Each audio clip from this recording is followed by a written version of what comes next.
always Marine.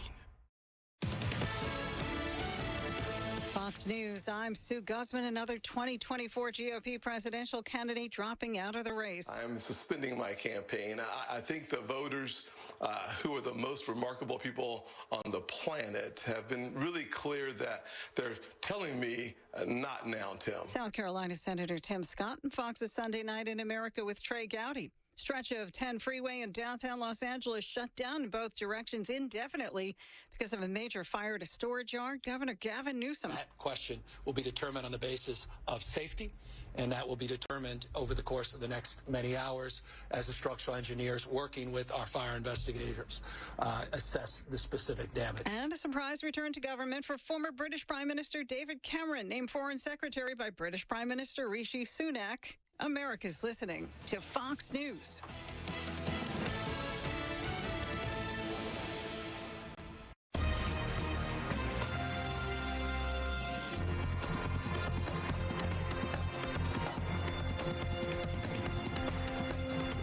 This is the Fox News Rundown.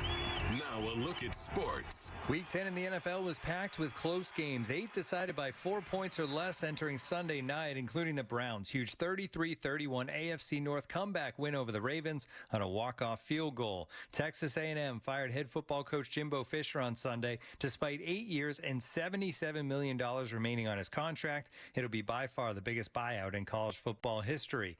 In baseball, the Astros have promoted bench coach Joe Espada to manager, replacing Dusty Baker, who retired last month. And in the NHL, the Oilers have fired head coach Jay Woodcroft. Edmonton off to a 3-9-1 start. That's your sports on the Fox News Rundown. Tim McMaster, Fox News.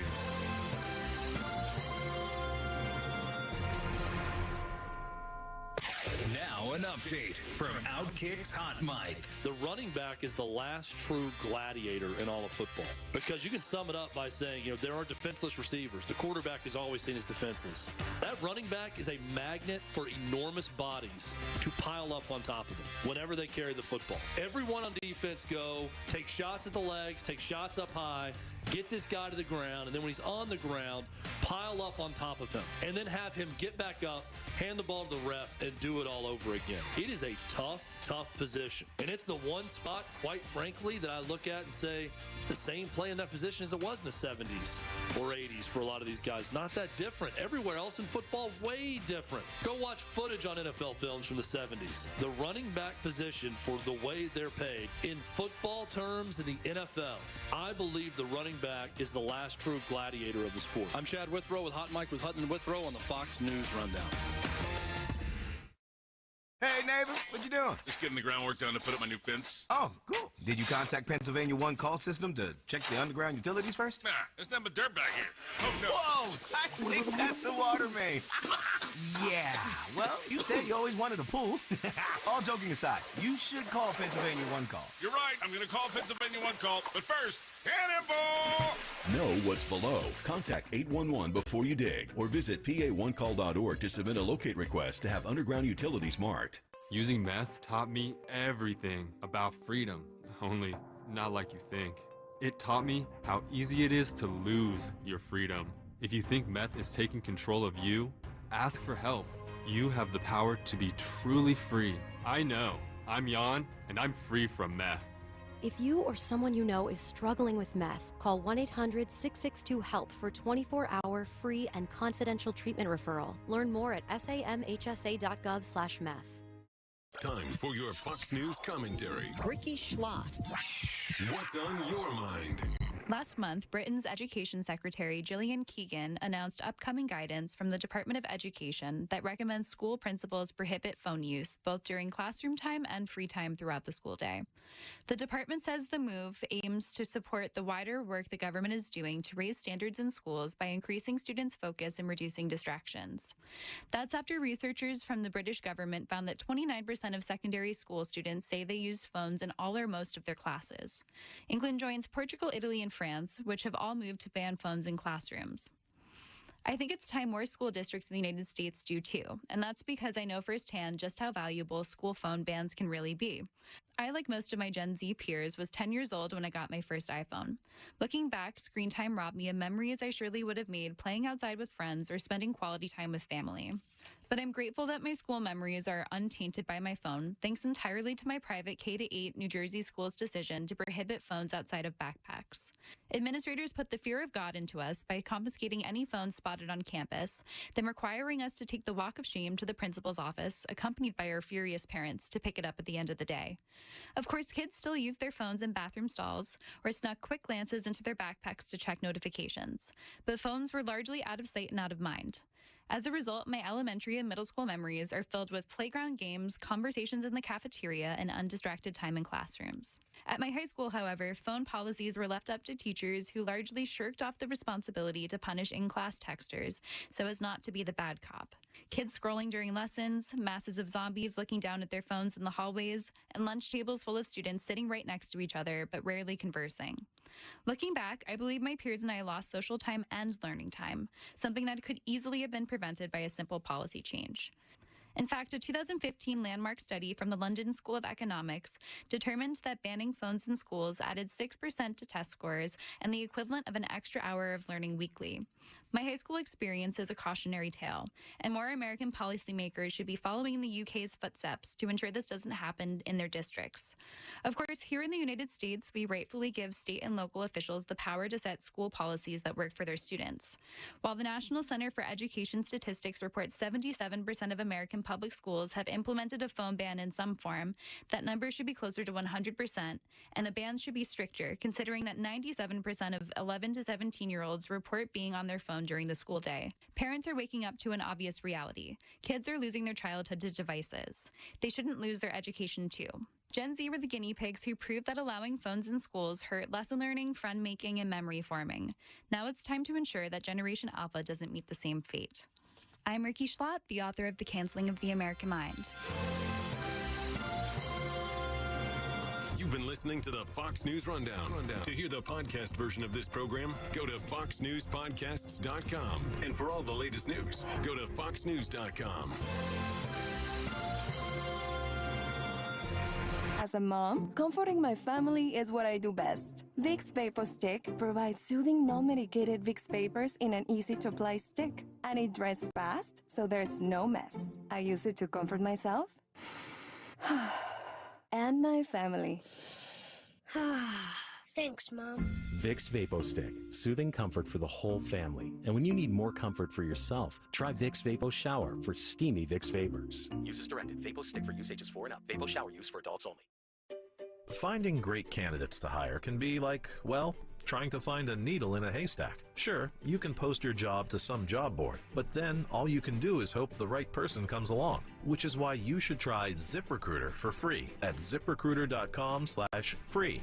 ZipRecruiter doesn't depend on candidates finding you. Its powerful technology identifies people with the right experience and actively invites them to apply to your job. You get qualified candidates fast. So while other companies might deliver a lot of hay, ZipRecruiter finds you what you're looking for. The needle in the haystack. 4 out of 5 employers who post a job on ZipRecruiter get a quality candidate through the site within the first day. ZipRecruiter, the smartest way to hire. And right now, you can try ZipRecruiter for free. That's right, free. Just go to this exclusive web address, ziprecruiter.com/free. That's ziprecruiter.com/free. ziprecruiter.com/free.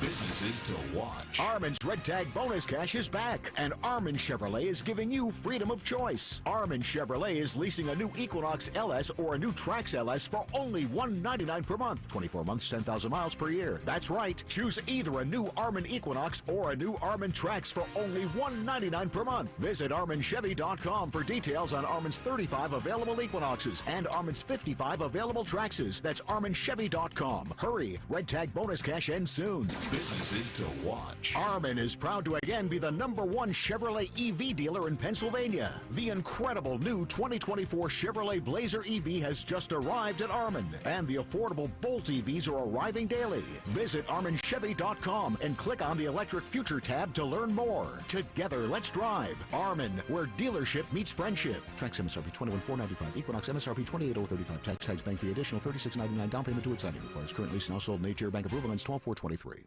You get up every morning and make it all work. You make the hospitals and the labs work. You keep the shelves stocked, the cash registers ringing, the production lines producing. At Vestas, we have the uniforms and workplace supplies you need to do what you do every day. When you think uniforms, floor mats, first aid kits, restroom supplies, think Vestas.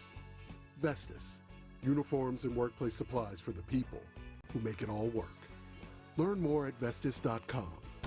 Hi, this is Dom Giordano. Rescue Natural Supplements' unprecedented Black Friday sale is back again this year. The savings are bigger and better than ever. Right now, they're slashing prices on all supplements with discounts ranging from 50 to an incredible 80% off the total cost. Rescue has a wide array of products to address your health needs, including immunity, cholesterol support, heart health, and natural energy enhancers. It's 50% off omega-3s, probiotics, and so much more. And one more thing, this Rescue Black Friday sale will run the entire month of November. So shop today at res-q.com, res-q.com, or call a Rescue Product Consultant, 800-26-ALIVE, 800-262-5483. Again, all Rescue supplements are 50 to 80% off during the entire month of November. So why wait? Start shopping at res-q.com today or call 800-26-ALIVE.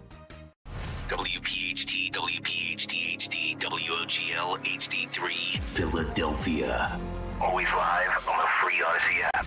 From the Cherry Hill Volvo Studios, where relationships matter. Live and local from Philadelphia. Free speech lives here. It's Kayal and Company on Talk Radio 1210 WPHT.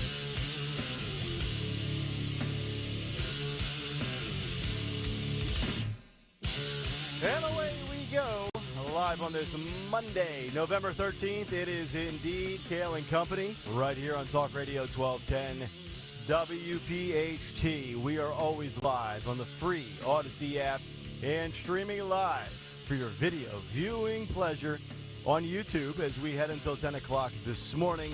855-839-1210, the phone number, Twitter and Instagram, the radio station at 1210 WPHT. I am at Nick Kayal, Kayal. Dawn Stensland with the news. Greg Stocker, the chairman of the board. Natasha and Anthony, our associate producers, as we begin another week, working our way towards not only what's on the cut sheet, but Thanksgiving, fast approaching. Dawn, good morning. How are you? Good morning. How'd the boys do this weekend with the football game? Oh, it was great to be together. Okay, that's a loss. Yeah, I can read between the lines. Yeah, rough loss, but it was good for everybody to be out. Beautiful day weather-wise. Yes, it was. Good day weather-wise on Saturday for Penn State, not to be able to score points. Yesterday was an interesting night, no Eagles, and then Tim Scott says, you know what, I've had enough. I'm out. I'm out. I'm gonna Not this time. I'm gonna go spend more time with Mindy. You know what's interesting about that too is that he kind of took Trey Gowdy by surprise when he said it. He was like, wait, what? Yeah, what's going on? We'll talk about the border. We'll talk about crime, and then I'll drop a bombshell that you know what? After 3 debates, and where I really didn't participate in any of them, I'm gonna go home. Well, I mean, he makes a good point that South Carolina's coming up, the primary, and that's his home state. Yep. He still has plenty of money, and yeah, I don't know. It's also Nikki's home state as well. I guess he sees the writing on the wall. He does. And then there were 4. We got a lot of good things to get to this morning. Another ugly weekend when it comes to Israel and Hamas, and also the impact that it could have on the Biden administration moving forward. We will get to what played out Friday night and then what also trickled down to Delaware over the weekend. Also, some interesting stuff on the Trump and Biden front when it comes to age, as the DeSantis camp is trying to find some sort of traction, although I don't think it'll work. RFK Jr. once again making some noise to the establishment. Is Eric Adams actually being targeted by the Biden administration? We'll get to that this morning. Also, the fallout from the disaster in Happy Valley this weekend, which you heard right here on 1210 WPHT. And also a lot of other good stuff with Trump, both with third parties and without third parties factored into the equation, and his motion to have the cameras in court. We will get to that this morning as well. But before all of that, let's get to the news. There's a lot of it. And for that, at 6:05 for round 1, and for round 2 for that matter, and for every morning for that matter, the great Dawn Stensler. And good morning. This Monday morning, November 13th, sponsored by Consumer Cellular. Woohoo! Grab the heavier coat this morning. 29, 28 degrees. Waking up, especially in the suburbs and beyond, might be even 26 degrees. So a chilly morning. I'll tell you when we're going to warm up. This morning, there is so much happening as we did endure a violent weekend in Philadelphia. 4 shot, 1 killed, and that was over the weekend. And now Philadelphia police searching for a group of suspects who are sought in a string of violent armed robberies in Philadelphia. So in this case of the armed robberies, police say the victims in every case were pistol whipped, or the bad guys would punch them in the face. One individual was even knocked unconscious. So Philadelphia police searching for these suspects believed to be behind at least 5 of these armed robberies that turned very violent in the city just this month so far. And detectives say that these robberies were all committed at gunpoint, and those victims were injured. They didn't take their lives, okay, but they were injured and psychologically and emotionally shaken after the situation. We should point out that all of these happened within just a few blocks radius in Northeast Philadelphia. So that one headlining this morning for Philadelphia police to try to track these armed and dangerous armed robbers. We also have 2 different hit-and-run stories in Philadelphia that police are investigating. So one of them is a deadly hit-and-run crash. Took place in Philadelphia's Fentonville neighborhood, and that happened last night. Officers called to the 4800 block of Whitaker Avenue about 6 o'clock last night for reports of a collision. Well, at the scene, police say they found a man had been struck by a white van. And by the way, the victim here, who they rushed to a nearby hospital, was a good Samaritan, they say, had helped somebody because they had a flat tire. So there's this guy in his 30s, and we don't have the full identity here, pulls over to help a disabled motorist, is helping change a tire when somebody speeding by in this white van strikes him and ultimately takes his life. So we do know that Philadelphia police, the update here, they did recover the white van, and they're still searching for that driver involved in the incident. So they're trying to catch that individual who could very well obviously be charged with something like vehicular homicide, sure, etc. So very serious stories as we begin this Sunday morning with a lot of police activity. But I do want to get to the second hit-and-run accident. Thank God the victim of that hit-and-run accident survived and is recovering, and in fact is getting a whole lot of well wishes from Philadelphia fans. This is 76ers guard Kelly Oubre Jr., and he's recovering at home, released from the hospital after he was struck by a car. So we know that many of the Sixers, including Joel Embiid and Coach Nick Nurse, actually the Coach Nurse held a press conference before last night's game addressing Kelly Oubre Jr.'s injury there. But a real concern here is they try to find somebody. They're searching for somebody in a silver vehicle. So Philadelphia police saying that it all started when Oubre was walking on the 1400 block of Spruce Street, trying to cross over to Hicks Street. He was struck by a car that was trying to turn on Hicks. That car struck him. He's a big guy. Yeah, he's like 6'8", right? I think. Yeah. So certainly you would know that you hit a person. Right. And took off. Yeah, he didn't hit me.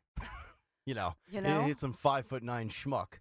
So Oubre taken to the hospital, suffered a broken rib, suffers a broken rib and other injuries to his hip, to his right leg.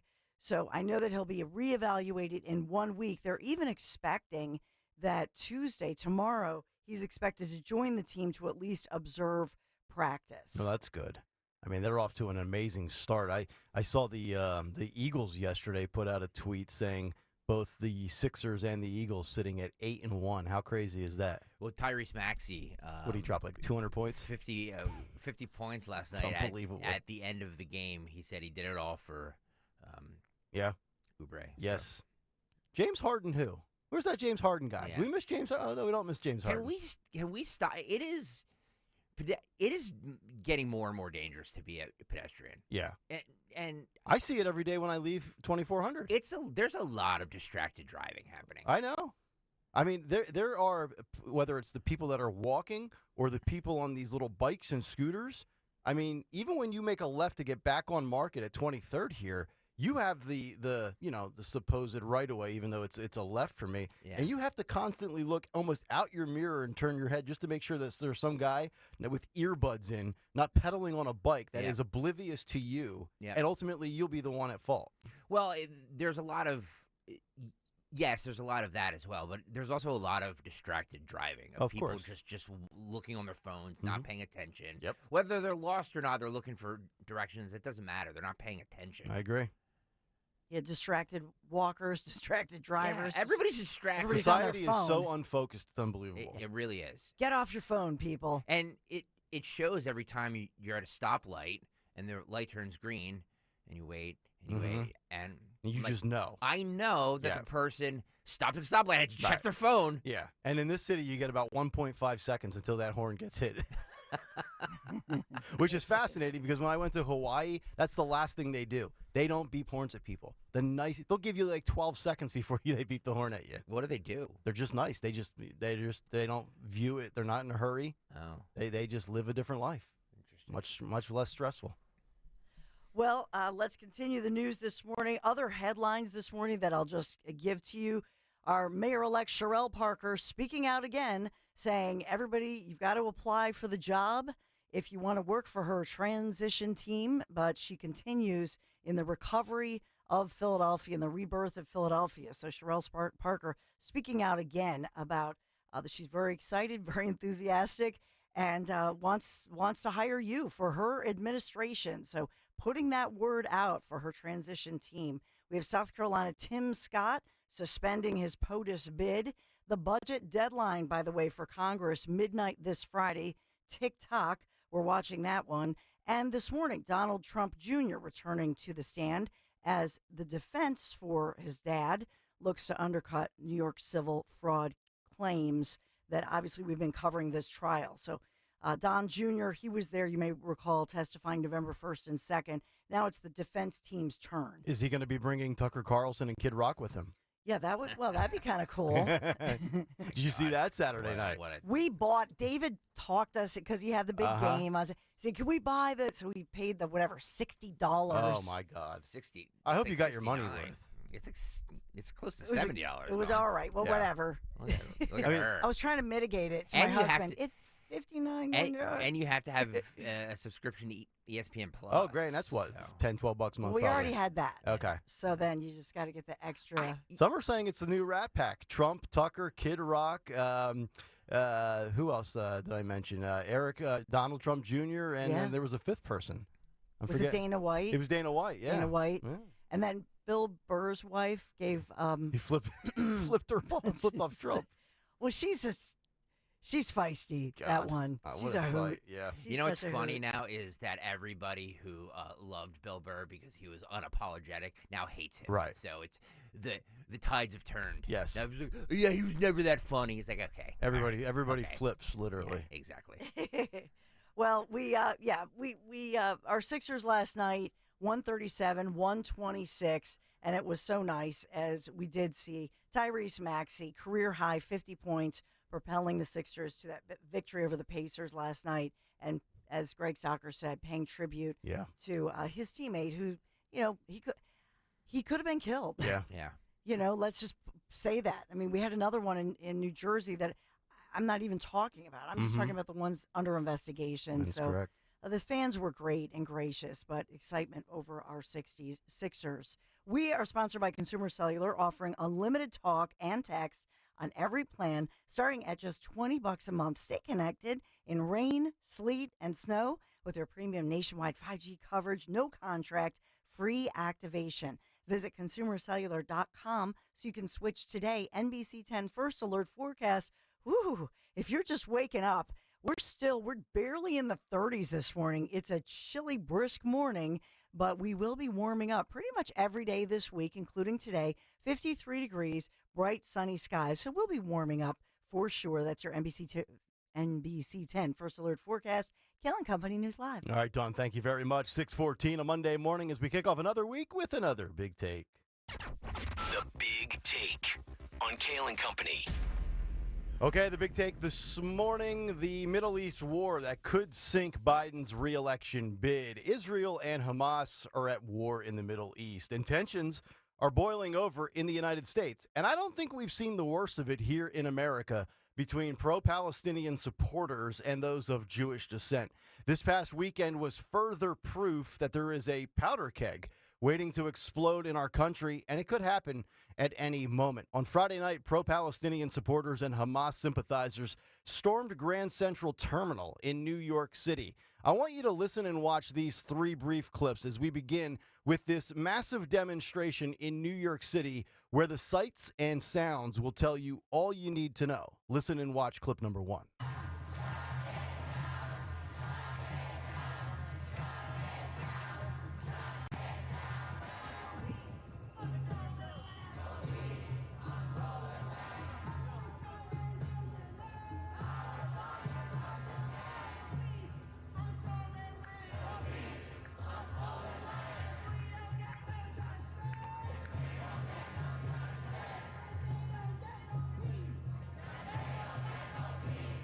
Jews in New York were essentially being told to shelter in place. Palestinian flags flying everywhere, protesters climbing historic statues outside of certain buildings. You could almost hear the vitriol and the hatred. Next, we go to Grand Central Terminal, where protesters blocked off the entrance and began kicking in the doors and shattering glass. Listen and watch this.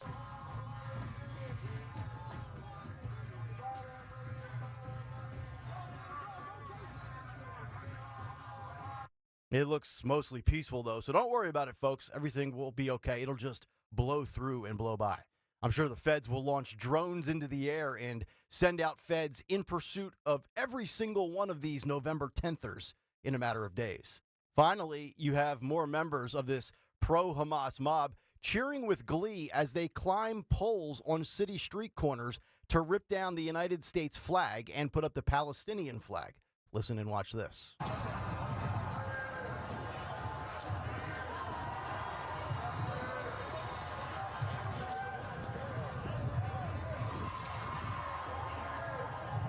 The desecration of the American flag in America's biggest city. But then again, that's Joe Biden's America. And this could be what sinks Biden's bid to remain in the White House for another term. I want you to think about this. The Squad Dems hate Joe Biden because they believe he hasn't been pro-Palestinian enough. There has been many Jews in America who we know who vote Democrat that are upset with the Biden administration's lackluster at best response to the anti-Semitism that has been on display for 5 weeks now. And of course, Republicans have been pro-Israel from the jump. This is a Molotov cocktail of a disaster for the Biden administration. Bill Maher, host of Real Time on HBO, had this to say about another failed message from the left, this being former President Obama on his failed message of moral equivalency when it comes to Israel and Hamas. Listen and watch this. I must say, I am struggling with people's moral equivalency still. I mean, Barack Obama, who has rarely disappointed me, did so this week. I mean, his statement, it's not a horrible statement, but he said, if you want to solve the problem, then you have to take in the whole truth, and then you have to admit nobody's hands are clean. Literally, that's true, of course. But just give you 2 examples where this is, I don't think, a helpful statement at this moment. First of all, the attack was only a month ago. A more savage attack than we've ever seen in reverse. There's a big difference between collateral damage and what Hamas did. Secondly,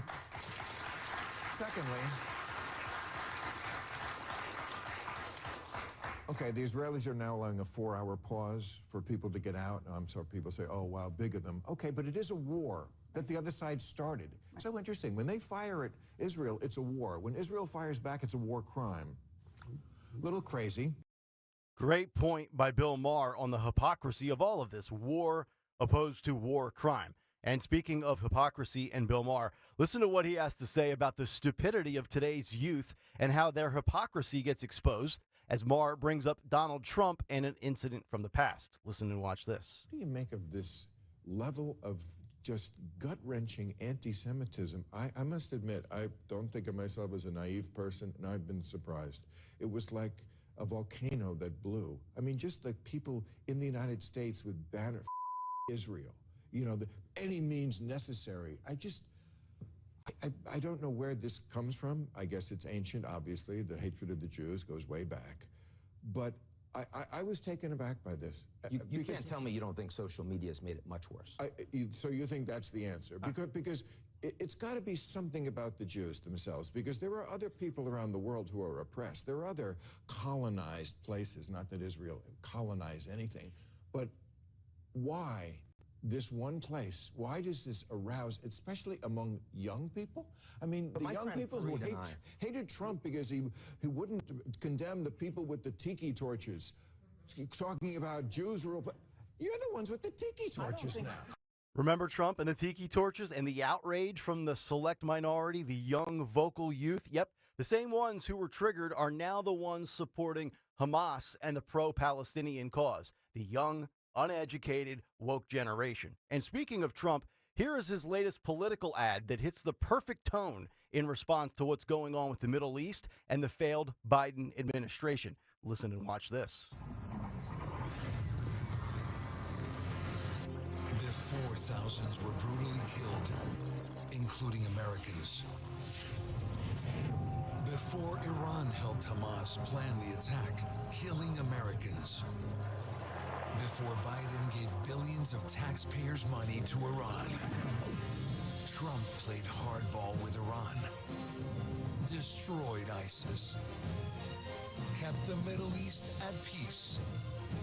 Kept us out of endless wars through strength. History shows very plainly that evil only respects one thing: unyielding strength. When I'm back in the White House, our enemies will know if you spill a drop of American blood, we will spill a gallon of yours. President Trump, the strength we need to make America strong again. I'm Donald J. Trump, and I approve this message. Pretty powerful stuff from Trump. If you spill a drop of American blood, we will spill a gallon of yours. The strength we need to make America strong again. And in regards to Friday night, service at Grand Central Terminal in Manhattan was temporarily suspended after the mob of pro-Palestinian demonstrators flooded the streets of New York to protest this war. Now, the rally began at around 5 p.m. on Friday with over 1,000 individuals that were marching through the streets. Some were seen tearing down posters of the hostages being held by Hamas terrorists and then crumbling them up, while others that were demonstrating burned in an Israeli flag. Now, according to an Instagram post from pro-Palestinian organizations Within Our Lifetime and the City University of New York for Palestine, the protest was to, quote, flood Manhattan for Gaza. Now, where were the federal authorities when this message was shared on social media? MIA, I suppose. Gaza calls, we respond. Palestine will be free because when we resist, we win together, it says. Cease genocide. Cease the siege. Cease the blockade, cease occupation, cease funding Israel, cease settler colonization, cease Zionism, cease imperialism, the social media post read in part. By 9 p.m., protesters had amassed outside of Grand Central Terminal, and it was shut down, did not reopen until 11:50 p.m. Friday night. And in conclusion, it's one thing for there to be war in the Middle East. That's been going on forever. And it will go on forever. It's another thing when the hatred and the violence spills over into America. And this is what happens when you elect weak leadership. Woke is weak. It's also uneducated, misguided, and very hypocritical, as you heard in some of those clips. And you are seeing it unfold before your very eyes. And that's the big take. The Big Take on Kayal and Company. All right, the big take this morning is brought to you by Best Work Industries for the Blind, and they are changing lives. A nonprofit organization located in Cherry Hill, Best Work Industries for the Blind provides training and employment for people who are blind or visually impaired. For employment opportunities or to donate, go to bestworkindustries.org. We'll come back, get your thoughts and reactions, 855-839-1210 if you want to jump in, at 1210 WPHT on social media, and of course on YouTube. Just go to youtube.com/@1210.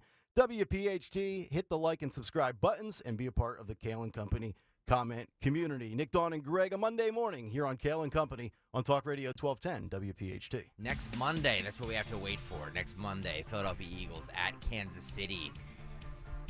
This is a huge game for them. Right now, Kansas City is a favorite by minus 2.5 on this. The money line, Kansas City minus 142. Philadelphia Eagles plus 120. I would take the Eagles plus 120 in this. As the weather gets colder, the NFL offers stay hot on FanDuel in partnership with Valley Forge Casino. Right now, new customers get $150 in bonus bets with any winning $5 moneyline bet. That's $150 if your team wins. If you've been thinking about joining FanDuel, there's no better time to get in on the action than right now. All you have to do is go to FanDuel.com/Greg. FanDuel.com/Greg. You can bet on everything from spreads, player props, over-unders, so much more. Eagles plus 120. That's what I'm saying. FanDuel Sportsbook is the official partner of 1210 WPHD and is the official partner of the NFL. 21 and over, present in PA. First online or money wager. Only $5 pregame money line wager required. $10 first deposit required. Bonus issue does not withdrawable bonus bets that expire 7 days after receipt. See terms of sportsbook.fanduel.com. Gambling problem? Call 1-800-GAMBLER. You get up every morning and make it all work. You make the hospitals and the labs work. You keep the shelves stocked, the cash registers ringing, the production lines producing.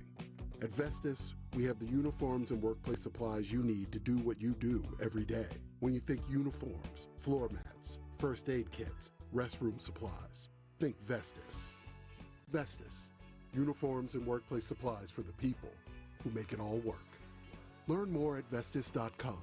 Hi, it's John DeMasi, host of Health Watch, Sunday mornings at 8 and again at 4 here on Talk Radio 1210. If you or someone you know has been diagnosed with cancer or undergoing treatments that cause severe fatigue or brain fog, medical hydration may be right for you. Dr. Molly Fantasia of Innovative Medical Associates has more than 30 years experience in helping cancer patients to improve their quality of life. We believe in medical hydration. We've improved it so much that we are able to help people across the board with challenges before they become chronic. Nutrients delivered right to the cells support your immune system through surgery, chemotherapy, or wherever you may be on your cancer journey. Visit innovativemedicalassociates.com to schedule a free consultation with Dr. Molly in their Marlton, New Jersey office. And join us on Sunday mornings at 8 and again at 4 for Health Watch to learn more about the benefits of medical hydration for cancer, autoimmune diseases, and more.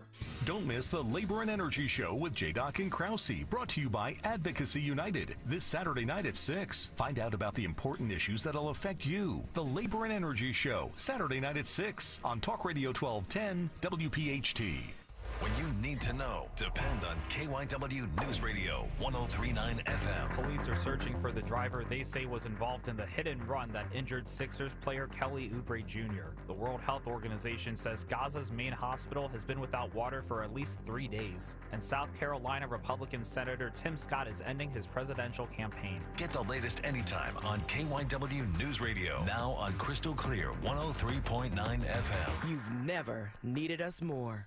Hi, this is Dom Giordano. Question for you. How many healthcare providers do you know who schedule downtime in their offices for team training? Not many. But my good friend, dentist and board-certified prosthodontist Dr. Robert Bentz does that because he wants to ensure that he and his staff are well-versed in all the latest technology, so when he invests in new state-of-the-art equipment for his patients, he can rest assured that he and his staff can maximize the performance of the new technology. One of their latest investments is the Trios 5 scanner. Talk about amazing. The Trios 5 has an incredible design which reduces the potential for patients gagging or experiencing discomfort during the impression-taking process. Plus, the process is much faster, which saves Dr. Bentz and his patients precious time. The scans are done, the plan is made, and the on-site lab gets to work. Dr. Bentz and his staff are a well-oiled machine when it comes to your comprehensive dental care. They're always working to make that experience as comfortable and as seamless as it can be. Visit them at BentzDentalGroup.com. See Joe Conklin's comedy show at the Sellersville Theater in Sellersville with Paul Lyons and Brendan Donegan, Saturday, November 18th. For tickets, go to JoeConklin.com. JoeConklin.com! Hey, Riverton. We know your favorite station is Talk Radio 1210 WPHT. Always live on the free Odyssey app.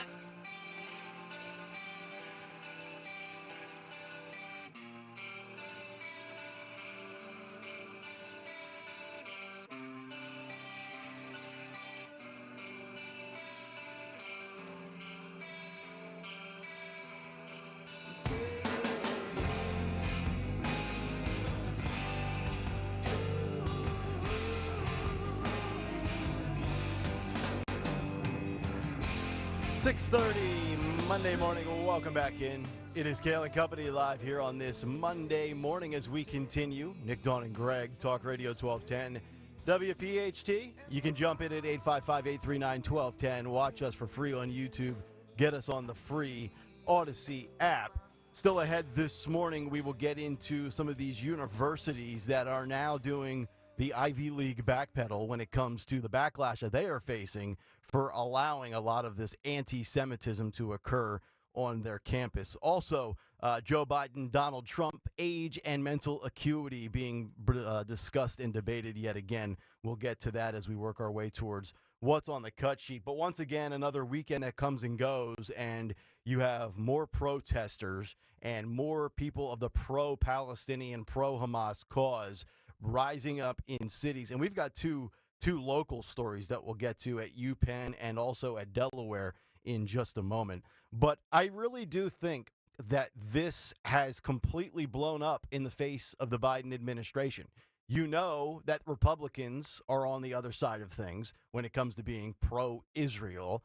And honestly, I don't think it should be a Republican thing. This should be a, hey, if you can realize the difference between a group of people and their right to exist and live and not essentially be exterminated, not 70 years ago by Hitler and not today by those waging a holy war against people of Jewish descent. And if you can differentiate that and Hamas, and you want to sit there, well, it's a government. It's a terrorist organization. That's what it is. That's what we see. That's what we know. If you're able to decipher the difference, it really shouldn't be a Republican versus Democrat thing. But you have that working against the Bidens. Then, of course, you have the squad Dems who are just hell-bent on basically the death and destruction of Israel under this guise of Palestinian rights and human rights and stop the genocide and all the cliches that are going on. Keep in mind, Hamas started this. And then, of course, you have people that are of Jewish descent that historically, traditionally in this country, lean left and vote Democrat, which I got to imagine some, I'm not saying all, but some could very well be considering either not voting for Joe Biden and sitting it out, or maybe even voting Republican, dare I say. So I think it's kind of like a triple threat working against the Bidens right now, and another weekend in which we have terrible sights and sounds, 1,000+ people in New York City, and they were kicking in the windows of Grand Central Terminal.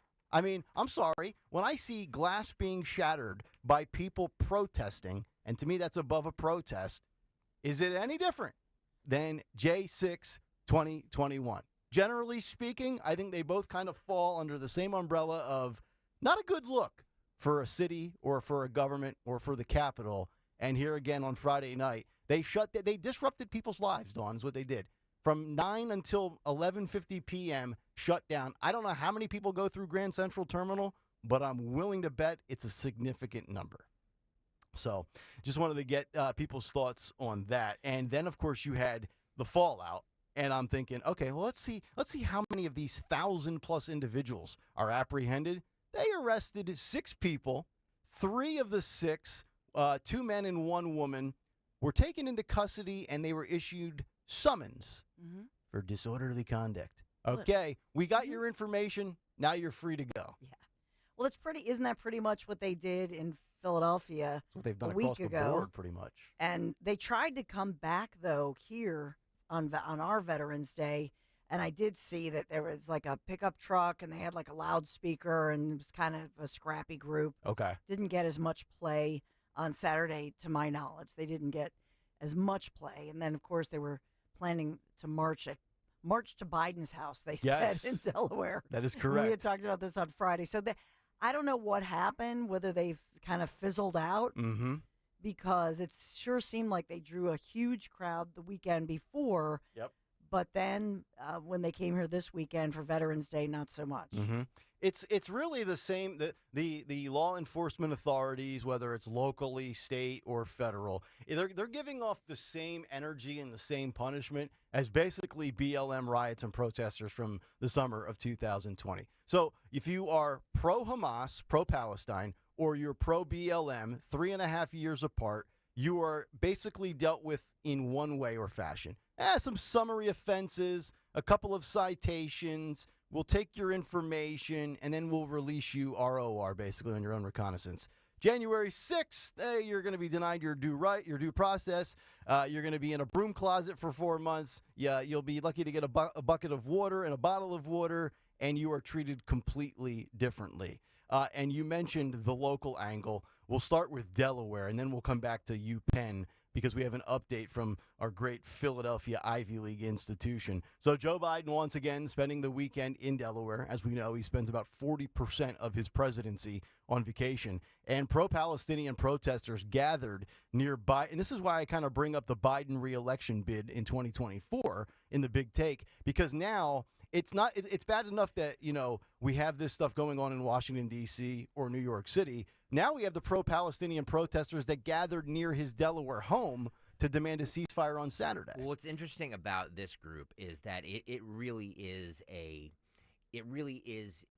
group of people that he should have. Now, when you say could they vote Republican, there's zero chance that these people are voting Republican. I get that.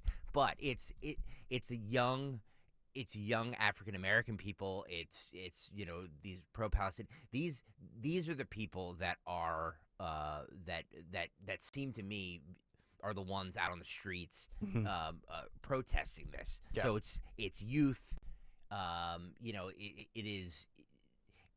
It's people that should have the Democratic base. Yeah. And so does this play bad for Biden? I know that's not grammatically correct, but you're telling me. We like the alliteration, though. Is this a bad thing for the Biden administration? Yes, and you can tell because the way they walk the line with the pro-Palestinian movement and the pro-Israel movement. They know how much of their base is in that group. That's correct. And the thing that's so staggering about this is with this younger generation. And look, I am by no means some Middle Eastern scholar of the history of conflict for hundreds and hundreds and hundreds of years. Trust me, I'm not saying that. But I know right from wrong, and I thought Bill Maher made a great point. So when Hamas attacks Israel, it's war.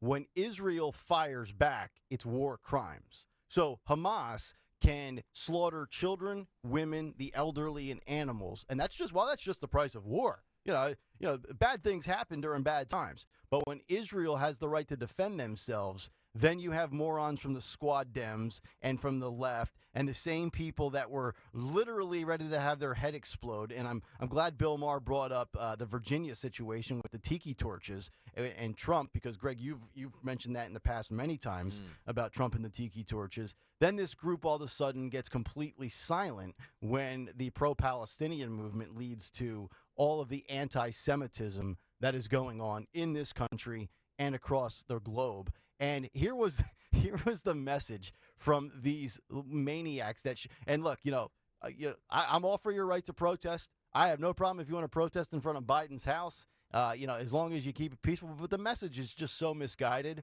And they say the following on social media that they posted before they marched to Delaware.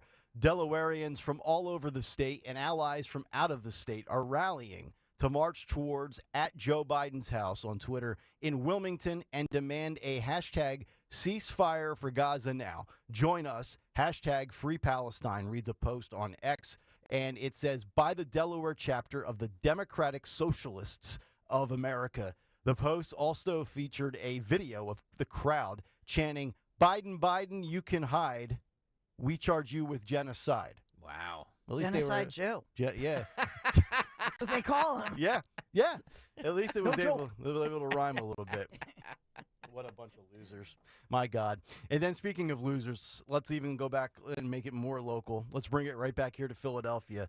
So the headline reads, UPenn student who praised glorious Hamas terror attack later arrested for stealing the Israeli flag. A University of Pennsylvania student was who proclaimed that she felt, quote, empowered and happy on the day Hamas terrorists launched their deadly attack against Israeli civilians, has since been busted for stealing an Israeli flag on campus, according to reports. Her name is Tara Tarawana, a 2020 graduate of King's Academy in Madaba, Jordan.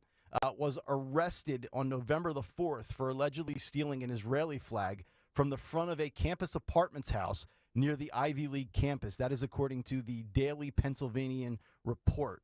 The Philadelphia DA's office has charged her, who once penned a column decrying settler colonialism as a violent machine, with theft and receiving stolen property stemming from the October 28th incident. And this was the individual who gave one of the hate-filled speeches at a Philadelphia rally last month, with video of her addressing pro-Palestinian crowds going viral. She, quote, "I remember feeling so empowered and happy, so confident that victory was near and so tangible. I want all of you to hold that feeling in your hearts. Never let go of it. Channel it through every action you take and bring it to the streets." Now, Republican Representative Richie Torres, the Democrat from the Bronx, denounced this video last week on social media, saying, quote, "This is not a patient at a psychiatric hospital. This is a student at an Ivy League institution." You know, we are told that the Ivy League is supposed to be the smartest group of people, right? I mean, you got to have 1500s on your SAT, straight A's, extracurriculars out the wazoo, and yet you have this hate-filled, misguided ridiculousness from even these students. We hear a lot about Harvard and Columbia and Cornell. It's happening right here in our own backyard at the University of Pennsylvania. And these people, I think, are so uninformed on the difference between hate speech and free speech, protesting and violent calls for death and destruction. And what's the main chant that they usually roll out with this pro-Palestinian cause? It's from the Red Sea to this sea, or I don't know. I don't have the war chant memorized. But it's basically stop at nothing and do whatever you can to basically eradicate the globe of a civilization of people. Like, I'm sorry. We're coming up on 6 weeks removed from this, and I still can't rationalize those that get behind this cause that were behind so many other causes of human and civil rights, right? Like, it's amazing how they pick and choose selectively which lives matter and which don't. So basically what they are saying is, yes, we were pro-BLM, and we also don't think Jewish lives matter. Kill them all. So that's kind of where we are from the weekend. And I think no matter which way the Biden administration slices it, no matter which way they look, they're in the ring, and they're like, you know what? Yeah, this is getting it from every angle. Yeah, it's bad. It's bad for them. I mean, is it catastrophic? I don't know. I don't know how many of these people really vote anyway, or would maybe vote for a third-party candidate instead of Biden. Yep. But is she a citizen? Here's my question about Tara Tarawane. Oh, good question. She's from Jordan. Yeah. Right. And so, boom, you're out. I would All agree. these students who are on a visa, she graduated. Yep. Boom, you're out of here. Yeah, what's she still doing here? Go back. Yeah. You're out. All of them. Yeah, I'm reading the story from the Post. I do not see whether or not she's here temporarily, like you said, or if she is a citizen or not.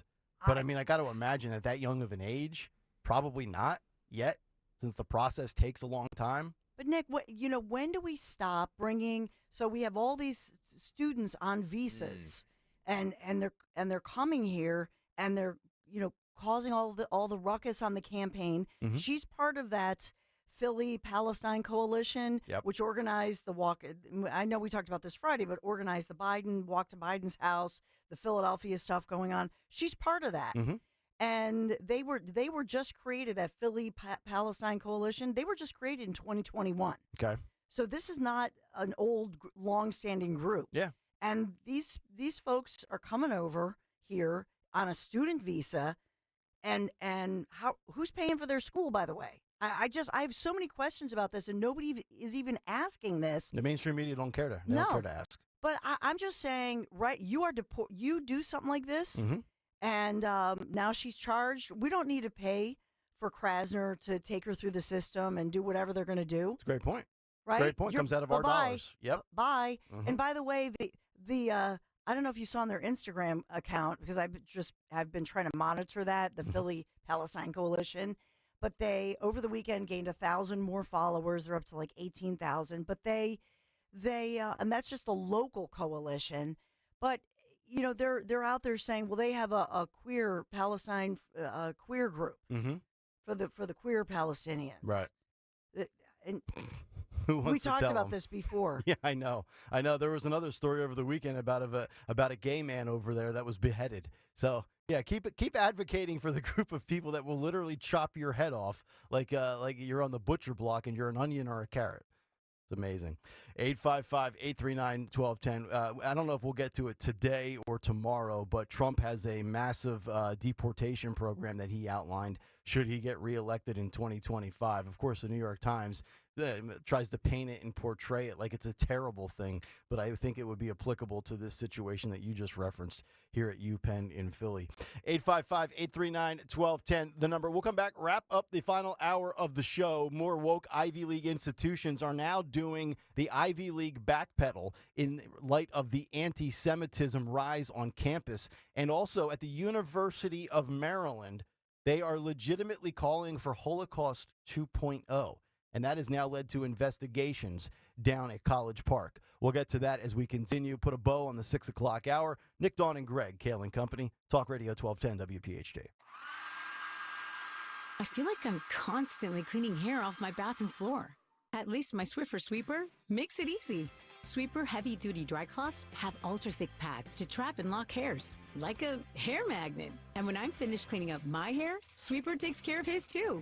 Now the hair is gone, all thanks to Swiffer. Try Swiffer Sweeper heavy-duty dry cloths. I promise you'll love them or your money back. And also try Swiffer Sweeper Wet to make quick work of tough, sticky messes. Tune in to Crash Proof Retirement Show, Saturdays at 11 a.m. to hear Phil Cannella and Joanne Small. The Crash Proof Retirement Show, Saturday mornings at 11 on Talk Radio 1210. Lose weight and feel great with NJ Diet. NJ Diet uses DNA and blood work to help you lose weight and keep it off. Tune into the radio show Sunday at 2 or visit njdiet.com. Paid actor portrayal. I didn't see it coming. Life can be so unpredictable. After losing my dad, it made me think about my family if something were to happen to me. The mortgage, car payments, and all the other bills. Even things like our annual summer vacation would be out of reach. I had heard about life insurance through Ethos and how easy it was to get coverage. They were right. I knew it was time to stop putting it off and get life insurance right now. I got on my computer and went to ethoslife.com. In just 10 minutes, I was covered. And boom, family protected. Thanks to Ethos, my family won't have to worry about the bills if the unpredictable happens to me. Ethos, fast and easy online term life insurance. Up to $2 million in coverage with no medical exam. Some policies as low as $1 a day. Answer a few health questions and get your free quote at getethos.com. That's GETETHOS.com. Hi, this is Dom Giordano. If your child needs support, special tutoring, and custom instruction, METC is here to help. Now's the time to call to Kathy Gannon, METC. Call the Motivational Educational Tutoring Company for over 30 years. METC's tutoring studio, founded by educator Kathy Gannon, has helped people of all ages to grow personally and academically. Call Kathy at 215-493-4200. METC offers motivational SAT prep as well as academic skills and leadership training. 215-493-4200. Now's the time to get assistance. For your child to help them succeed, all you have to do is visit online at METC.com. METC's tutoring studio. Call them today, 215-493-4200, or email Kathy directly, info@METC.com.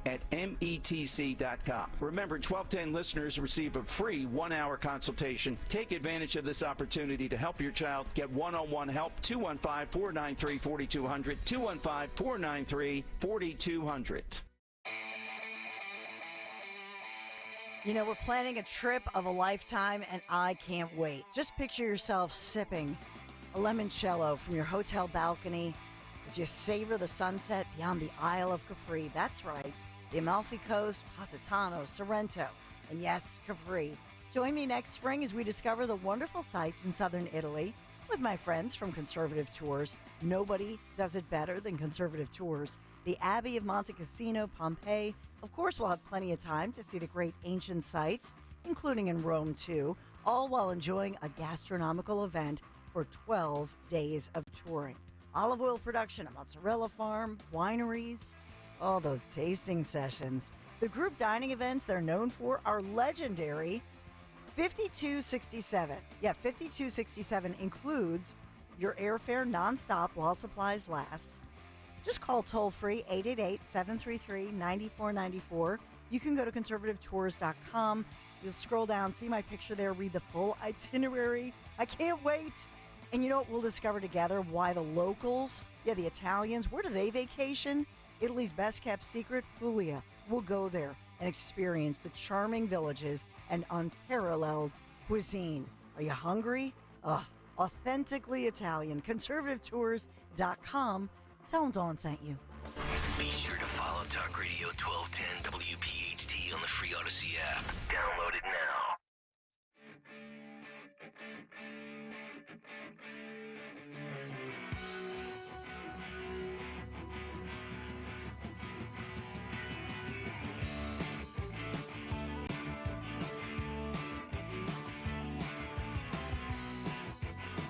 $6:51, a Monday morning, Kayal and Company rolling on Talk Radio 1210 WPHT. Get us on the free Odyssey app. Watch us live on YouTube. A loaded cut sheet coming up this morning at 7:45. Very cool prize as well for our morning mystery movie clip at 9:20. And we also have to get to a couple of other stories with Joe Biden coming up later in the show, as well as Donald Trump. Very interesting weekend for Trump, both with legal motions in the court process as well as his appearance at Madison Square Garden on Saturday night for UFC. God knows what number that might have been. UFC 274 as Trump, Kid Rock, Trump Jr., Joe Rogan, and Tucker Carlson all making an entrance. 295. 295. Yeah. Wow. So that means they've had, is that literally like every pay-per-view is one? Yeah. Wow. Almost 300 shows. I feel like they have one every week, don't they? They usually monthly, yeah. Usually monthly. Yeah. Dana White cranking it out, making some money. So we'll get into that. Also, the ridiculous fallout from Happy Valley this weekend from the Penn State-Michigan game, which I think you're going to be interested in if you are a Penn State football fan. Of course, you can hear the Nittany Lions here on 1210 WPHT. You won't hear Penn State score many touchdowns on 1210, but we'll get to that coming up in just about 2 hours. I just want to, speaking of colleges, I just want to wrap up the hour with these two stories because in many regards, and I forget who said this, it might have been Elon Musk or it was Bill Maher, but he said activism and advocacy on college campuses has overtaken academics. And I think that really rings true because there's two stories just to give you an update. We've seen many Ivy League schools really fail to kind of rein this in, so to speak, and keep it just to protests and free speech and not allowing it to escalate into fear and hatred. Harvard and Columbia, as well as other top universities, now 5.5 weeks in, are ramping up efforts to combat anti-Semitism after intense backlash. This story from Fox News, the nation's top universities ramping up their efforts. Columbia University announced on Friday that it would suspend Students for Justice in Palestine and Jewish Voice for Peace from campus through the end of the fall semester over any alleged violations of school policy. So they're going to kick you out until January if you go above and beyond what is considered your right to protest. A statement from Columbia and their senior vice president, Gerald Rossberg, said the two pro-Palestinian groups held, quote, an unauthorized event on Thursday and Friday that, quote, proceeded despite warnings and included threatening rhetoric and intimidation. Harvard President Claudine Gay released a statement on Thursday evening condemning anti-Semitism and called out the pro-Palestinian rallying cry, quote, from the river to the sea as crossing the line. Quote, our community must understand that phrases such as from the river to the sea bear specific historical meanings that to a great many people imply the eradication of Jews from Israel. That's what I was just talking about last segment when they try to throw out that chant. That's what that's really what they're calling for.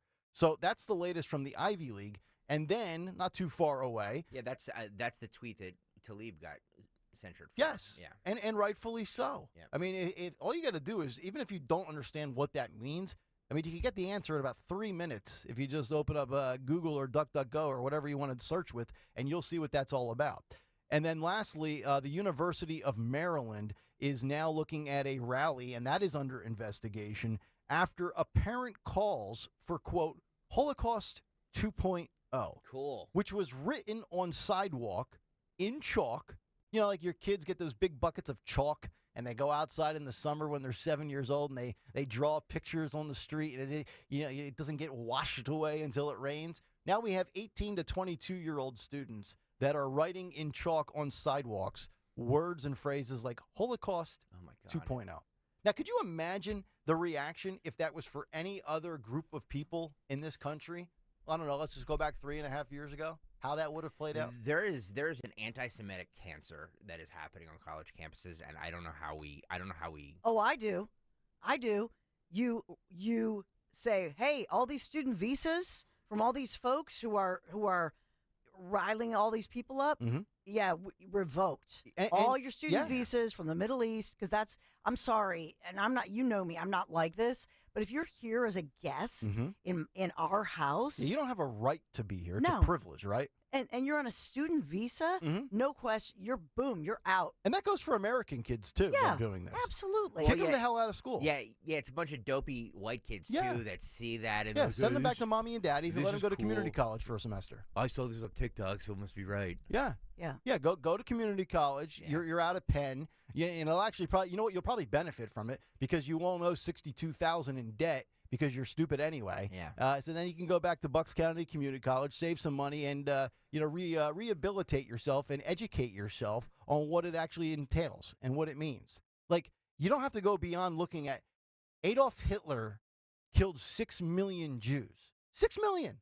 And the pro-Palestinian, pro-Hamas thing is no different. So you can sit here and say Holocaust, World War II, Nazi Germany, from the river to the sea. They have one commonality, all of these people. They hate those that are Jewish, and they want them dead. And yet these people are advocating for it. So who are the ones writing on the side? Are they students? These were University of Maryland students from a Maryland Palestinian rally group. Oh, my God. But who are they? Are they like Tara? She's a Jordan national. Are they?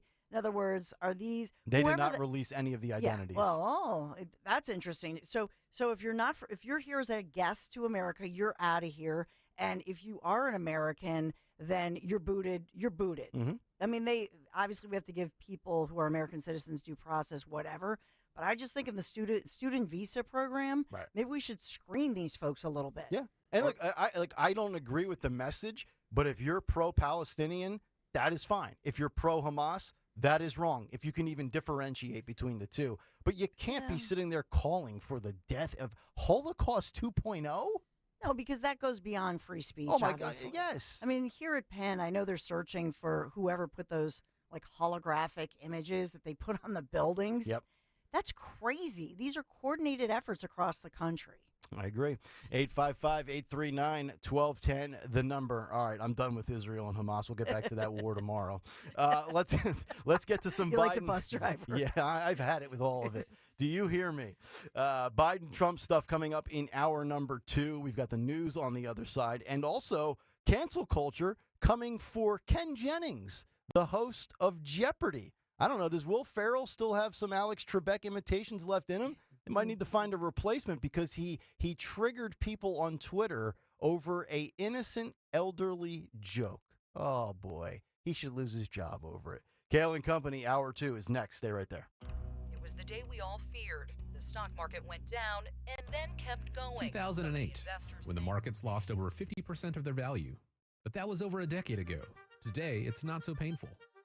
Jim Cipriotti at Retire Ready Financial Group calls that financial amnesia. When you forget the pain of losing half your savings, and more importantly, ignore the fact that it can happen again.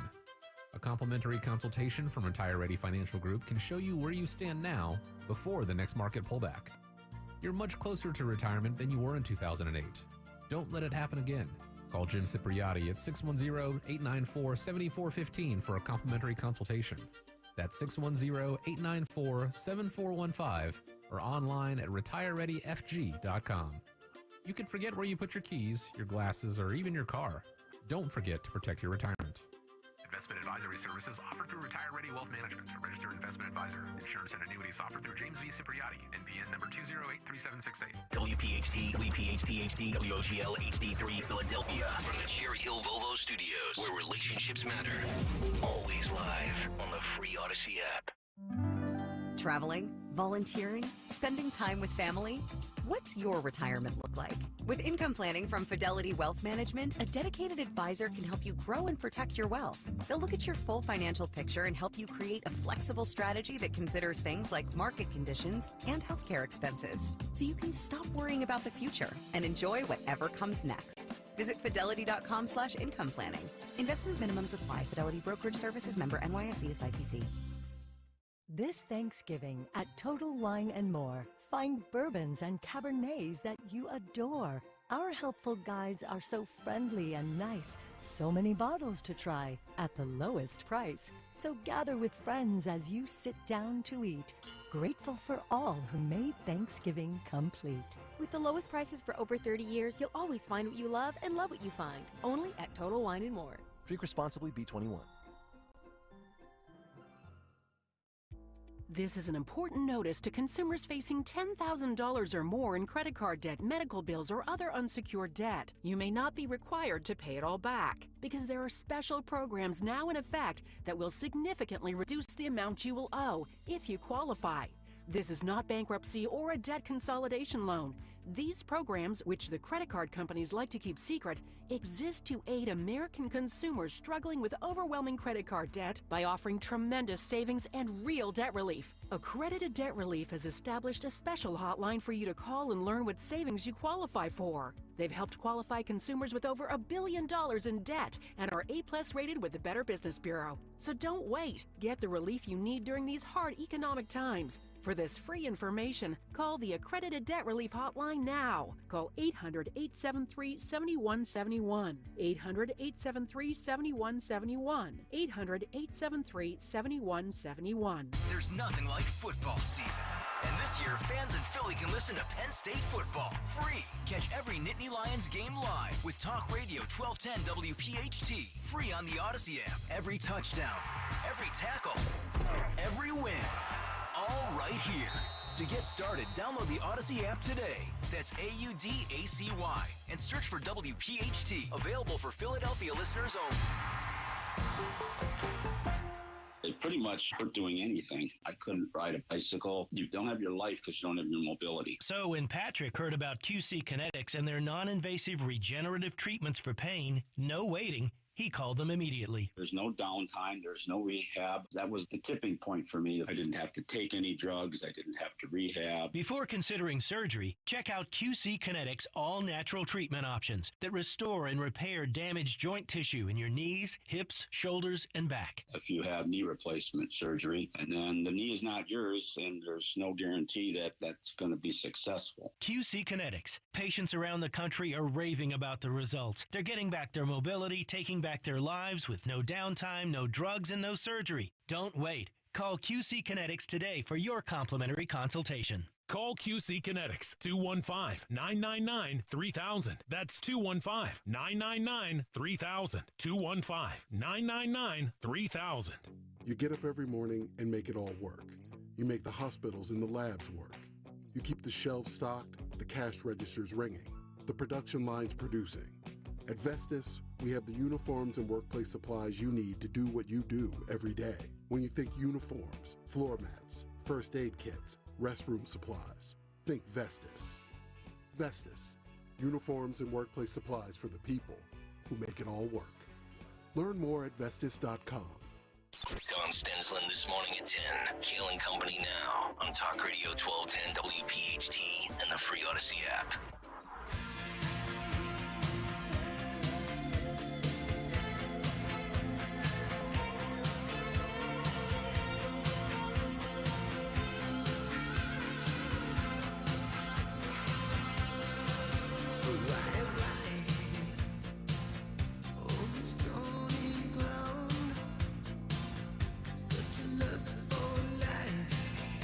7:05, hour number 2 underway. It's a Monday morning. Kayal and Company, Nick, Dawn, Greg. Get us at 855-839-1210 if you want to join any of the conversations that we are having. Social media, that's cool as well, at 1210 WPHT. YouTube.com/@1210WPHT. Don't forget, too, coming up at 9:54-ish, who won Twitter today and who won YouTube today, as we are now giving a winner on both of the platforms moving forward. So the Instagram people feel left out. Oh, somebody's always the victim. I got yelled at over the weekend for not giving enough love to Instagram. So what about Facebook? We haven't even know. mentioned Facebook in a year on this show. How about we just rebrand it in the sake of inclusivity? Who won social media today? I don't like it. Who won big tech today? No, I don't like it. I like to call out specific platforms. Exactly. If you're mad, have a better comment. That's how you get noticed. And that's how you win absolutely nothing but a shout-out. All right, let's get to the news. There's a lot to digest and delve into. Round number 2, 7:06 on this Monday morning. The great Dawn Stenzel. And good Monday morning, November 13th. We are sponsored this morning by Wawa, and it's a chilly morning. If you're just heading out, we were not even 30 degrees when we started out this morning. It was 28, 29 degrees earlier. Now we've warmed up to 32 degrees. I am sweating profusely, Dawn. So bundle up. I'll tell you when the warm-up begins, as we're sponsored by Wawa this morning. In the news, and so much happening in Philadelphia as well as beyond. But we've been talking this morning about all the different police investigations after a very violent weekend in Philadelphia, for sure. So Philadelphia police saying that in this violent weekend, at least 4 people were shot, at least 1 killed, and that was over the weekend.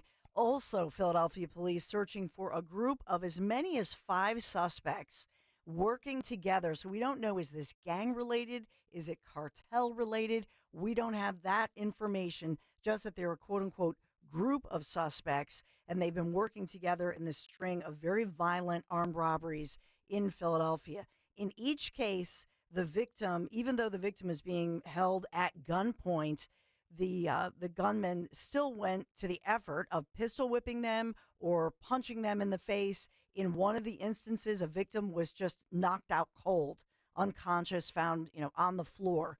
So these 5 violent armed robberies in the city, it just happened this month, and we're only at the 13th of November, I will point out to you. So detectives say they were all committed at gunpoint by these armed and dangerous robbers. So the attempt was robbery, but they still had to rough people up, all happening within just a few block radius in the Northeast and Northeast Philadelphia. So that one's going on. And we have these 2 hit and runs. One, a deadly hit and run, happened in Philadelphia's Feltonville neighborhood. That happened last night, 4800 block of Whitaker Ave, about 6 p.m. yesterday.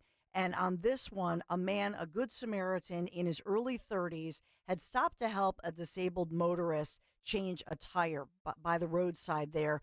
That's when this white van drives by, strikes him, ultimately kills him. And so this is a real tragedy.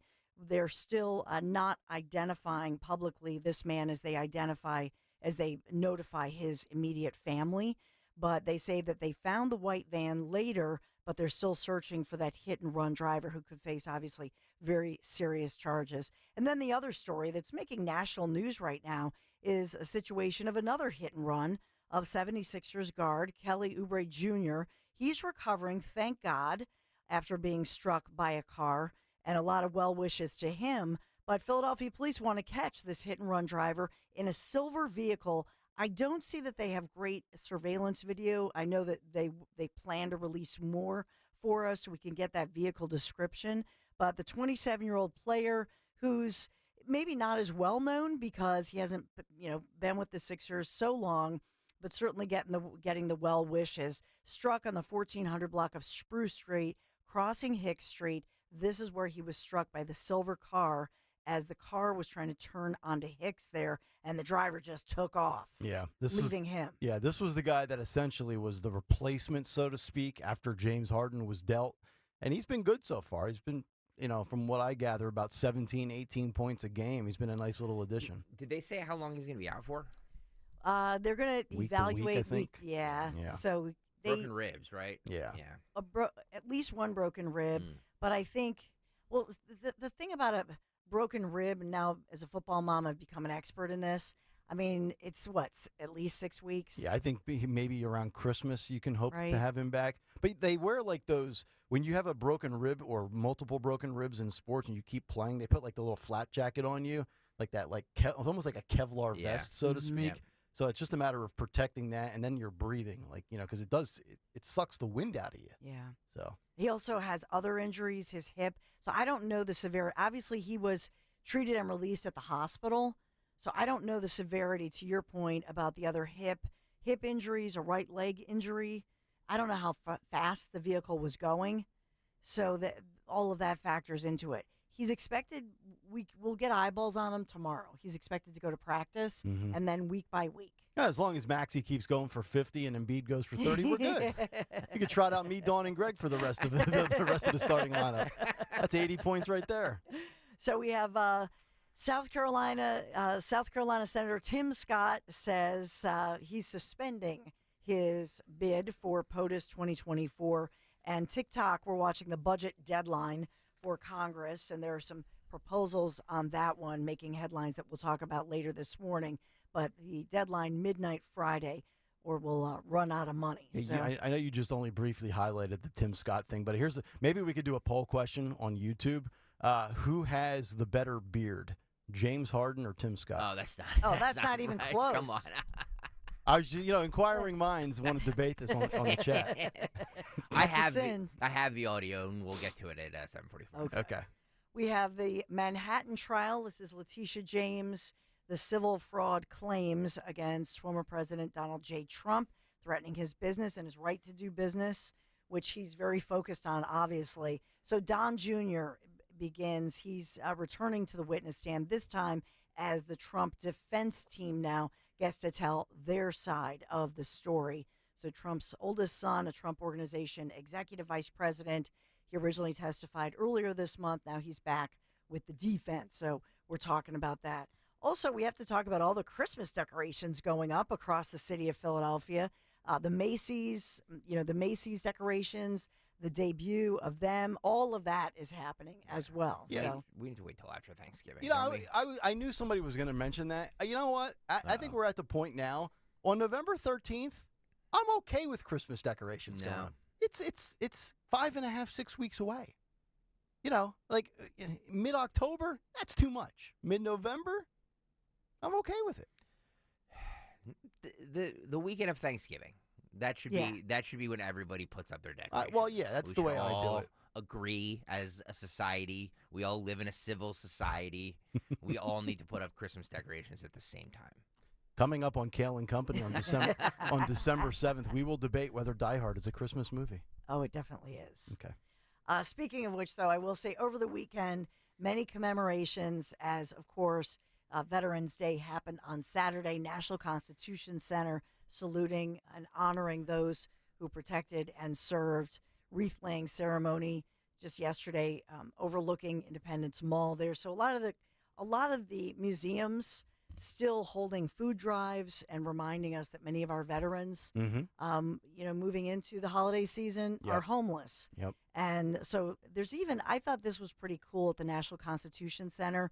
And some of the, especially the museums across Philadelphia, they have letter writing stations set up so that you can write a letter and then give thanks or donate to the veterans. Yeah. And, we talk a lot about the negativity in the news, but I thought it's the Thank a Vet program. It's funny you bring up the veterans. I'm seeing a headline right here on Fox News on my TV in the studio. NYC migrants refuse to stay in a makeshift shelter. They're rejecting this, right? The migrants, it's not good enough for us. We came here for better. We treat migrants in this country better than we do our veterans. It's true. The homeless ones I'm talking about. It's true. It's ridiculous. And it's sad. But there are now some migrants in New York City that have said it's so bad they want to go back home. Yes. In New York and or Chicago. Chicago, yeah. Right? You know what? Chicago's so bad, let's go back to Venezuela is one of the headlines I saw this weekend. It's crazy. It is. I got to give the sports networks credit this week, and they really did a good job highlighting Veterans Day and making it a full weekend. And I was a little ticked off. The NFL yesterday was doing their veterans advertisement, and they wanted you to go to NFLshop.com. You could buy the military apparel that the NFL teams were wearing this weekend. It's kind of like that camo hoodie. Yeah, I like those. I love those hoodies, but I don't like this year's. Like you don't like the version of it? Yeah, the deep brown. Like last year's they had like camouflage, and it looked cool. It was like a lighter brown. It looked way cooler. They do it team by team. So I literally, as I'm watching the Red Zone channel yesterday, I went to the website because I wanted to order the Eagles camouflage with and it's got the USA flag on the shoulder. It's awesome, yeah. And they were all sold out except for smalls and XXX. You can actually, let me send you a link. Yeah, your people can get in touch with my people. We're people who know people. Yeah, yeah. I need to get one of those. I can get you one. All right. You're gonna have to pay for it. But, that's fine. But I can get you one. Yeah, yeah. I'm sorry, Don. Go ahead. Also in the news, I know we're going to talk about Penn State. We got some Jim Harbaugh news, etc. But PCGA Day is the oldest continuous high school football rivalry in the entire United States of America. Penn Charter, Germantown Academy. So it's an incredible rivalry since 1887. Historic competition. Yeah, it's the same year Stalker took over as brand manager here. I know, right? GA lost, but I will say this. Actually, it was a victory for GA in this sense at our football game, and Stalker was there and his beautiful wife and child. I will say that the Germantown Academy parents noted that there was no national anthem on Veterans Day. And they began to sing I have the audio. They began to sing the national anthem. Wow. As then the Quakers just stood out there in the field and kind of didn't know what to do. Okay, so I need some information here. Now, who was the home team? Penn Charter. Does Penn Charter typically play the anthem for every game? They do not, because they're Quakers. It's a Quaker school. Wow. They consistently don't do it. Okay. But parents were upset because it was Veterans Day. Now, what was the final score? Oh, my God. I need to know because I had 5.5. It was bad. It was bad. I didn't cover? Okay. It was... that's another 20 I'm out. It was 21-7 by the time I left. Greg left early. Well, I have a 3-year-old. He melts course. down in the blink of an eye. Well, we scored one more time, and then they scored at least one more as well. It was brutal. Does Germantown Academy play the anthem for every game? Of course. Okay. Absolutely. All right, I'm just checking. Absolutely. And most of them do. Oh, good. But in all fairness, Quaker schools, I didn't know this. I don't know why I didn't notice this. They don't. Because they're Quakers. Maybe we can ship them out with the people from Palestine that get them all the hell out. If you can't follow some basic rules here, just leave. Well, we are sponsored this morning by Wawa. Welcome back to Wawa Siptopia, your handcrafted beverage, happy place. Right now, all your crafted to crave favorites are only $3 for a 16-ounce, $4 for a 24-ounce. Gotta have a Wawa. I had to bring like a whole huge tray of hoagies, and I was calling around all these places on Saturday because I forgot to order it. Thank God for the Wawa in Flowertown. I'm giving them a shout out because the one hoagie place was like, not a chance. Wawa, Diane, Teresa, they're like, we've got you. Have the full tray, beautiful tray, all the sides. I was like, thank God for Wawa. So I'm thankful they're sponsoring us so I can give them a friendly shout out and say thank you. Nice, very nice. And we talked about the Sixers, right? Yes, we talked about the final scores, Joel Embiid, everybody, and Maxey. God bless him. NBC 10 first alert forecast as we look at. I know it's only 32 right now, so grab that coat. But we do rise to 52 lovely. Oh, we've warmed up to 34. So bright sunny skies this week. Today 52 degrees. Tomorrow and Wednesday 54 degrees. By Thursday, 62. Friday, 65. But some showers moving through for your Friday as we warm up.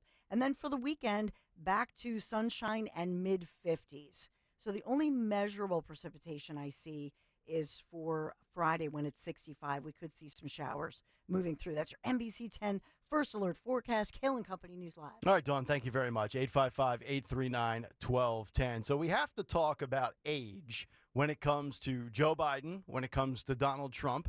But before we get to that, because I don't believe when we talk about those two and their age and their acuity that it is apples to apples. We'll explain coming up, and I want to give it a full segment because we have video and audio of both Trump and Biden. But before we get to that, just a little bit of a lighter story, although I don't think it's really a light story because it's another example of, again, people being triggered over something they shouldn't be bothered by, then griping about it on social media in an effort and a cause to hopefully end somebody's career or livelihood. So Ken Jennings is the new host of Jeopardy. Now, full disclosure, I haven't watched Jeopardy in years. When I was a kid, I used to watch Jeopardy with my mom and grandmother at times. Jeopardy would be at 7 o'clock on Channel 6 in Philadelphia, and then Wheel of Fortune at 7:30. But I haven't, and I remember when Ken Jennings went on that ridiculous winning streak that he was on, and this guy just knows way too much useless information and a lot of useful stuff as well. Well, he's the new host of Jeopardy, and now he's under fire for a joke about elderly people after a bunch of people with 12 followers started crying about it on Twitter. So this happened last week, and it's landed him in some hot water. He made a remark about people in assisted living facilities that offended some viewers, and they were quick to air their grievances, surprise, surprise, on social media. During the interview portion of the game show, which is currently airing Champions Wildcard Tournament Week, the host was talking to a contestant named Jen Jaswinski, who spoke about her grandmother.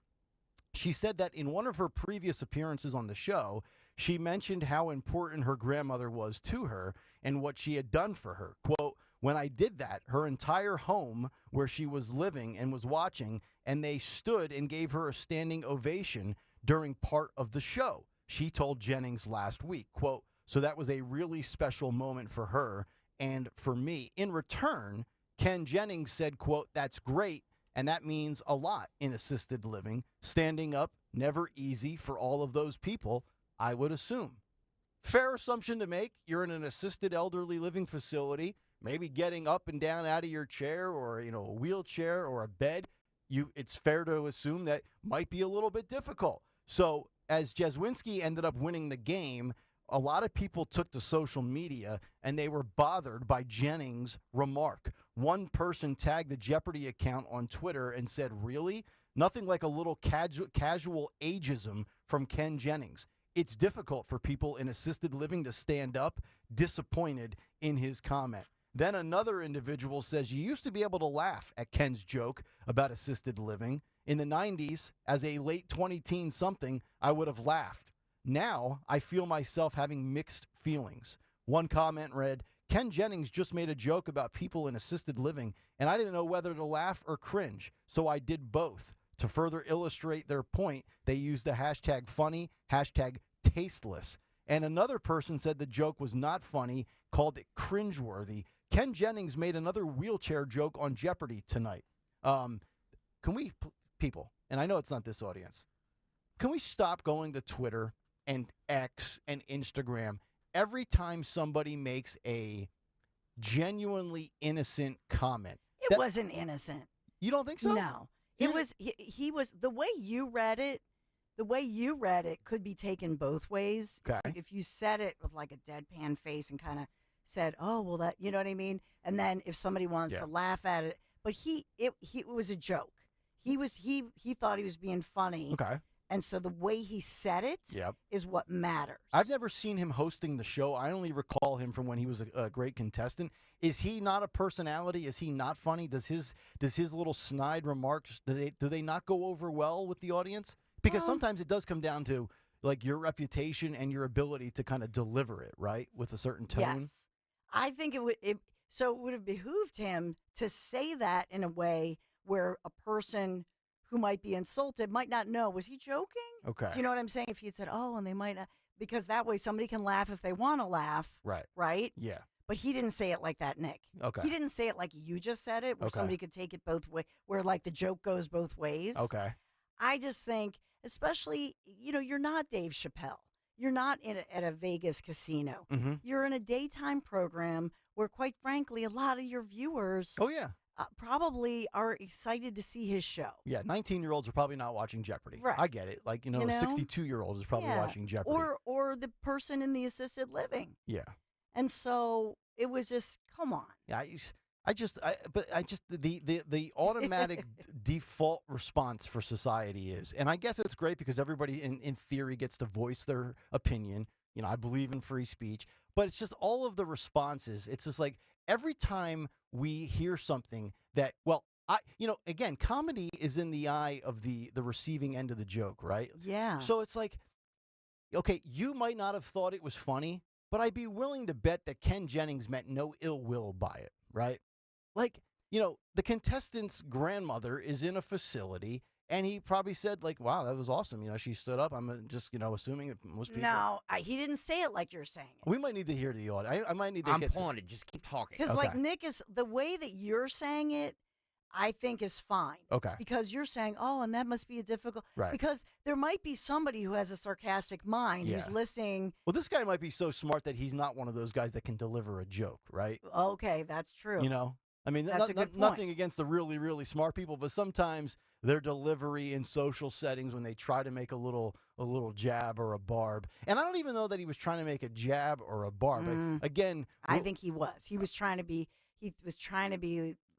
Sharp and sarcastic, and it must be difficult. Yeah, that's how I took it. It's just amazing today that in this day and age, people, every little word that we just don't like, it's let's rush to Twitter and voice our displeasure in 280 characters or less. Ken Jennings. But I think they're standing up for like their grandma or their grandpa or great grandpa. You know what I mean? Who's in the assisted living? All right, let's judge for ourselves. Okay, here's the tape.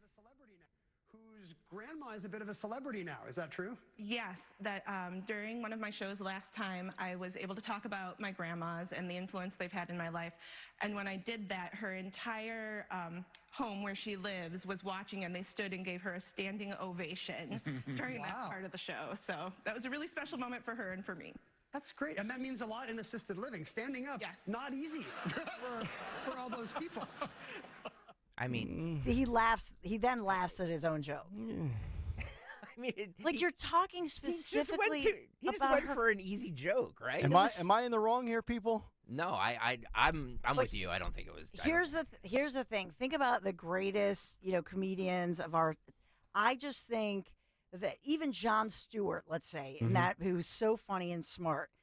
I think there's a way to deliver it in the way you, Nick, said it. Yeah. Where if he had not laughed at his own joke, if he had said, oh, and because she's talking about her grandma and she's like very sincere.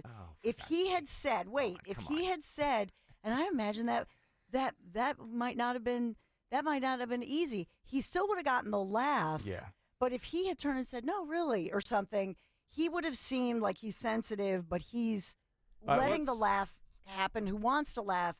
But he's respecting her grandma. Let's put the poll up on Twitter or on the YouTube chat. Put it up on YouTube. Is Ken Jennings' comment innocent or trigger worthy? It's a again, I didn't hear it until just now. He's not a comedian. Right. Agreed. But he's hosting a dopey show that he needs to kill some time and be engaging. Like the fact that people are offended by that is just like oh, God, come on. And the reason I brought this up is because we're going to get into age here with Biden and Trump and things like that. So I figured it would be, and I had no idea how Dawn was. So Dawn thinks it's a little over the top, not good.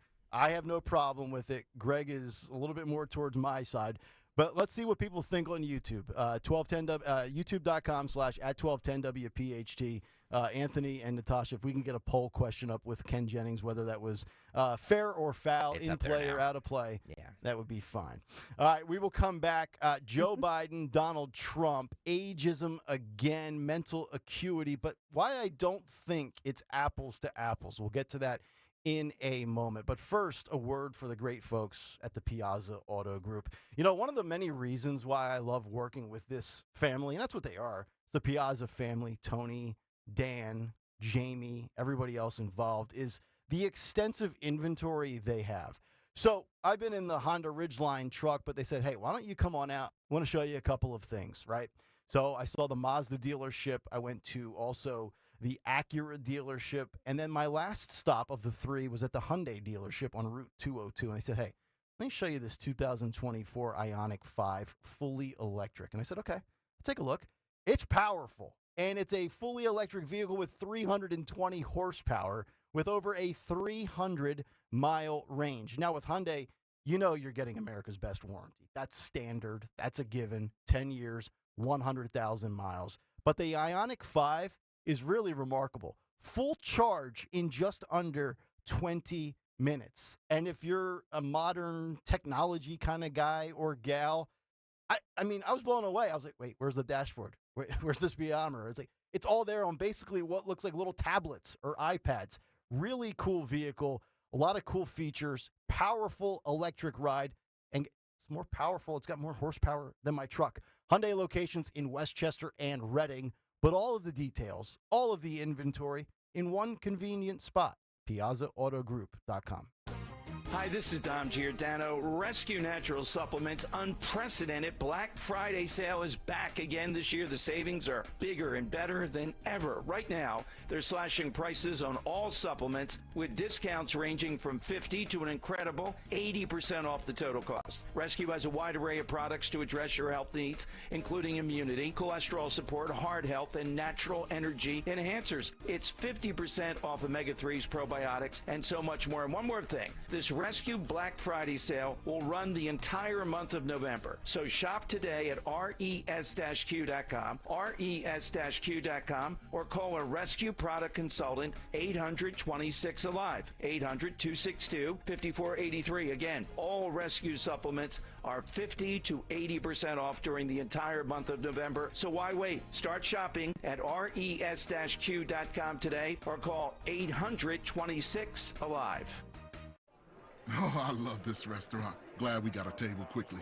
What does that sign say? Caution, wet floor? No, right next to it. If you are 60 or older, you may be at increased risk of serious consequences from RSV, respiratory syncytial virus, compared to adults younger than 60. Huh, I didn't know that. Not all dangers come with warning labels. Talk to your pharmacist or doctor about getting vaccinated against RSV today. RSV vaccines, including Pfizer's, are available. Learn more at bewareofrsv.com. Brought to you by Pfizer.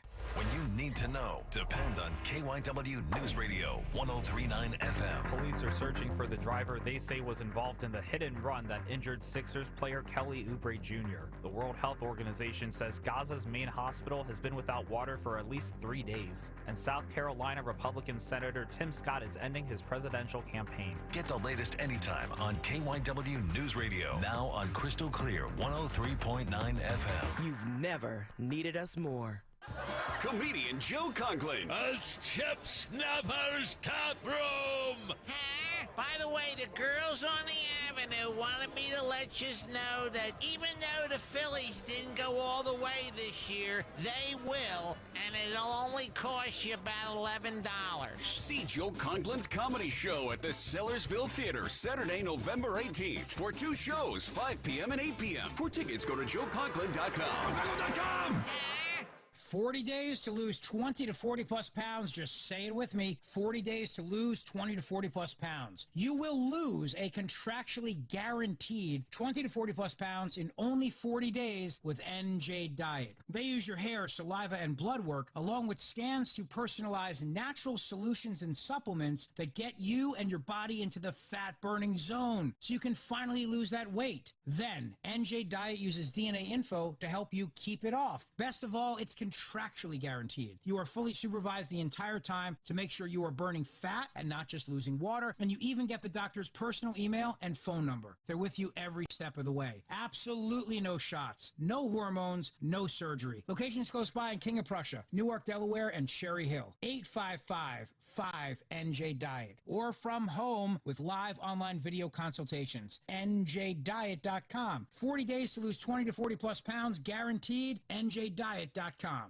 Consumer Cellular offers the exact same nationwide 5G coverage as the major carriers, even in bumper-to-bumper traffic. Their 100% U.S.-based support is just a click away. Plus, activation is always free. Visit consumercellular.com to switch today.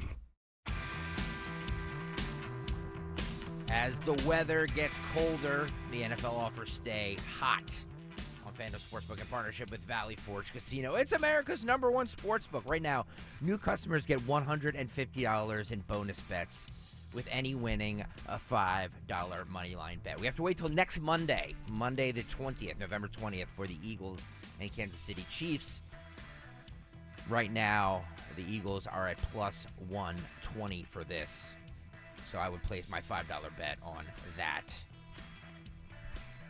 If you've been thinking about joining FanDuel, there's no better time to get in on the action. I love the FanDuel app. It's so easy to use. There's a wide range of betting options, including spreads, player props, over-unders, and so much more. Go to FanDuel.com/Greg, FanDuel.com/Greg, and sign up right now. FanDuel Sportsbook is the official partner of 1210 WPHT and is the official partner of the NFL.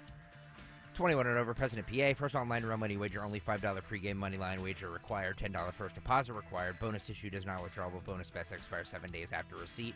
See terms at sportsbook.fanduel.com. Gambling problem, call 1-800-GAMBLER. Calling on Media PA to follow 1210 WPHT on the free Odyssey app. Download it now.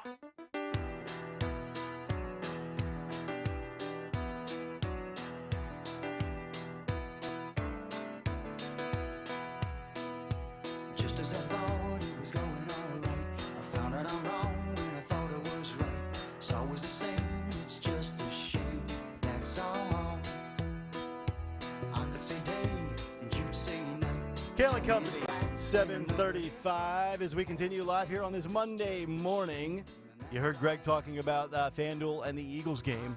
It's going to be 15 days, I think, between games. Coming off of the bye this week, and they don't play till Monday of next week. Yeah, that's what they've been doing a lot for bye weeks now. My God. Yeah. It's going to feel like an eternity. But you get a nice little Thanksgiving sandwich. So Eagles and Chiefs on Monday.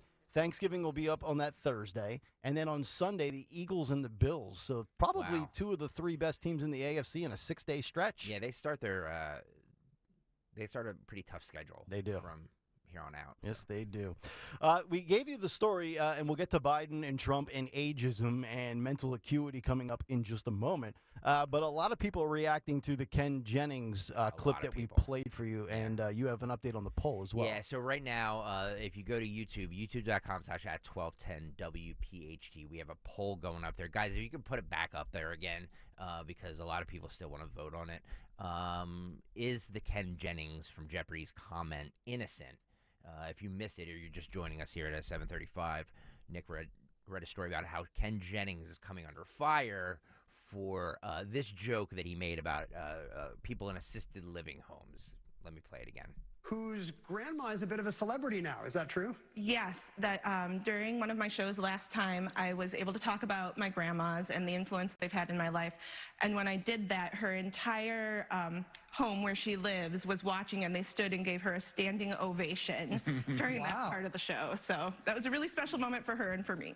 That's great, and that means a lot in assisted living. Standing up, not easy for all those people. There's kind of a DeSantis kind of an awkward laugh at the end there. Oh, Yeah. He shouldn't have laughed at his own thing. Who's less funny, Ken Jennings or Colbert?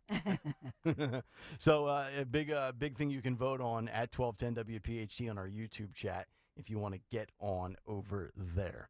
So when it comes to age and it comes to mental acuity, I don't believe that Donald Trump and Joe Biden are in remotely close to the same category. Donald Trump has his slip-ups from time to time, but I have said this and I've been consistent with this for the better part of a year.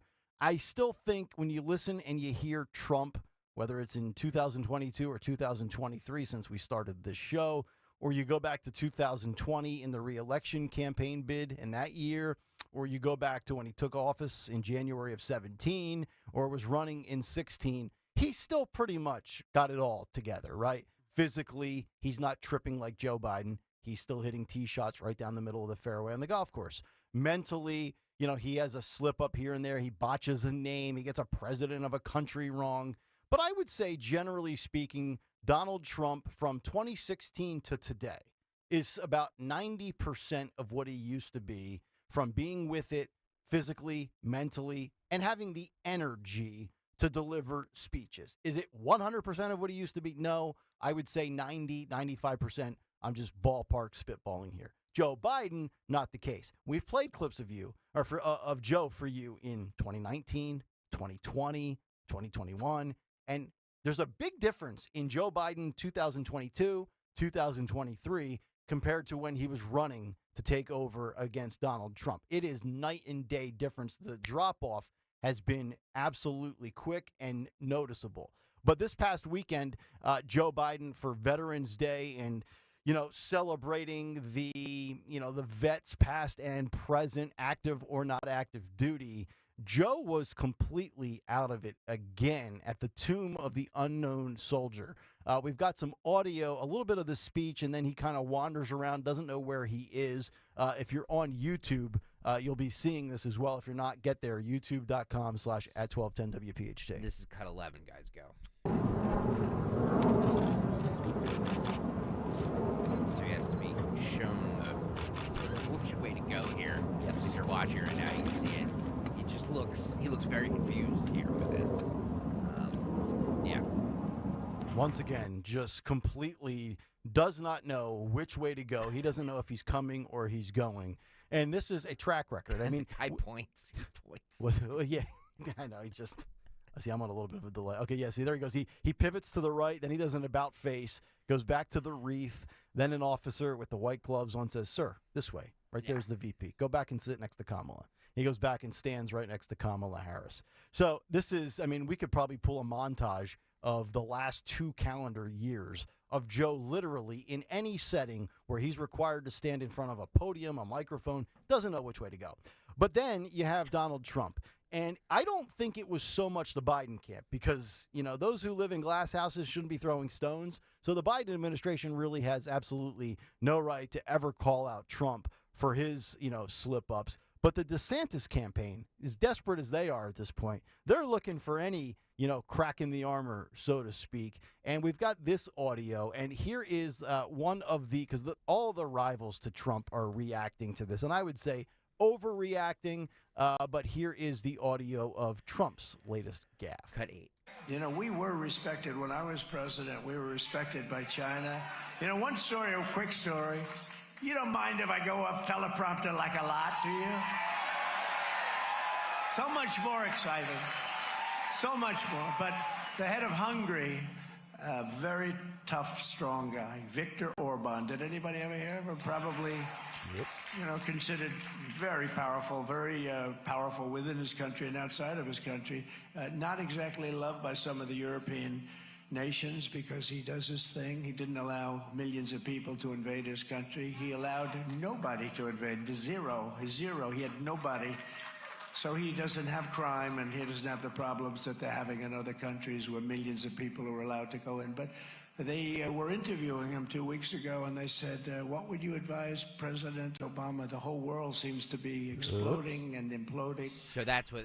And he said it's very simple. Yeah. That's what they're talking about, President Obama. Yeah, so he says Obama instead of Biden. To me, that is very, very. Now, we know it's factually incorrect, but it is very nitpicky. Although you could sit there and say we're living through the third Obama term, but I digress. I mean, look.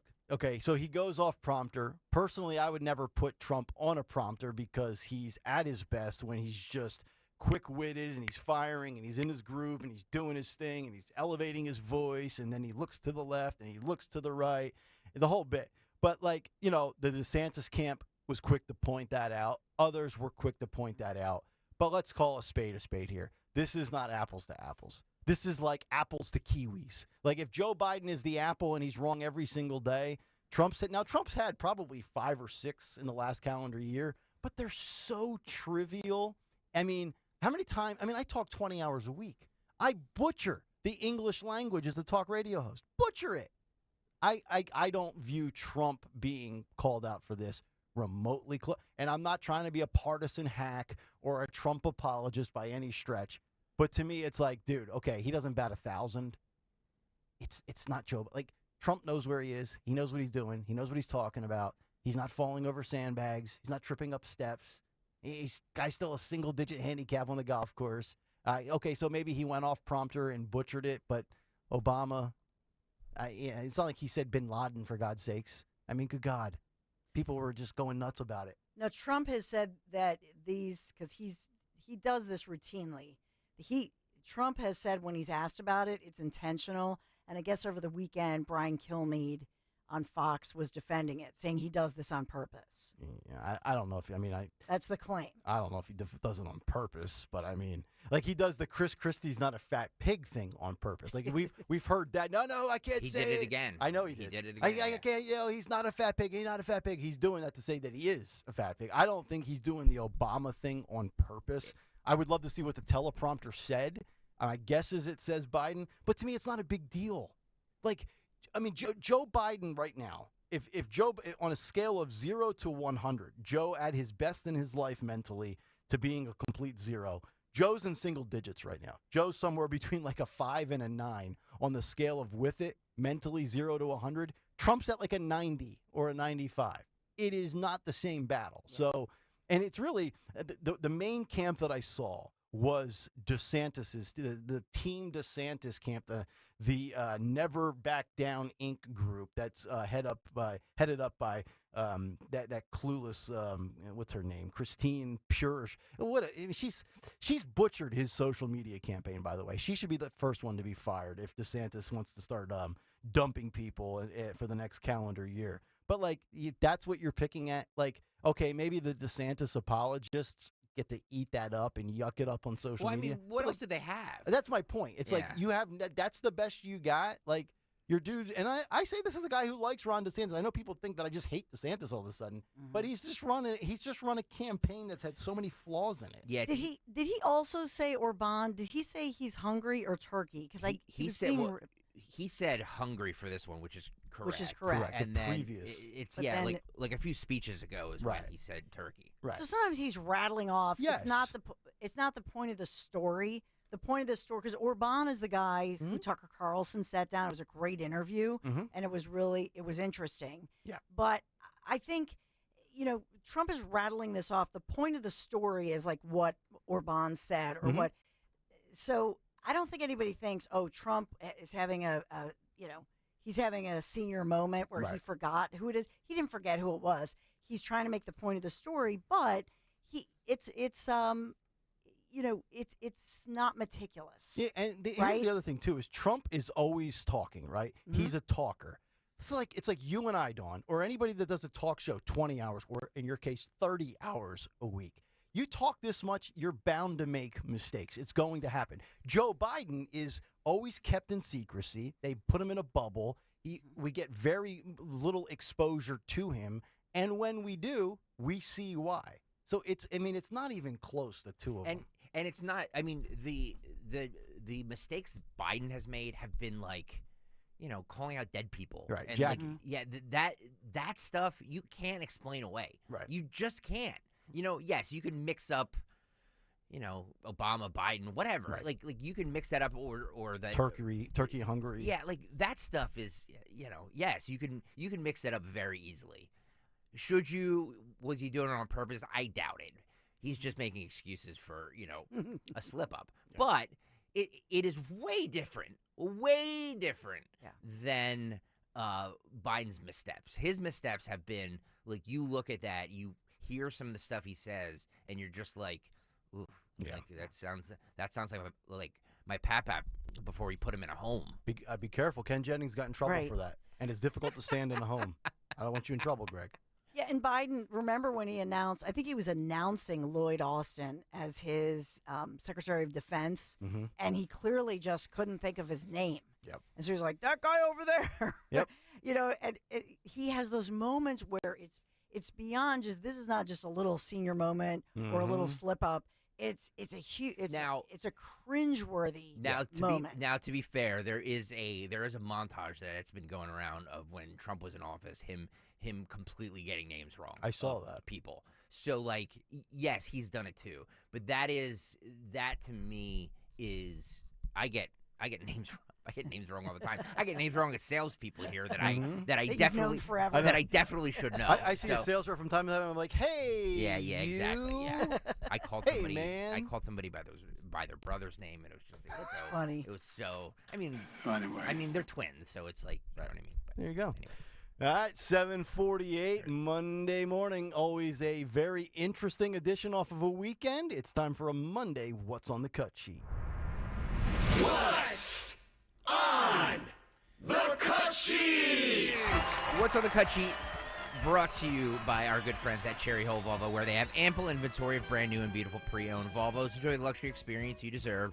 They always go the extra mile for their customers because relationships matter at Cherry Hill Volvo. Check them out on Route 70 in Cherry Hill Volvo, where relationships matter. Nick, Dawn, I think it's time that we retire this What's on the Cut Sheet open. Oh, yes. Yeah. We might have to. And I think it's time that we replace it with this. K1, guys, go.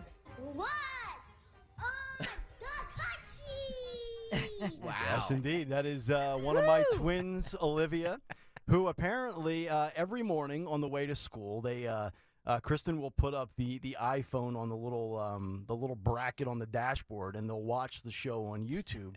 And this is right around the time where they're going to school. So Friday, for about 8 hours straight, when she got home from school, all Olivia was doing was running around the living room yelling, "What's on the cut sheet?"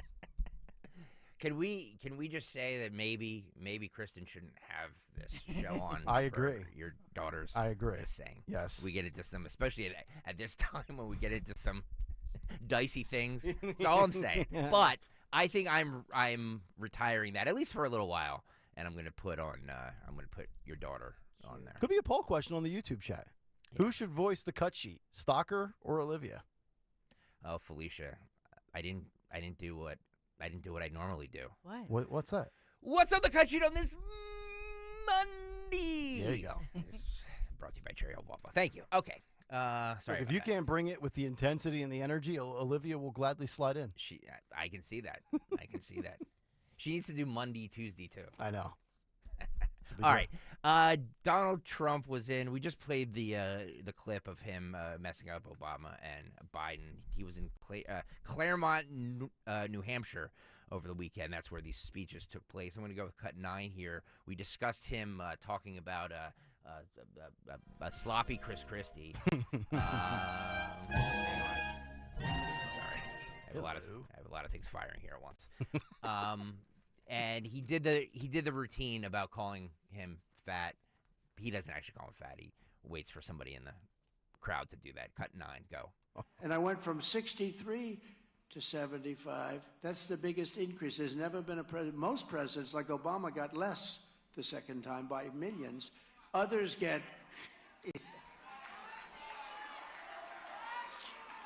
Who said that? Who said that? And by the way, there's somebody else said something. They said, this man said something he shouldn't say. I will defend. He said, Chris Christie is a fat pig. You cannot say that, sir. You can. Please take that back. Please take that back. No. He said, Chris Christie's a fat pig. You cannot do that. This is a tough group. Anyway, they're weaponizing. You know, the beauty of that is, he said that, and I'm correcting him, but the beauty of that is the fake news. You know, you're not allowed to use the fat word, and you're probably not allowed to use the pig word, right? The beauty of that is that the press can't really do anything because I'm defending him. They can't do anything, so it's sort of interesting the way that works out. They can't really write the story because I'm defending the fact that you can't use the word fat pig when you describe Chris Christie. He's not a fat pig. For purposes of, he is not a fat pig. There you go. He's playing it up beautifully. I gotta say, guys, in a country where 60% of the people are obese, the fat thing probably doesn't work so well. I'm just saying. Well, and then the other thing too is not a smart move. I really don't. Oh, so you think this works against him? No, I just think it's. Look, I think it's hysterical. You know what I mean? Because we've talked about the whole fat subject in this country on the show. Agreed. But I just think that you're dealing with a nation that is large. And that's even when you eliminate the BMI index, which is also outdated and ridiculous. I just don't. I don't. Again, I'm not offended. I don't care. You know what I mean? But I don't think it plays well, and I think it's I just don't think it's smart of him to do that. Who does it? I mean, so does this turn off maybe that one random? And I say one loosely. I mean, there's probably more than one.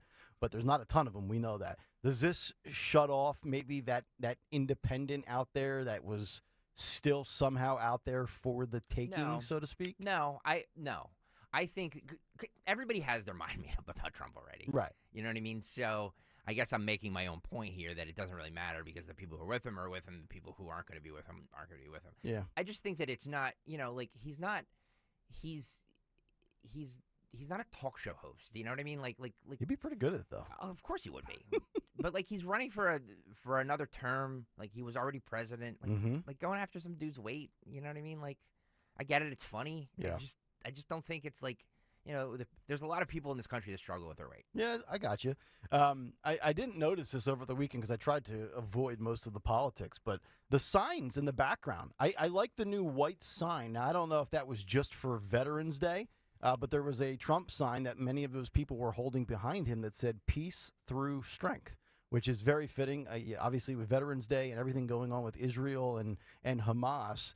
And one of the things that Dawn always talks about under Trump's watch, peace and prosperity, peace through strength, which actually goes back to our big take this morning about how Biden's weakness has led to a lot of this and, how this did not happen under Trump's watch. Which, by the way, when that campaign ad that Trump dropped over the weekend, if you spill an ounce of American blood, we will spill a gallon of yours.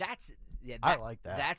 That is the stuff he should focus on. I agree. Sylvia writes on the YouTube chat, it's not classy. Trump's not classy, you know what I mean? That's his brand. I get it. I don't think it. Like, what does it do? And it's obviously makes you laugh. It's obviously a prepared thing because he does it at everything. Every speech he has. I didn't hear there. Was there actually somebody in the crowd that called out? Yeah, there was. Was there? There was somebody who said it. Yeah, okay. there was. I couldn't hear. Okay. Play it again. Okay. There's somebody in the crowd that yelled it out. I'm sure. Here's the thing. I'm sure. It's a campaign rally. He's doing these. To Greg's point, pivot because you don't want to have the same old show that is airing over and over. I don't really think. I honestly, I don't think it hurts, but I don't think it gains anybody new. So how about this? What if in the next rally he does, the next interview he does, whatever it might be, the next time he is in a public setting with a camera and a microphone, short of the court stuff, because, he's probably focused on the court stuff there. But anything election campaign-wise, what if he came out and what if he released it on Truth and then it gets recirculated on Twitter and everywhere else, where he says, effectively today, November 14th, I'm no longer mentioning, and he goes through the 4, because now, remember, there was 5. Scott dropped out last night at 11 p.m., so it's down to DeSantis, Ramaswamy, Christie, and Haley. What if he just said, I will not mention or even bring up or even mock any other Republican candidate / nominee because I'm so far ahead in the polls, they're not worth my energy or time? I would actually think that would go over really well. And if he just went straight full speed ahead for just going after Biden, he won't debate. And what his vision is, that's it. Yeah, I would love it if he. And we're playing a snippet of the rally, but it's some of these freshen up what you're delivering, the speech you're delivering, saying, you know what, I'm genuinely concerned about this week's meeting between President Joe Biden and Chinese President Xi Jinping this week, California, San Francisco Bay Area. These are critical meetings. And let me tell you, and then he can give some of his insights. Everybody remembers how he busted China's chops and really said we're going to have a better deal for Americans because we did not have a good trade deal. And the same with Canada, Mexico, that whole thing. Bring that up. Remind people of the jobs and the importance of having somebody who's on the job, who knows who the heck they're talking to. So I would rather see that than the old routine that we've seen before. Yep. And you mentioned Xi and Biden in San Francisco. This Wednesday. The videos went viral over the weekend on social media. They literally cleaned out all of the homeless camps in San Francisco. There's not a cigarette butt or a piece of bubble gum wrapper on the sidewalks. They are spick and span clean, as if the homeless never existed. Yeah, we'll get to that. That is remarkable. Robert Schwartz on the YouTube chat says, I don't want classy. I want a person who can run this nation. Great, but you were going to vote for him anyway. I'm just saying that, it's not, yes, the Trump the Trump people are going to be with him no matter what. I'm not saying that. And again, I'm not offended by it. I don't care. I think it's funny. I think it's hysterical, actually. Yep. I'm just saying that, like, in a nation where there's a lot of people that's obese, there's a lot of your voting base that's obese. Right. Like, maybe the fat stuff, not the best stuff to, not the best road to go down. That's all I'm saying. Yeah, I mean, it's it's the old adage of never punch down, punch up. And honestly, at this point, there's really nobody to punch up at other than the fact that you're going against Joe Biden, even though you've got some leads in swing states. Like, punching down at this point, I think it would just be a sound strategy. Like myself, personally, I don't punch down at the other shows that I'm beating. It's not worth my time.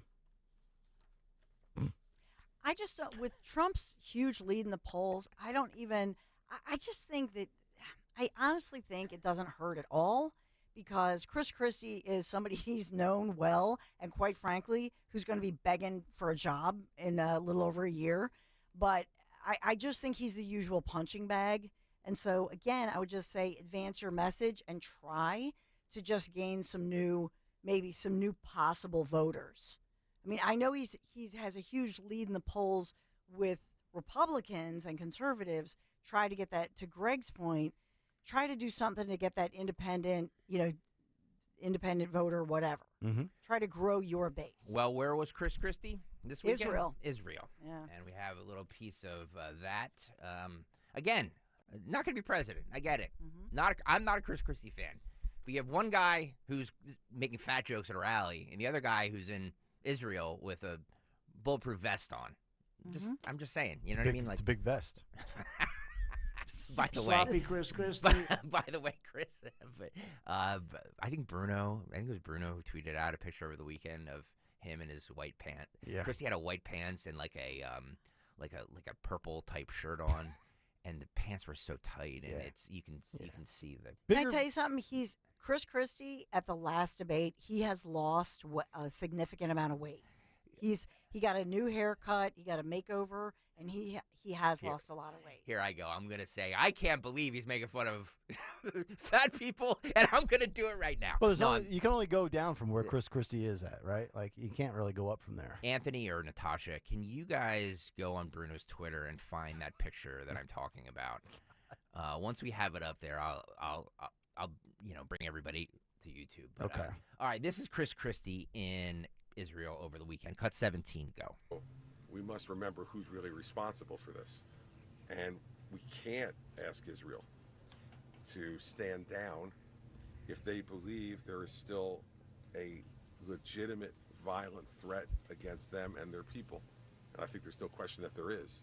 And so they must continue to fight until they have degraded that capability to a point where they can say to their people, come back and live here safely and securely. Until that comes, I don't think calls for a ceasefire make any sense, and also forget the history of the fact that before October 7th, there was a ceasefire in place, and it was Hamas that broke it, not Israel. Yeah, again, that's why I laugh, and that's why I talked about it in the big take this morning, and it gets me so angry. So let's think about this. Hamas violates the ceasefire. They go in and go beyond war. They slaughter babies and women and the elderly and pets, babies and infants in cribs, beheaded. That is labeled war. That's just war. It's just a casualty in the ugliness of war. And then Israel, on the responding end, gets labeled and accused of a genocide and war crimes, when historically we know that the Israelis have been on the wrong end of a genocide. Not that there's ever a right end, but if it wasn't Hitler 80 years ago, it's those in the Middle East with radical thoughts that want to wipe out an entire population. You don't get to punch somebody in the face and then say that the person you punched isn't allowed to self-defense and defend themselves and punch you back. That's basically what these pro-Palestinian supporters marching through American streets are claiming, and they look foolish in doing so. Yeah. Can I tell you something? Sure. Chris Christie, during the last debate, I feel like he made a huge pivot. And because nobody's really watching him, in essence, because they're saying, oh, Trump has this, and they're looking at Nikki Haley or Ramaswamy, etc. But I think Chris Christie, because he knows that this is a marathon, sees a lane for himself as somebody who's a moderate and who, if he can take out the others, he believes in his mind, head to head, that he can beat Trump because he in his head feels that he's more electable for a general election. I've noticed a huge change in Chris Christie. Physically, he has lost a lot of weight. He's gotten a makeover. Look at him in that picture. I think in that picture he looked great. I don't think of like he must have lost 40 pounds. He does seem more focused on the issues than and so much presidential. than poking at Trump. Like he's almost pivoted out of the hey, I'll gas bag with Trump lane and let's get down to the issues lane.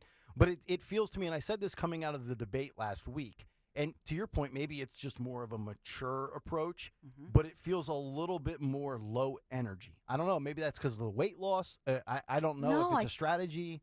I think that I actually liked his energy the last debate. You did? And you know, I'm fair. I'm critical, of everything, but I actually think he's trying to be presidential and he's trying to show himself in a different light. Now, does that win over anybody in the polls? What he's trying to do is stay in the game because he knows if he can wipe out the others, if he can still raise the money, and he's really good at fundraising, I just wonder where this goes. But I think that he has made a huge pivot in his campaign. Well, it's just to me. So if you're saying that he could be a factor moving forward, well, it's a math game. Is he? So he's going to try to win over the moderates of the Republican Party, but in winning over the moderates, whatever that number might be, he never had them and he never will. He's losing the further right, the conservatives, the MAGA section of the Republican Party. So if I'm Trump, I'm like, okay, that's fine. You want the moderate portion of the Republicans? My portion trumps your portion, no pun intended. But I think the reason that Donald J. Trump was talking about Chris Christie in the first place is that he recognizes what's happening, and I think that's why he's stating this. And so to Greg's point, wipe him out in a different way. Yeah. Not talking about his appearance. And just one other thing to your point with moderate versus MAGA within the Republican Party. I saw a video clip yesterday of Steve Bannon who said the MAGA movement's not moving away and moving forward of the future of the MAGA movement. Trump is the most moderate of the future of the MAGA movement. Let that sink in for a moment. You mentioned San Francisco because there's this upcoming meeting between Xi Jinping and President Biden coming up, I believe, this week. Wednesday, and San Francisco is the place where they're going to meet. And miraculously, guys, they cleaned up San Francisco. Ship them on up. In a whole weekend, it took them. They made it look. They got all the homeless people off the streets. Moving on out. Cleaned it up. Cleaned the urine and feces and all the other nonsense off the streets. Remember that when the Super Bowl was in Los Angeles a year or two ago, they got rid of the entire homeless population because can't have Super Bowl week littered with bums, right? It's amazing what you can do when you really want to. Yep. This is the Fox, let me see here, Fox 2 San Francisco news report on it. Cut 3, guys, go. Yes, that's right. The summit is expected to bring in $53 million, filling hotel rooms, bringing big business. And the city did tidy up for Dreamforce, but this cleanup is much more extensive. While San Francisco is in the spotlight for the Asia-Pacific Economic Conference, city leaders are making sure the city shines. Tourism is our business here in San Francisco, and we need to focus on making sure that the tourist dollars still come back. Oh, isn't that rich? Oh my God! Right. Like what happens all the other time of when tourists go? San Francisco's lovely. Tourism be damned until a communist dictator comes to our city. All it took for San Francisco to wipe out the homeless, the drug injection sites, the tent camps, was the leader of China to show up. Now think about that. By the way, if you're watching on YouTube, you see this guy has a hat on with a feather in it. Mm-hmm. Not a great look. You're not a fan of the feathered hat? So think about that when it comes to San Francisco, when it comes to Los Angeles, Chicago, New York, Philadelphia, for that matter. You know what? If Chairman Xi was coming to the Valley Forge Convention Center, and I'm just throwing that out for I don't know, for whatever reason, and let's just say to get there he had to fly over or drive through Kensington, the Philadelphia authorities could clean up Kensington in 8 hours if they wanted to. 8 hours. 8 hours. You're 100% correct. Yep. But they don't. And they don't want to. They choose not to. It's part of their program. You should just go in there with a bulldozer. I'm serious. I mean, you look at and San Francisco is a bigger city than Philadelphia. Yeah. But the fourth biggest populated city in the country behind New York, LA, and Chicago, I think. And they literally, in a weekend, it's like, hey, man, we have a pristine, clean city. Unbelievable. Are you impressed, Chairman Xi? Yeah. More. Here's a little bit more from that news report, guys. Caltrans repaving major roadways like the Harrison Street off-ramp from the I-80. BART doubling down by deep cleaning their stations overnight more often. The city had gotten a little bit dingy over time. Scrubbing and power washing is happening all over the city. Yeah, the bottom of my shoes look clean. It's noticeable how clear the streets look and how few homeless encampments there are on major thoroughfares.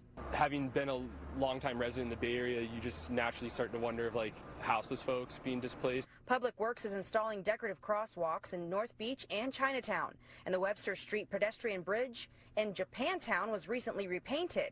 The Yerba Buena Gardens at the Moscone Center are decked out with new colorful landscaping and murals, paid for by the Clean California grant, just in time for the 20,000 high-profile CEOs and heads of state coming into town next week. It looks like a Some people say this should be how it's always done. What about the people who are here year-round, you know, and local, hardworking, working class Bay Area folks? Others welcome the cleanup. Anything that brings in a positive look on the city of San Francisco is great. We will continue to do everything we can to maintain cleanliness in our streets. This is like the equivalent. This is the equivalent of living in a pigsty at home with your wife and children, and then the in-laws come over for Thanksgiving. All right, got to clean everything up. Let's go. We got 3 hours. I want this house spick and span. It is true. It is true. We've all been there. We've all been there. Clean the house and go. Right. What a disgrace. So, NSA spokesperson Jake Sullivan was on State of the Union on CNN on Sunday talking about the upcoming meeting between Biden and Xi Jinping, what they're going to try to accomplish here. Cut 5, go. Jake, I want to ask you before I let you go about a highly anticipated meeting with Chinese President Xi Jinping this week in California. The president is big on believing that personal diplomacy and talks in person can work, and he's gotten to know President Xi very well over the years. Can the summit really reverse months of tension between the U.S. and China? And specifically, is it possible that the disintegration of communication between U.S. and Chinese military could be one thing that is restored after this? Well, it's a great question. First, you're right. President Biden believes there is no substitute for leader-to-leader engagement, face-to-face, to manage a complex relationship like the U.S.-China relationship. And that's what we're trying to do here. The U.S. and China are in competition. President Biden is trying to manage that competition responsibly so it doesn't tip over into conflict. And he's looking for areas where we can work together where it's in our mutual interest to do so. When it comes to managing the relationship, ties and communications between our two militaries are critical. The Chinese have basically severed those communication links. President Biden would like to reestablish them, and he will look to this summit as an opportunity to try to advance the ball on that. I won't get ahead of any announcements that might come out of it, but this is a top agenda item. And he's also looking for other practical ways to show the American people that sitting down with Xi Jinping can defend American interests and also deliver progress on the priorities of the American people.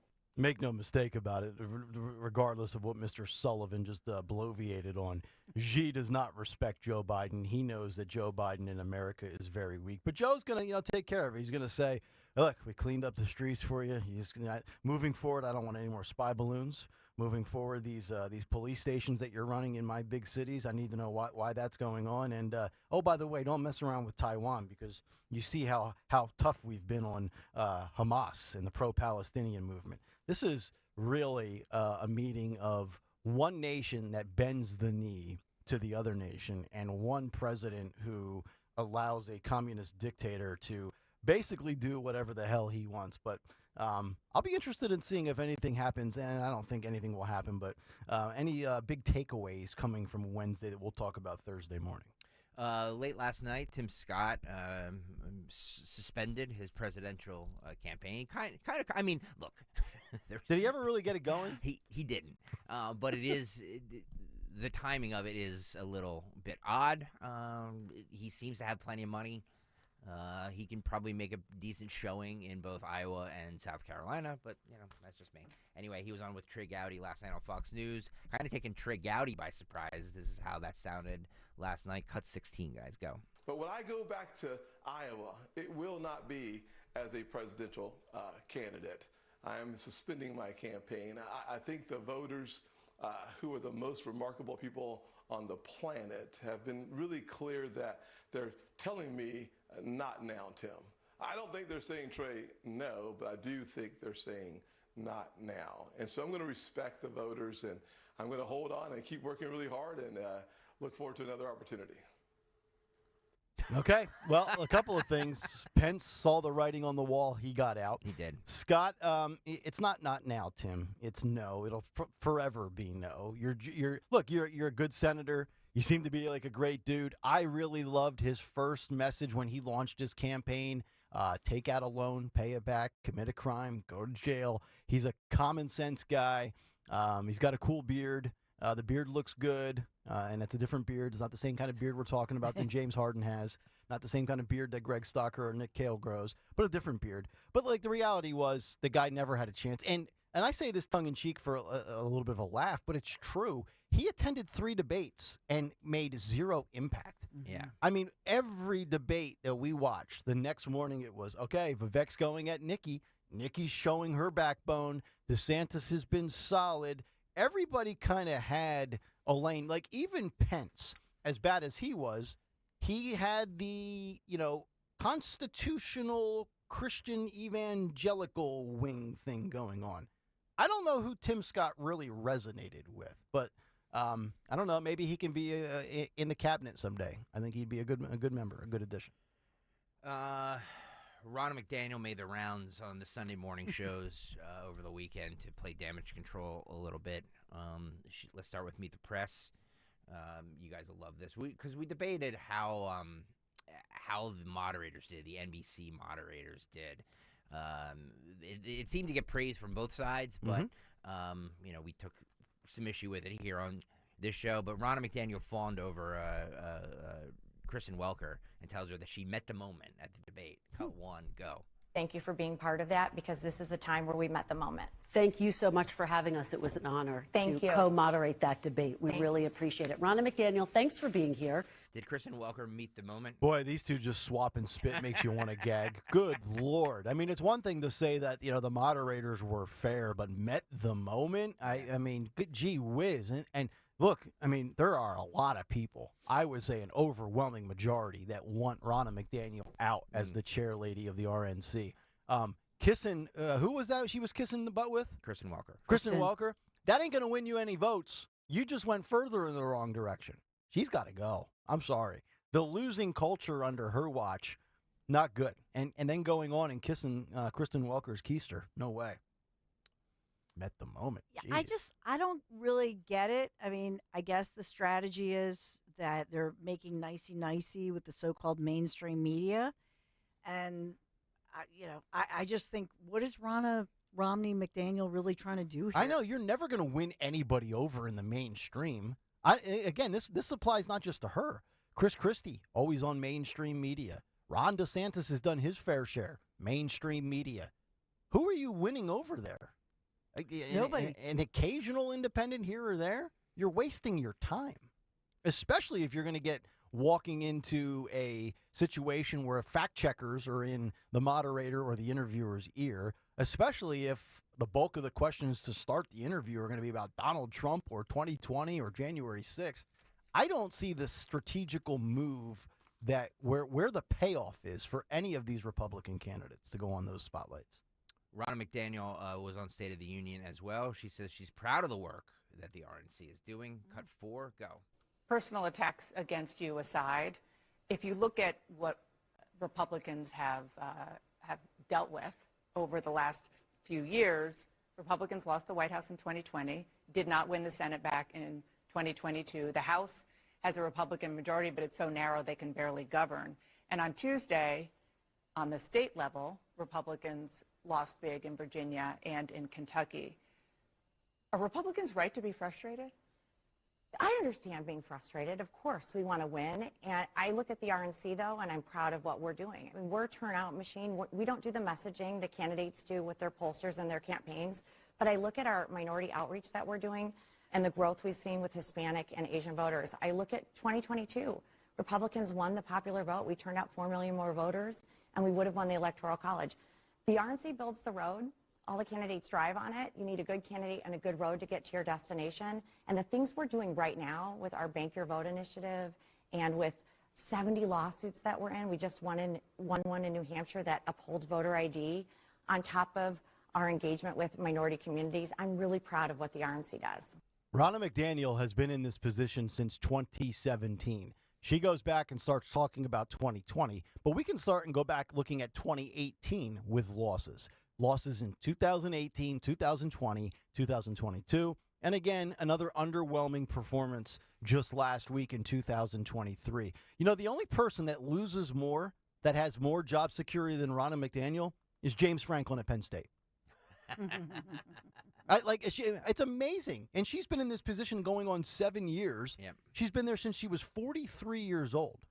And I'm sorry, sooner or later, it's not just enough to gut the party with the Kevin McCarthy's of the world, perhaps the Mitch McConnells of the world. Like I said, all three of them to me, get them on out.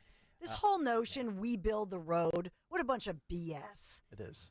She's deflecting. That infuriates me as somebody who, I talk to all these candidates who work their keisters off, who are unbelievably great candidates, they didn't get enough support, okay?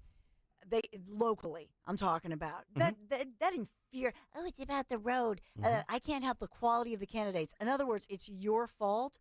Baloney. That is wrong, and that's a wrong way to think. And by the way, the Democrats never think like that.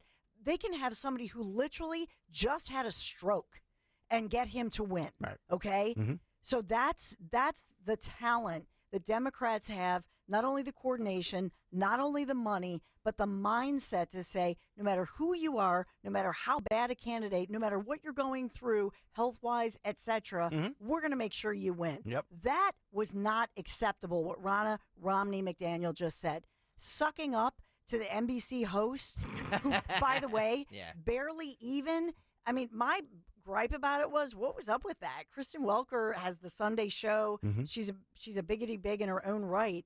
Why was it that she was sandwiched in between? And I felt she didn't have much of a role in truth. But anyway. Well, compared to Lester Holt, she's still kind of green as far as experience, right? Well, but she's the one that they should be, they gave her Meet the Press. She should be. Yeah. She should have led that. They should have elevated her. She's just 100%. trying to carry on the legacy of Chuck Todd. That was just infuriating to me that she said, we build the road. And basically what she's saying is, well, we have candidates who suck. And if we had better candidates. Yeah. And then she tries to take advantage. She tries to take credit for the Hispanic vote, which, by the way, where was Trump? And we had a big conversation about Trump. Yeah.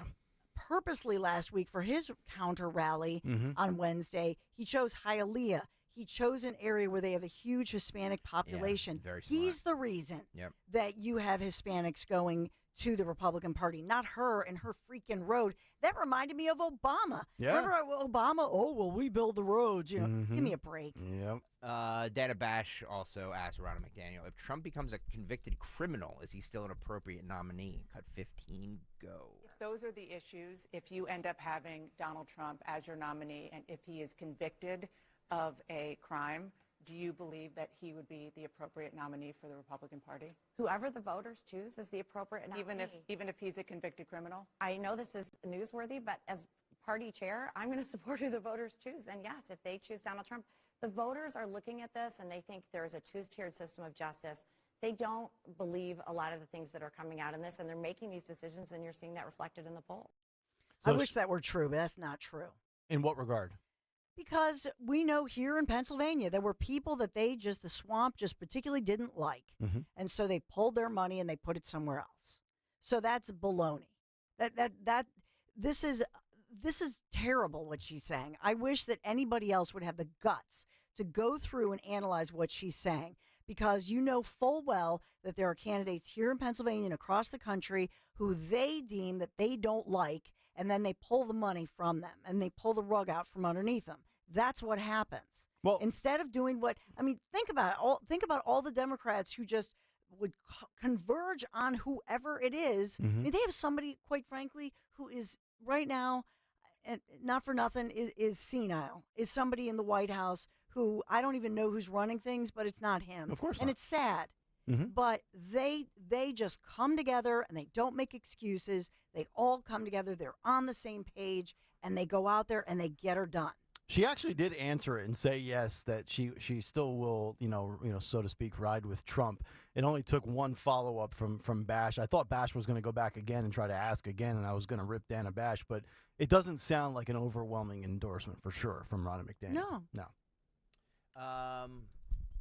Politico's Jonathan Martin was on ABC this week, speaking of the election that passed over the weekend. He says that the GOP refuses to concede to the public sentiment on abortion, the abortion issue. Cut to tape of him saying that There the is. woman should be punished. It's his biggest accomplishment. Yeah, it's his biggest accomplishment as president, overturning a half century of legal abortion. And he's clearly embarrassed by it now because he thinks it's a political loser. But he is on tape saying, and I'm sure Democrats are going to punish him for that. Look, I think that the GOP does not have a good answer for this issue because they refuse to concede to public sentiment. The country does not want to outlaw abortion, and that has been clear in every state that has voted on it. And there's not any reflection at all among Republicans about that fact. And when you can't even talk as a party about where the country is, where the voters are, and what your policy is, that's going to create some challenges because they refuse to move off their hard line for their base.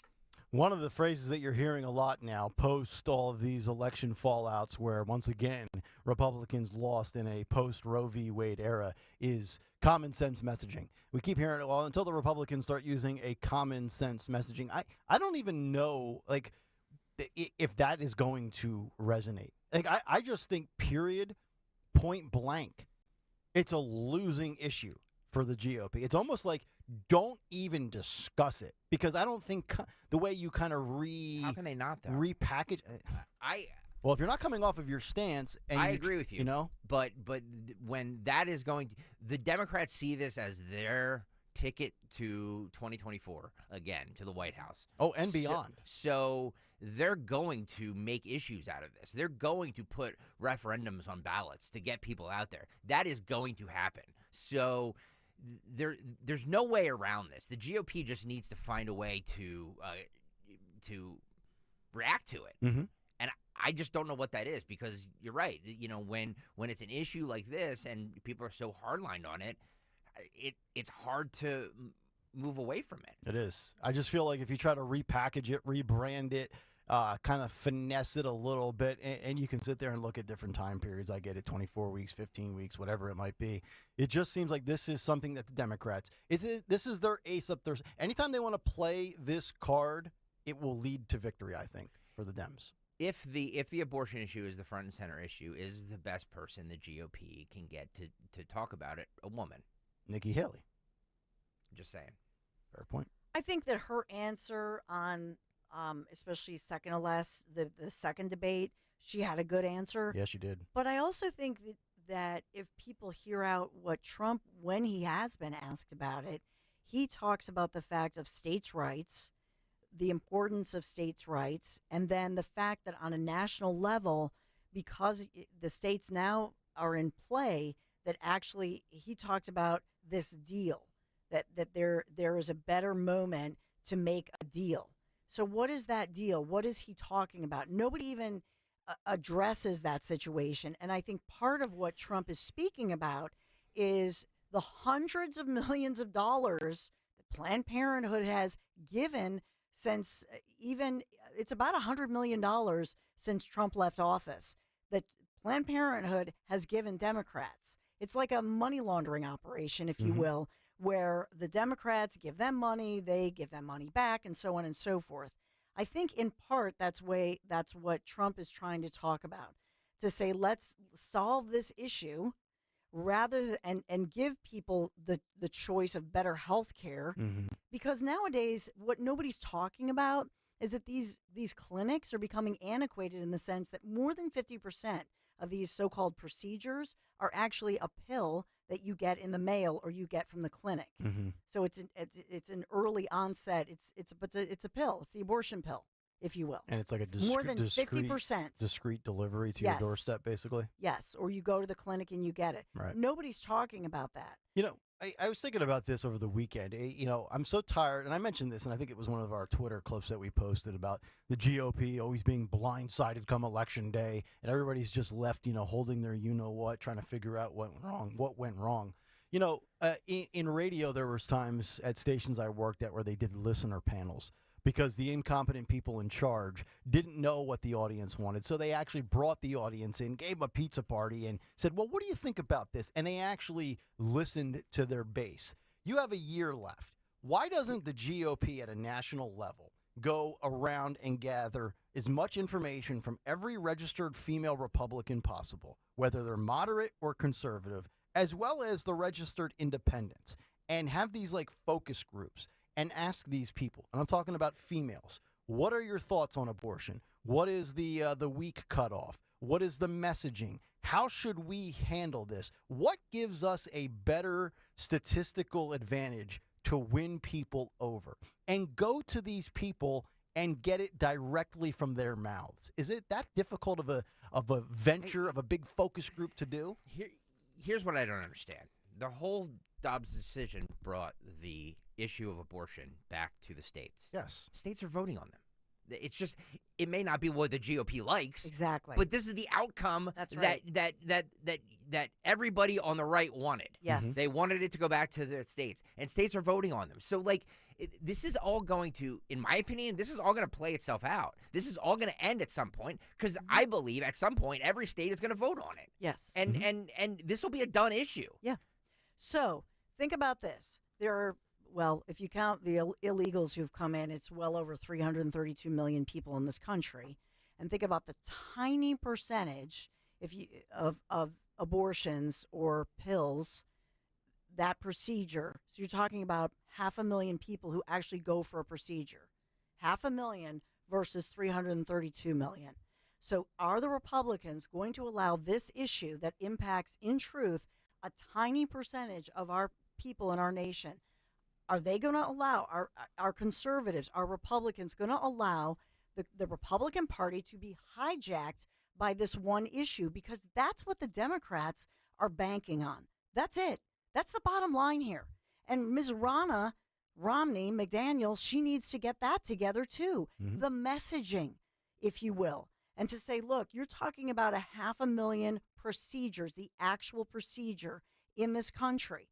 And so that goes to states' rights. Let people do, if they're going to do this, that's the law. It doesn't mean that you're complicit with it. And let it go, let it be. Because if you promote, for example, free ultrasounds and better care for women, and you create a better economy, then the hope and prayer is that you're going to keep your baby. But right now, in this economy, more and more women, even families with 3-4 kids, they're doing this horrible choice, if you will, because they can't afford to eat or live. Right. That's the message the Republicans need to wrap their arms around and say, you know what, we are pro-life. You know what that means? We want you to eat and your kids to eat. And we want your grandma who's in the assisted living. We want everybody to be okay. And we're going to do that by creating peace and prosperity in the United States of America. And we're going to make sure that we grow the jobs and grow the economy. Okay? That's the message that we need to get out there. Yep. Nikki Haley, we were speaking about her. I asked if she's the best spokesperson the GOP has on this issue going into 2024. She said this on Fox News Sunday about her surging in the polls. Cut 18, guys, go. It's so ridiculous. We are surging in the polls. Not only are we surging in the polls, if you look in the swing states, it shows that we beat Biden by 10 to 13 points. We are now second place in Iowa, second place in New Hampshire, second place in South Carolina. There are no other candidates that are going to be getting in the race because now it's got too late. We have plenty of money that we're going to be on TV with, and you're going to see that we're going to be strong not just in Iowa. We're going to be strong in Iowa. We're going to be strong in New Hampshire. We're going to be strong in South Carolina because we spent our money well. We've got great ground games in every one of those states, and we're going to keep surging. You've got Trump that's flatlined. You've got DeSantis that's falling at polls, and we continue to go up. And we've had a great, last debate. We raised $1 million in 24 hours past the debate, and we're going to go work hard to earn every Iowan, every Granite Stater, and every South Carolinian vote because we have a country to save. Well, let's talk about a little bit of the realities, though. I mean, President Trump is up 30 to 40 points in most polls out there on the entire rest of the field. Governor DeSantis picked up Governor Reynolds' much coveted endorsement in Iowa, along with a number of other leaders there. He now has the highest favorables in the GOP field in Iowa, including President Trump. And then this headline from The Hill yesterday, it says Trump's massive lead in polls deals blow to the rivals' electability case. They talk about polls from New York Times, CNN, CBS News, Emerson, all showing President Trump leading President Biden in a head-to-head matchup. You do better in those polls, but how do you convince primary voters to abandon somebody who is up by 30, 40 points when this argument about him being able to beat President Biden is, in many of these polls, being muted? Well, I think, first of all, I think certainly Trump has some strong support. I've always said he was the right president at the right time, and I agree with a lot of his policies. The problem is drama and chaos follow him, whether fairly or not. It is constantly following him, and Americans feel it. And so I think you can look at that with our elections over and over again. We pay the price for it. And I think what's really important is we need to have someone who can win the general election as well. We need to make sure that we have a new conservative leader. Republicans have lost the last 7 out of 8 popular votes for president. The way you do that is you send someone in there that doesn't just beat Biden by 2 or 3 points like Trump does. You get somebody that beats Biden between 9 and 13 points. That way we win up and down the ticket, governor's races, congressional seats, all of those seats. That's what we're trying to do, is not just win the presidential. We want to win across the board. I can do that, and that's the focus that we have. And I'll tell you that I think people are getting tired of the drama and the chaos and the negativity. They see the wars happening around that they want to prevent and put an end to. They see inflation that they can't afford. They see a border that's open. They see crime on the rise, and they see that our kids are suffering terribly in reading and math, and we've got to get that right. We are going to start to make America strong and proud again, and we're going to finish this, but we need everybody to go to NikkiHaley.com and join us. Okay, so a couple of things. She really can't be talking about wars that are going on because there's not a war that she doesn't endorse. That's one. 2, also, she's out of line by saying that Trump has flatlined in the polls. Hard not to flatline when you get to a 40 or 50-point lead, unless you really think it's realistic that he can get to 60, 70, or 80-point leads, which I don't think is possible. But, when we talk about polls, if I'm going to sit here and say I take polls with a grain of salt, that means with a grain of salt with every candidate. So if I take it with a grain of salt with Trump up 3 in a swing state, the same applies to Nikki Haley being up 9, 10, or 11. Again, it is just a poll. And I don't know that she would beat Joe Biden. But I will say this. With Tim Scott dropping out and her voice of reason and her great message on abortion, I really think Trump would do well with her as the VP. I know we were Tucker Carlson and all these other names that are Carrie Lake. Nikki Haley, to me, makes the most sense to be Trump. Whether it's realistic or not, I think she's the right fit. Well, if they, Christie and DeSantis drop out and they kind of all coalesce around her and it's just him and her, I don't see that happening. You're probably right. I mean, I'm just, okay, well then let's say that scenario plays out and that kind of eliminates her from the equation. Does Vivek come into the spotlight? No. Okay. I don't think any of the nominees are going to be his VP choice. I'm telling you right now. I mean, who knows? Maybe it doesn't matter. Maybe Trump can't win. Maybe he won't win. If Trump selects a straight white cis male, he will lose. I think it'll be Donald and Donald's.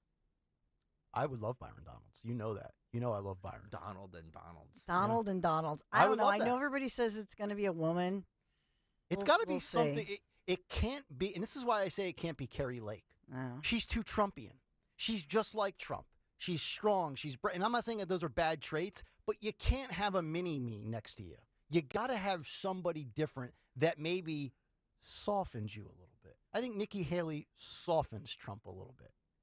Carrie Lake, the same vendetta, the same bit. Like, I don't need imposters. I want somebody that's actually won something, too.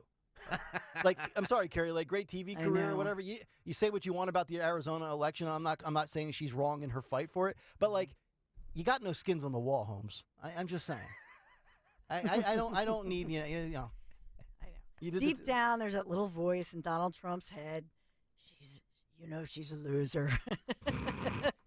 But I know she's at the rallies, and a lot of people feel, and that Arizona situation is under investigation because of everything that happened that we've talked about. But I think you're right. I think at the end of the day, she has zero experience. To make her vice president is an insult to everybody else. Who kisses Trump's keister more, her or Vivek? That could be a poll question. Her. And I get it. You know, it's your career. You latch onto certain bandwagons. You try to ride the train to victory. You use it to boost your profile. I get the whole motive behind it. I just don't think that's a winning agenda for Trump as far as picking his VP.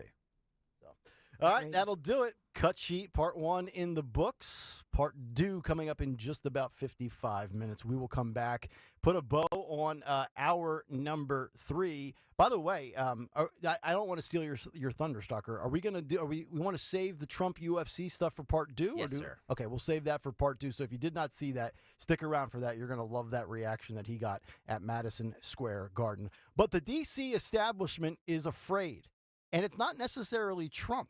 It's a man with 3 letters. We will give you the details of the fear on the other side. It's Kayal and Company on Talk Radio 1210 WPHT. The future of joint pain relief is right here in the Philadelphia region. QC Kinetics, advanced regenerative medicine. Hey, Dawn Stensland here. If you've been told that more steroids or surgery are your only options, not so fast. Get a second opinion. Learn more about how you can harness your body's own healing agents to attack that joint pain. QC Kinetics does not mask the pain. These treatments go to the very core of the problem, using concentrated healing properties placed directly into your joint, which repairs and restores that damaged tissue. Imagine living life, especially this fall, with no more pain in your knees, your aching shoulder, your back, your hips. No drugs, no surgery, no downtime. Just call the local medical professionals, get a free consultation. QC Kinetics, the nation's leader in regenerative medicine. 215-999-3000. Just call QC Kinetics,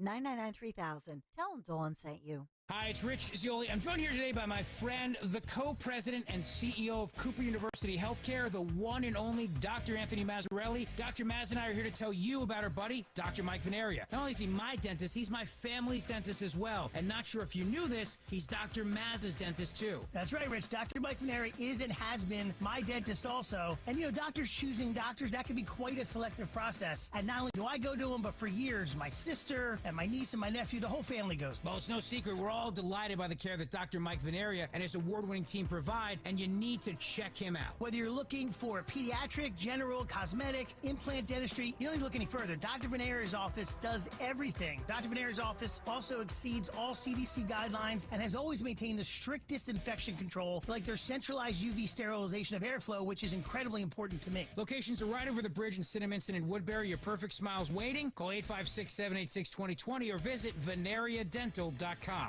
You're invited to witness a groundbreaking documentary, America's Retirement Dilemma, a documentary of Wall Street's rigged system, featuring powerful exclusive interviews such as the president and CEO of the leading analytics firm over Wall Street, Del Bar Incorporated, Lou Harvey, who explains why Wall Street is not set up to have a fiduciary duty to the everyday investor. Wall Street is not set up to handle a fiduciary relationship. Too expensive to replace all of my compensation systems, retrain all of my people. The whole structure that's been built over the last 100 years would have to be turned on end. I would have to be brutally negative. We have an industry that has been built on caveat emptor, buyer beware. Hear this and more exclusive interviews with powerful industry leaders, esteemed economists, and top researchers at the Spring Mill Manor, November 14th. Registration is required. Call Crash Proof Retirement, 800-722-9728. Let's talk about next spring. I'm talking southern Italy, the Amalfi Coast, Positano, Sorrento, the Isle of Capri. I really hope you join me next spring. You're going to be sorry if you don't, as we discover the wonderful sights in southern Italy with my friends from Conservative Tours. The Abbey of Monte Cassino, Pompeii, of course, the great ancient sites in Rome as well, all while enjoying a gastronomical event for 12 incredible days of touring. Yeah, olive oil production, mozzarella farm, the wineries. You know what that means. Tasting sessions. The group dining events that Conservative Tours is known for are absolutely legendary. Legendary. Just ask my friends Dom and Ro Giordano. $52.67. That includes your nonstop airfare while supplies last. Just go to conservativetours.com. Scroll down. You see my picture. Yes, my husband, Larry Menti, my teenage sons, Michael and David. We're making it a family trip of a lifetime. If you have questions, you can call toll-free 888-733-9494. It's going to be amazing. Don't miss out. conservativetours.com. Tell them Dawn sent you. Free speech lives here. Talk Radio 1210, WPHT, and the free Odyssey app.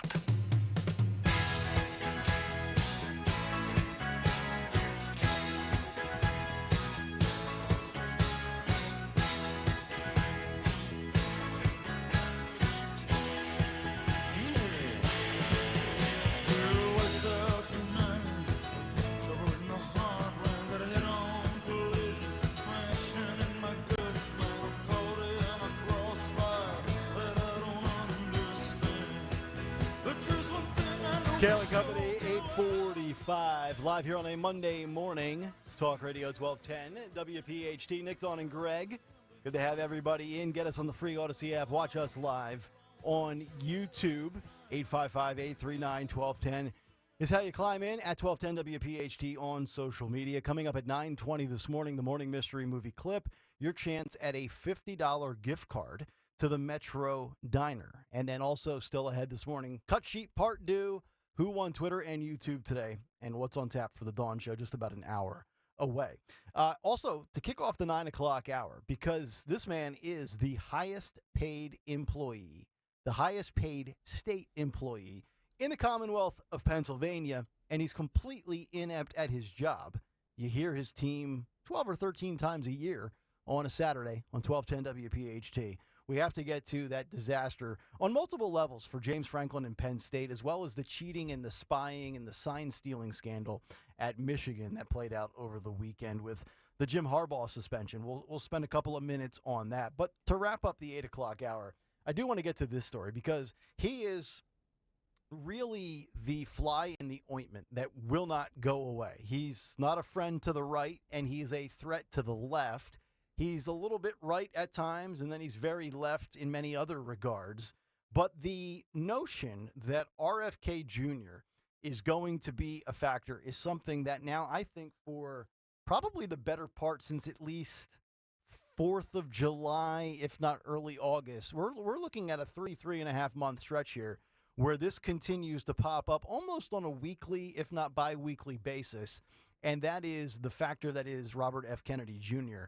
And it was an interesting column on The Hill as they kind of highlighted how it's not so much the left, but it's the establishment that looks at this guy and has these conversations behind closed doors on whether he could win. And now there's reports out that many along the Beltway that are panicking with some of these. And again, polls are polls. I've got another story here that Trump leads Biden with or without third-party candidates involved. That is a New York Post story from a Bloomberg News morning consult poll. We'll give you those numbers in just a moment. But they're also looking at some of these other polls where RFK is a quantifiable, impact. So let me just give you a little of this excerpt here from The Hill. And this is from Brian Robertson, who is one of their contributors. He says, making the rounds of opinion influencer social media and politically oriented podcasts over the last week to gauge the current state of the presidential race, one could be excused for believing that no great shakeup had occurred. In Trump world, all the discussion was about the former president's highly politicized civil fraud trial in New York and how it would backfire by making Trump a more formidable candidate. Meanwhile, left-leaning outlets were hyping the GOP dysfunction in the House and the Republican losses in the off-year elections as an early indicator that Biden will fare better than expected next November. But one development that sent shockwaves through the entire class of paid political consultants inside the Beltway went unmentioned publicly last week. A topic of constant discussion and not a little bit of anxiety on both sides was the extraordinarily strong showing of third-party candidate Robert Kennedy Jr. in the two recent national polls. Both of the polls showed Kennedy leading both President Biden and former President Trump among the key electoral demographics of independent voters and voters under 45 years of age. So if we're going to have these conversations about who's electable, how do you win, messaging on the right, how do you handle abortion, how does the Biden administration, handle their failed policies, Joe's physical decline, his mental decline, and you look at everything, when you sit there and you look at, if we're going to sit there and say that this election, just about 51 weeks out now, is going to be won based on who performs best in the swing states, these battleground states, Pennsylvania, Nevada, Michigan, North Carolina, Wisconsin, Arizona, then we've got to factor, if it's going to come down to these independents and maybe the voters under 45 years old, which Greg Stocker and I would both fall in that category of under 45, the RFK thing, see, to me, it's more than a thing. He's not just a nuisance. He is a sizable player in this, and could I ever see him being president? No. But is he going to have a palpable impression that is left? I strongly think he will. I agree with you. I just think that it is, I've said this for weeks now. If this election cycle, meaning the 2024 election, if there was ever going to be a third party candidate who was going to make waves, it was going to be this one. And just because of the, if you believe polls, the unpopularity of both candidates and people looking for change or something different. RFK Jr., obviously not a conservative, has a lot of very, very left views. But there's a part of him that is like this outsider, even though his last name is Kennedy. Yeah.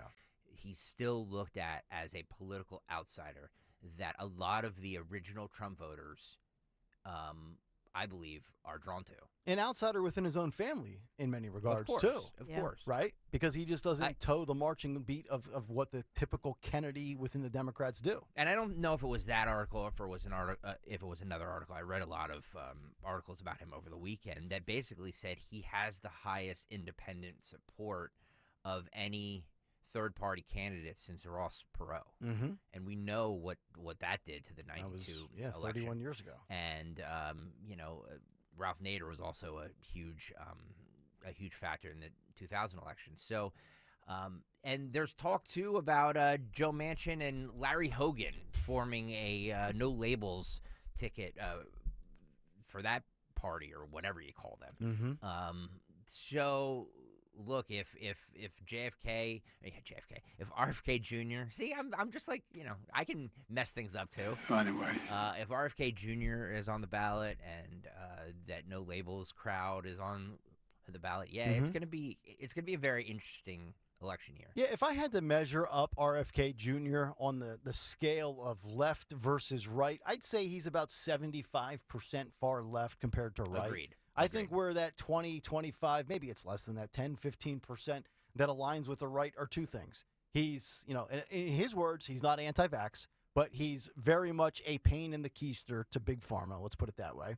And he's also a silencing cancel culture victim in many regards, from the Democratic Party to with his own family, to being flagged as a misinformationist on social media. So he's got those two elements working for him that garners support on top of the, quote, outsider thing. And I think that's really what, and again, the article titled, "The D.C. Establishment Thinks RFK Could Win, and Now They're Panicking," is they just lived this. And we're talking about the D.C. establishment. They just lived this 7 years ago when Donald Trump busted through and said, you know what, I'll become the president, and I don't need to be a swamp creature. I don't need to be a lifer in the political machine. And they're saying, you know what, my God, could it happen 2 times in the last 3 election cycles? I almost feel like the D.C. establishment would rather have a moderate rhino Republican like Chris Christie win the election than another outsider such as an RFK Jr. They would rather have somebody that will play within the parameters of the swamp, that will even if it's a Republican, as long as it's not Trump, as long as it's not RFK, as long as it's not somebody that comes in with nothing to lose and says the quiet part out loud. I think that's what they fear. They fear somebody that they can't control, that will say what a sizable percentage of this population thinks and feels. And they don't want that. Yeah. That's why they fear him, this guy, so much. I agree. Yeah, I also wonder with RFK Jr. with the women's vote, because they're talking about age groups, but obviously the gender issue matters. Who will women go for? Mm-hmm. I just think so that's another question that I have, but ultimately people aren't really looking at RFK Jr. in a serious manner. And so ultimately I think maybe he siphons off more Democrats, but I think Joe Manchin in play now. I think the combo of Joe Manchin and RFK Jr. definitely benefits Trump and the Republicans. Wait. You think that JFK or RFK again? RFK. You think RFK Jr. siphons off more Democrats? Yeah. Oh, okay. I don't. Or swing voters who might have been polarized by Trump. So now who are they going to look to? I just think it splits the vote enough. But yes, Greg, I think that if you are any level of a fiscal conservative, you got to remember Kennedy, he's no JFK. JFK would be a conservative Republican nowadays. That's true. If you play, Right. when I taught journalism class, I would play the different, I loved playing some of those debates and those old videos. No, I mean, RFK is he is left. So you're in disagreement. You guys are in disagreement with who exactly RFK hurts more. But, and maybe this is just a general, and I'm not saying this about any one side, although I feel like by and large, the left votes more on feelings without looking at facts. What is it about RFK Jr., outside of the fact that he's the outsider and outside of the fact that there's a national Biden-Trump fatigue? We know Americans are exhausted by these two, and they are kind of, some of the headlines say, well, they're dreading a rematch. What is it about Kennedy? Because we know his stance on vaccine. We know what he would like to do with the housing market as far as making homes more affordable for the average person. And we know what his views are on free speech. But by and large, I don't know, his stance on war. I don't know his stance on the border and inflation. There's a few things that he's well known for, but if we're talking about politics and let's just say there are 10 topics, so to speak, that could be brought up in a potential debate, I feel like 7 out of 10 things, I don't know what RFK is about.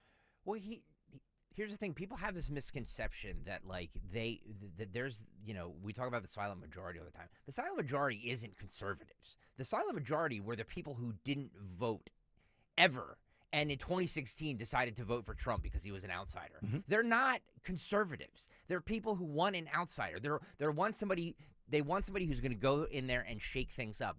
They're liberal on some things, they're conservative on other things, but they're not conservatives. So these are the people, like the Joe Rogans, the Aaron Rodgers, these are the people, and they're just the two notable most ones. famous Yeah. examples that I can think of. But they're not conservatives, but they would probably vote for a Trump over a Biden. And they'll vote for JFK if he's in the race. Those are the people RFK. that His third JFK this segment. What does John Kennedy have to do with this? I'm sorry, we're coming up on the anniversary of it, so that's right. It must be on my mind. Yeah. I read an amazing article over the weekend. I don't want to get sidetracked in New York Magazine about the JFK assassination. It is super long. It's like 10 pages, but it's very eye-opening. Yeah. Well, I mean, there's a lot of ways to slide. You know what it is more than anything? He's just a fascinating individual. I mean, he's painful to listen to. He's fascinating, but again, if I had to quantify it, he's 80-20 left. But man, there's still a size. That doesn't matter. I know, but to your point, he does resonate with the Rogans, the Rogers, the guys who are not conservative. They kind of pick and choose which, they're a little this, a little. They're like a hodgepodge. At the end of the day, nobody is going to trust RFK Jr. with our economy because we know what we've just seen in real time when you have somebody who gets it and can deal with somebody like Xi and bust his chops and look at the world and say, we're not going to be your police and we're not going to be your piggy bank. Trump meant it. He got results. The sad part is that they're not going to trust RFK with the economy. No. Yet, if Biden wins, then there's a people amount out there that are like, yeah, well, we trust him with you. I'm like, wait, well, you trust him with you? That's the scary thought. The economy the last 3 years, and you give the guy the reins for another 4 years. I'll be broke by 2028 for sure. All right, that'll do it for this hour. Coming up next, the highest paid employee in the state of Pennsylvania makes Ronna McDaniel look like Bill Belichick. We'll get to that story on the other side. But first, Dawn Stensland with a word for QC Kinetics. Yeah, because we got to talk about the future of joint pain relief, which is right here in Philadelphia and beyond. It's QC Kinetics, Advanced Regenerative Medicine. This is amazing. If you've been told that more steroids or surgery are your only options, okay, just hold up just a second, would you?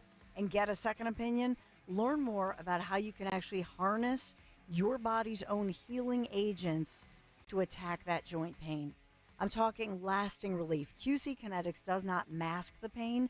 These treatments go to the very core of the problem, using concentrated healing properties placed directly into your joint, restoring and repairing that damaged tissue. So just picture yourself living your life this fall. We're heading into the holiday season. No more pain in your knees, your aching hips, your shoulder, your back, which, by the way, you can't sleep right, you can't live right, you can't do anything that you love to do. And this is without drugs, no downtime, no surgery. Just call the local medical professionals at QC Kinetics, would you? Get a free consultation. Do this today. QC Kinetics, the nation's leader in regenerative medicine. Call them 215-999-3000, 215-999-3000, QC Kinetics, 215-999-3000. Tell them Dawn sent you. Hey, it's Rich Cioli. When it comes to all your home improvement needs, trust is everything. And that's why for years, I've been talking about the amazing work my friends Stephanie and Matt and the entire team at Emmons has done for me and my home. My roof, doors, windows, siding, and yes, remodeling projects. Emmons can bring that same quality of work to all of your kitchen and bathroom remodeling needs. Roofing, siding, windows, doors, and now baths and kitchens. Emmons is the Delaware Valley's one-stop shop for all of your home improvement needs. Call 856-556-3229 and get a free estimate, or go online to emmonsroofing.com, or even better, come visit the Emmons Design Showroom in Cherry Hill. emmonsroofing.com. It's about trust, it's about quality, it's about great work, and that's why me and my family have used them for basically every project we've done to improve our home. emmonsroofing.com. Chronic pain, cancer, fatigue. Find out about the benefits of medical hydration therapy on Health Watch with Dr. Molly Fantasia every Sunday morning at 8 on Talk Radio 1210 WPHT. Traveling, volunteering, spending time with family. What's your retirement look like?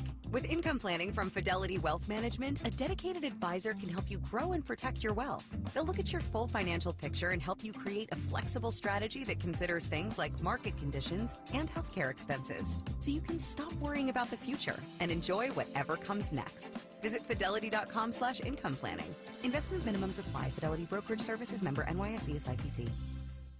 This Thanksgiving at Total Wine & More, find bourbons and Cabernets that you adore. Our helpful guides are so friendly and nice. So many bottles to try at the lowest price. So gather with friends as you sit down to eat. Grateful for all who made Thanksgiving complete. With the lowest prices for over 30 years, you'll always find what you love and love what you find. Only at Total Wine & More. Drink responsibly, B21. Wherever the road takes you this holiday, make it memorable in the ultimate driving machine. Step into the BMW X5 with capable performance, cutting-edge technology, and unmistakable presence. Or chart a different course in the BMW X3. With style and powerful all-terrain versatility, there's no limit to your adventure. Find your ultimate BMW X3 or X5 at the Road Home sales event.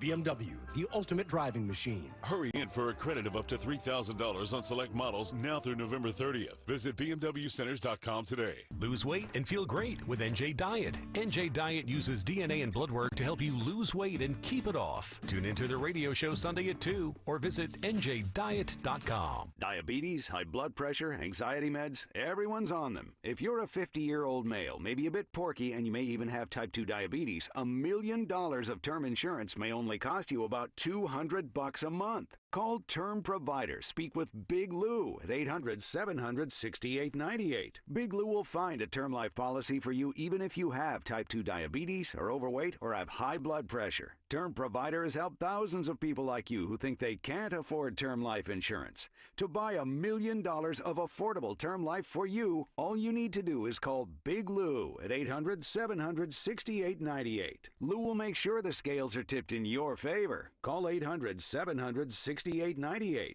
Big Lou will answer your call and work to fit you into a term life policy that you can afford. Remember, Big Lou's like you. He's on meds too. Call 800-700-6898. 800-700-6898 or biglou.com. WPHT, WPHT-HD, WOGL HD3 Philadelphia. From the Cherry Hill Volvo Studios, where relationships matter. Always live on the free Odyssey app. Pluto TV is your place for holiday channels, including Lifetime and Hallmark, all for free. Download the Pluto TV app on all your favorite devices. Pluto TV. Stream now, pay never. Hey, Paoli. We know your favorite station is Talk Radio 1210 WPHT. Always live on the free Odyssey app.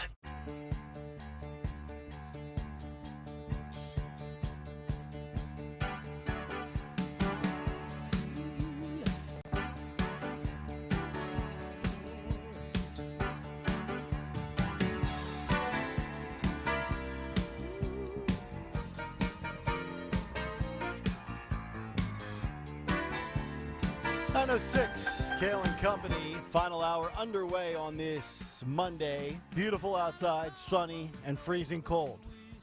Don't judge a book by its cover, right? Because it's looking nice outside, and then in about 54 minutes, I'm going to go outside and wish I was... I don't know. When it's in the 50s and the sun's out, it still feels nice, doesn't it? Yeah. Are we up to 50 yet, though?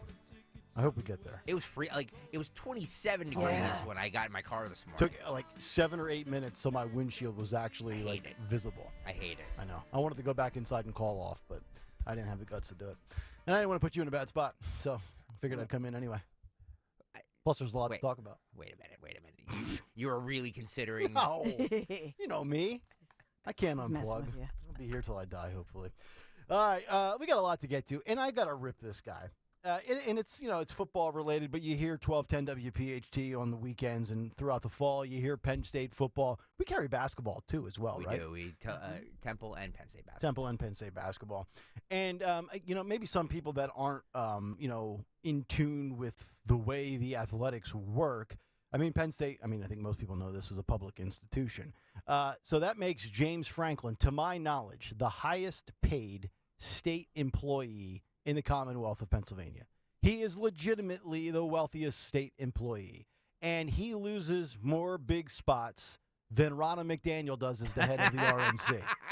He is legit, and he's not. And his dad wasn't a senator, so I don't know what he has over this institution. But they lost again on Saturday. And by the way, I bet on Penn State. Penn, so I am a little biased today. Yeah. But my this is a legit gripe that I think 99% of Penn State fans have this morning is. This guy is paid to beat Michigan and paid to beat Ohio State and paid to beat good teams. So whether it's a top 5 team, a top 10 team, a top 25 team, Penn State, Michigan, Penn State, Ohio State. He pretty much loses almost every single time. And to further complicate it this weekend, you lost to a football team that did not have their head coach on the sideline. I was just going to say that. Jim Harbaugh was sitting either in a hotel or his basement in his underwear, eating pizza, drinking bourbon, and placing wagers like Nick Kayal on a Saturday. He had nothing to do with that game, That's right? you, not That's them, me. Yeah. So he lost to a guy that's coach is in the beginning of serving a 3-game suspension for stealing signs, what the Patriots did with Belichick and what the Houston Astros did in baseball. Yeah. And they still win. And on top of it, I think Michigan ran the ball 25 or 30 plays in a row. They didn't throw the football. That's what 7-year-olds do in Pop Warner when they don't know how to throw a football. And you still lost the game. Or what the Giants did yesterday against the Cowboys. Right. With that Tommy DeVito kid. Yeah. They might as well bring out Danny DeVito from the Jersey Mike's commercials. Ooh, the special oils. Ooh, look at the oil and the vinegar. I mean, it's embarrassing for Penn State. And then I see, look, I think overwhelmingly everybody will agree with this, that they want him gone. But then the excuses come in. Well, he just signed like a 9 or a 10-year contract, and they owe him. Texas A&M just fired Jimbo Fisher. He had 8 years left on his deal and a $75 million guaranteed pay, where now for the next 8 years, they will pay him. Get this. Hold on to your steering wheel, Philadelphia. They will pay him $26,000 a day for the next 8 years not to show up to work. You guys want to get that deal, don't you? Yeah, how do radio hosts get can I fail and get a full guaranteed contract? No. None of us can. Okay. Sorry, so we all chose wrong in the lottery of life. We did. But you know what? It's just remarkable that guy, James Franklin, which, by the way, I saw him in Nashville. He coached at Vanderbilt before he went to Penn State. He won like 18 games in 2 years at the Harvard of the SEC, which is almost impossible to do. And he can't win a game that matters. And then you lose to a head coach. And I believe we have the audio. Yeah. This is the a guy on the Michigan coaching staff that filled in for Jim Harbaugh. And kudos, we have to bleep it out. But I'm surprised. Now, this game was on Fox on Saturday. And Fox did not bleep out all of these curse words. Really? They carried the raw emotion live, unedited, with no dumps and no censors. No dumps. No dumps. That's right. Too many carbs, no dumps. So here you go. This is the head coach putting on what some are saying one of the best post-game speeches, while others are saying he's a crisis actor. Listen to this. To win on the road in this environment when there were doubts. Jerome, what does it mean to you? I want to thank the Lord. I want to thank Coach Harbaugh. Love you, man. Love the out of you, man. This is for you. For this university, the president, our AD, we got the best players, best university, best alumni in the country. Love you guys. These guys right here, man. Oh my God. These guys did it. These guys did it, man. Talk to him, man. Love you. Thank you, Coach. Those are crocodile tears, guys. Yeah. I mean, even Kyle Rittenhouse was impressed with that performance. What were the words he was? Effing love you, coach. Love the S out of you. Just basically how Harbaugh has been basically persecuted by the media and people are out to get him. Yeah. Yeah, he's got a little kind of like a Trump thing going on where people are going after him. That is a 100% a fake cry. Yeah, right. I would agree. Dawn, it's a fake cry. It's fake. It's totally fake. So that's not a good fake. Not a good fake. Not a deep fake. That's a good fake. Here's the thing too. Again, I heard it. No, I get you. I heard it. The most embarrassing thing of all time at Penn State, at State College, was what transpired during the Joe Paterno days with Jerry Sandusky and children. Nobody can dispute that. That's just, there's no defense for any of that. That's the most embarrassing stain of all time for the University of Penn State. But the way James Franklin has lost big games is a distant second, but it is number 2. Like, that guy has to go. He needs to be fired. And everybody's like, wow, they owe him a lot of money. There's a lot of rich Penn State grads. There's a lot of donors. There's a lot of boosters out there with deep pockets.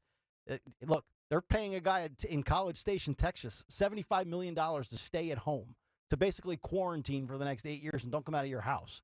I think Penn State has the money that they could handle that. But I don't know. I mean, maybe when he finishes up at Abington, Dawn's son can take over the program. That would be a nice little transfer to the main campus. Look, Penn State does a lot of good things. They have a great ice cream shop on campus. And they raise a ton of money for Thon. The Thon donation that they do for I forget what is it a certain cancer that Thon? Yes. Yeah. Yeah, but they all do it. So it's not just main campus. They Right. all do yeah, it. all the campuses within the Penn State family. Yeah. But I mean, my God, get rid of that freaking coach. He's terrible. So, all right, that's enough sports. I don't want mean tweets. Save them for when Dawn does the sports in the news. No, look, I think this stuff is interesting, And by the way, there's no better person in the city of Philadelphia to speak on this than you, honestly. Well, yeah, I mean, let's go. There's no, I mean, you could take every single host on that sports station, and they don't have your knowledge in college sports. Wow. I'm just being honest. Oh, all right. Well, I appreciate that. Thank you. You know, here's the thing, too, though. When you talk about these stories, like if you're a Penn State supporter and you donate money and the football program matters to you, hit them. I mean, what have we talked about like in the summer of 2023 with the boycotts, whether it's Bud Light or it's Target? Like, you know, this is a public university that is funded by your tax dollars. So I know, you know, at the end of the day, sports are just, you know, an escape and entertainment. But for a lot of Penn State alum and Penn State fans in this region, you know, you live and die with Penn State football on a Saturday. So, you know, if it means something to you and you've had enough, you still have power. Don't support them. Don't fund them. I can't get over that. Defund the Penn State. I can't get over that Michigan coach. I know. With that fake crying. You would have thought he just like, you know, overcame some, you know, tragedy in humanity. Well, no, I feel like the whole thing was just bad. It was just badly scripted. I know. Anyway. I know. But then again, James Franklin loses the backup coaches as well. So there you go. All right. 9:15. Let's get to the news. It's time for a Dawn Stensland Big 3 at 9. It's the Big 3 at 9 on Kayal and Company.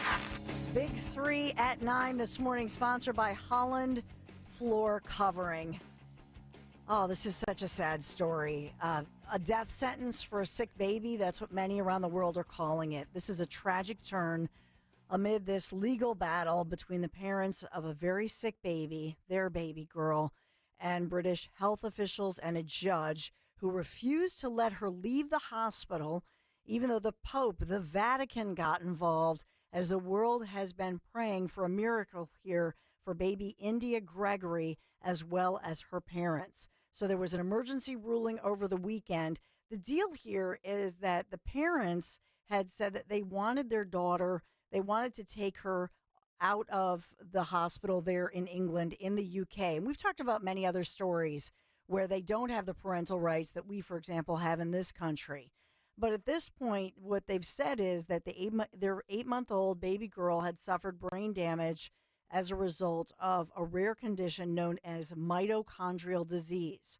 So the mom and dad in this one, Dean and Claire Gregory, they had fought to continue life support in hopes that maybe experimental treatments might prolong her life. And they had the agreement, in fact, that from the Italian government, which was over the weekend, made her an Italian citizen because she's part Italian.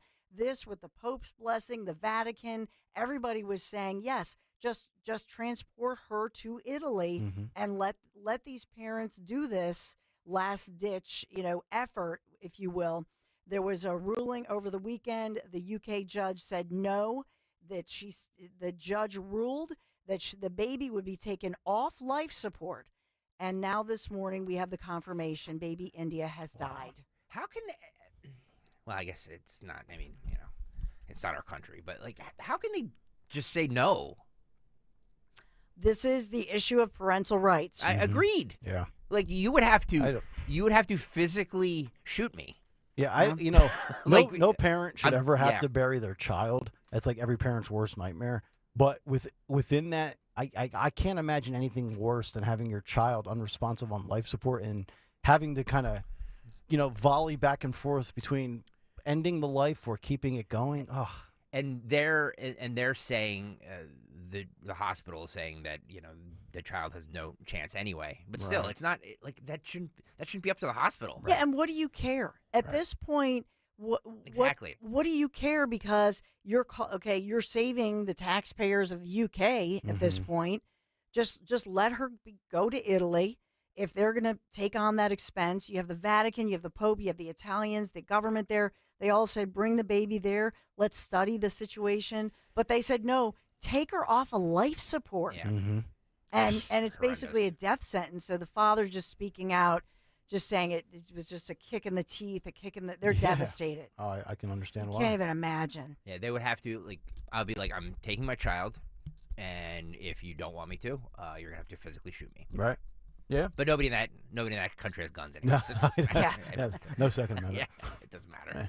So it's sad, that this case of this 8-month-old little baby, India, is the latest in a series of similar British legal wrangles. And we've talked about this before, these cases over the past years involving terminally ill children. But it does bring forth the issue that we should all be aware of in this country of parental rights, because the parental rights battles had begun at the school level here. But as these create precedent in the law, be careful what you wish for. Mm-hmm. That is correct. Wow. It's just so It's just, horrendous God. story. It is. It really is. Two other stories that we just haven't touched upon that I wanted to bring forth. One of them is Villanova. And we've been talking a lot about local universities and these pro-Palestine rallies and this and that. But this is a good news story about Villanova. Did you know that they have this leading project where they are launching a satellite, their own satellite, into space? It's happening this week. Villanova University's College of Engineering making international news, sending a private Ethereum blockchain, their own satellite basically, into space to test whether the distributed, this DLT technology, distributed ledger technology, can actually help satellites exchange data. So basically, their satellite would help other satellites up there in space, because, by the U.S. accounts, we have more than 1,000, 1,400. So it helps them talks amongst themselves. Talk amongst yourselves. Talk amongst yourself. Digitally, in space.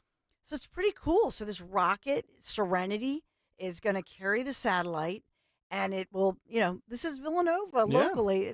It's just, I wanted to bring something positive after, all the negative stories about local university campuses and what the anti-Semitism they're dealing with. So that's very cool. It's a real triumph for them. Now, if we can just block the signals from China with their satellites, we'll be onto something. Yeah. Don't talk to them. Yeah. Keep it amongst ourselves. Yeah, you need a satellite click. That's correct. Like, oh my God, don't talk to them. And then finally, the final story, number 3 for our big 3.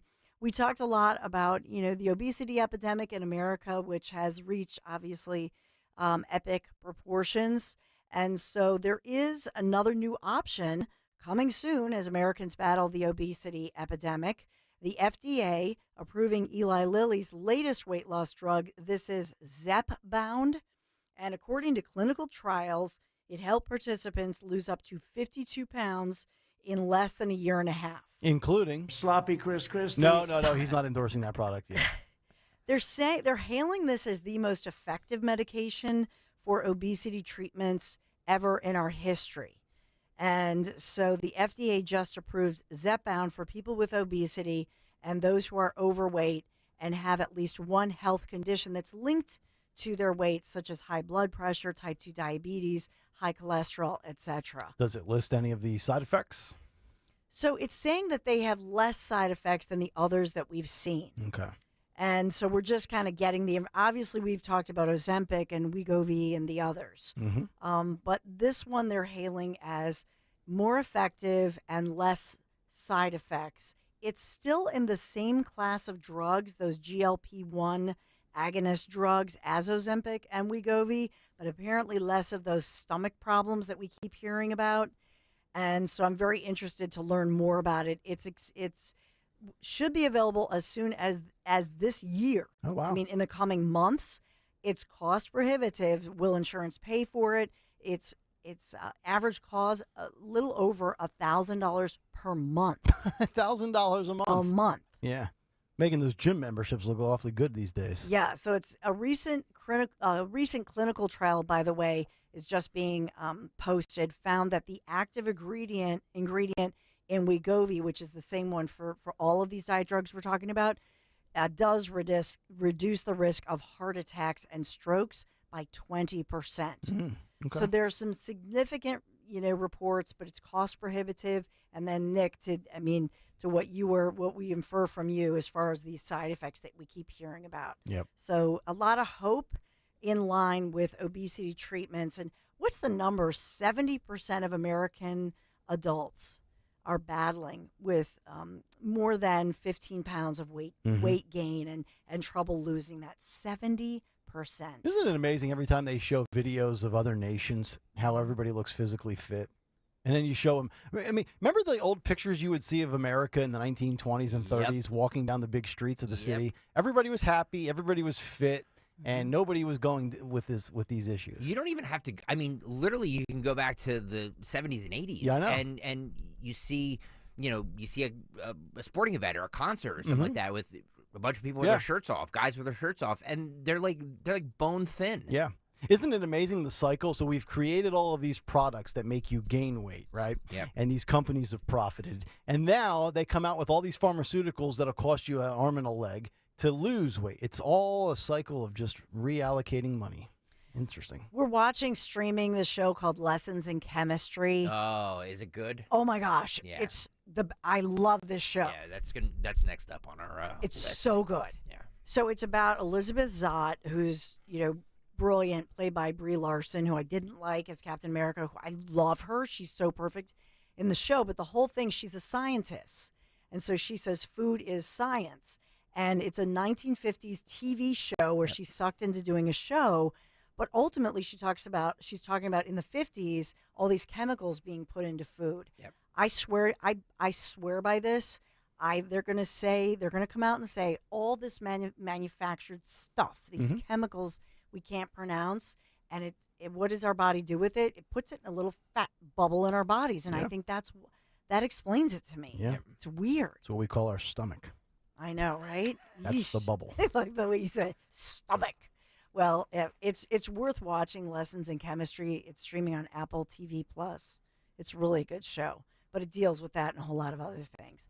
Plus, it's all about the beginnings of like these TV shows, which I love that piece of it too. It's pretty cool. Anyway, we're sponsored by Holland Floor Covering, the region's premier flooring dealer, family operated for more than 50 years. So basically, Holland Floor Covering, they're authentic. And, when they started their business 50 years ago, food was not processed, So they know all about high quality and the real thing. They provide exceptional service and professional installation. Just visit their 2 showrooms in either Wayne or Newtown. No charge samples, no obligation estimates. Learn more, hollandfloor.com. Thank you, Holland Floor Covering, for sponsoring our Big Three. All right, Dawn, thank you very much. 9:25 as we get to a Monday morning mystery movie clip. And now, the morning mystery movie clip on Kayal Company. Talk Radio 1210 WPHT.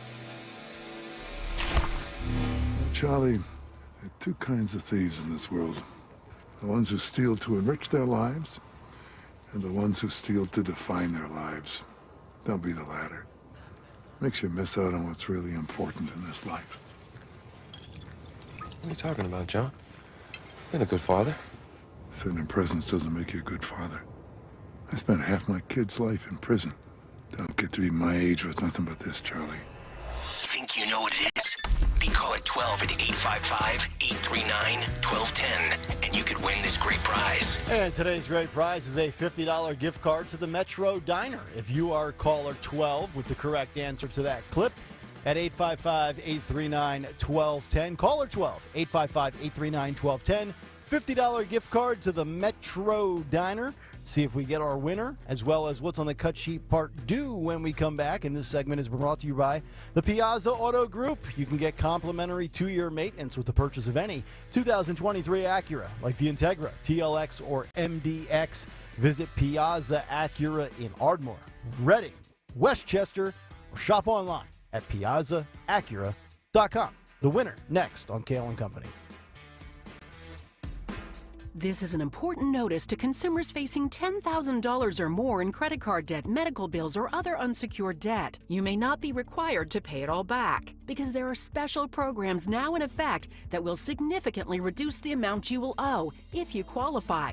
This is not bankruptcy or a debt consolidation loan. These programs, which the credit card companies like to keep secret, exist to aid American consumers struggling with overwhelming credit card debt by offering tremendous savings and real debt relief. Accredited Debt Relief has established a special hotline for you to call and learn what savings you qualify for. They've helped qualify consumers with over $1 billion in debt and are A+ rated with the Better Business Bureau. So don't wait. Get the relief you need during these hard economic times. For this free information, call the Accredited Debt Relief Hotline now. Call 800-873-7171. 800-873-7171. 800-873-7171. You want a killer Black Friday deal? I got one for you. Free Moto G 5G phone from Pure Talk. No gimmicks, no trade-in necessary. Just sign up for Pure Talk's unlimited talk, unlimited text, and 15 gig data plan for just $35 and get the Moto G 5G phone for free. But here's the deal. You need to move fast because these phones will be gone by the end of the month. So if your current phone is on life support, upgrade for free with Pure Talk. Enjoy 2-day battery life, an exceptional quad-pixel camera, and a whole lot more. Just dial pound 250 and say keyword SAVE NOW to speak with Pure Talk's U.S. customer service team. They make switching so easy and will make sure you get your new phone. Remember, Pure Talk gives you America's most dependable 5G network at half the price. So make the switch today. Dial pound 250 and say keyword SAVE NOW to claim your free Moto G 5G phone with qualifying plan. Pure Talk. Simply smarter wireless. Businesses to watch. Hello, this is Armin, president of Armin Chevrolet. What can I say in the next 60 seconds that is going to make you buy a car? Absolutely nothing. The Armin team has been servicing the automotive needs of the Delaware Valley for 40 years. What makes Armin Chevrolet different from other dealerships? That's simple, our people. From the first time you visit our showroom, service, or body shop, you can expect to be treated like family on each and every visit. Armin Chevrolet always offers competitive pricing, expert automotive service, and a dedication to exceptional customer service. Visit ArminChevy.com to learn more about what makes Armin Chevrolet a customer service leader in the Delaware Valley. All I ask is that before you buy, lease, repair, or maintain your vehicle, you consider Armin Chevrolet in Ardmore. Find new roads to Armin Chevrolet, where dealership meets friendship. You've heard me talk about Chapman Windows, Doors, and Siding, how much I just think the world of the Chapman family team. Mike and Mark Chapman started their business nearly 30 years ago in Chester County. They're local. They're longtime listeners and supporters of us here at PHT. So I just want you to know, even though you've heard me talk about them, I want you to know that I would not think of anybody else or turn to anybody else when it comes to especially siding or stucco remediation, with which the Chapmans are experts in. I trust them.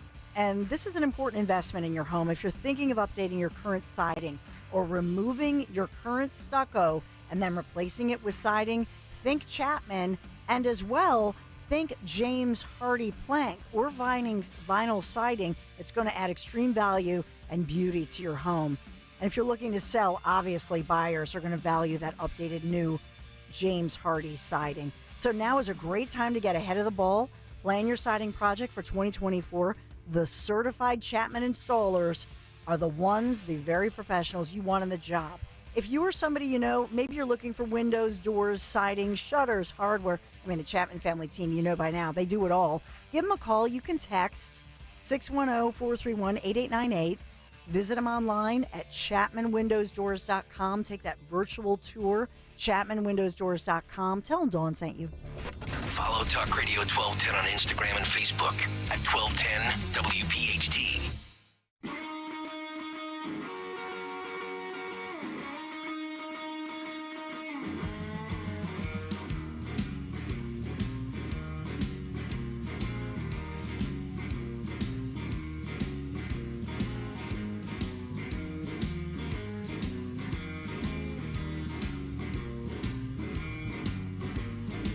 It's Kayal Company, 9:33, live here on a Monday morning here on Talk Radio 1210, WPHT.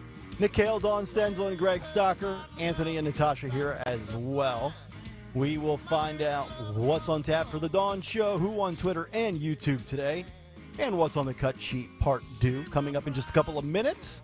Also in the cut sheet, a little bit of Trump at Madison Square Garden for UFC. And before we get to the cut sheet, how Trump is doing in the latest polling data that is available for the 6 swing states with and or without third parties involved. We'll get to that Bloomberg poll in just a moment. But right now we've got our Morning Mystery Movie Clip winner on the line. Springfield we go, and Wendy is with us this morning. Wendy, what movie did we play for you just about 5 minutes ago? The Italian Job. Oh, that is correct. 2003. I believe that movie came out in May of 2003, so just about 20 years ago. But congratulations, Wendy. You have the $50 gift card to the Metro Diner. How's that sound? Wonderful. I could use that. Thank you so much. You are so welcome, and thank you for listening and playing.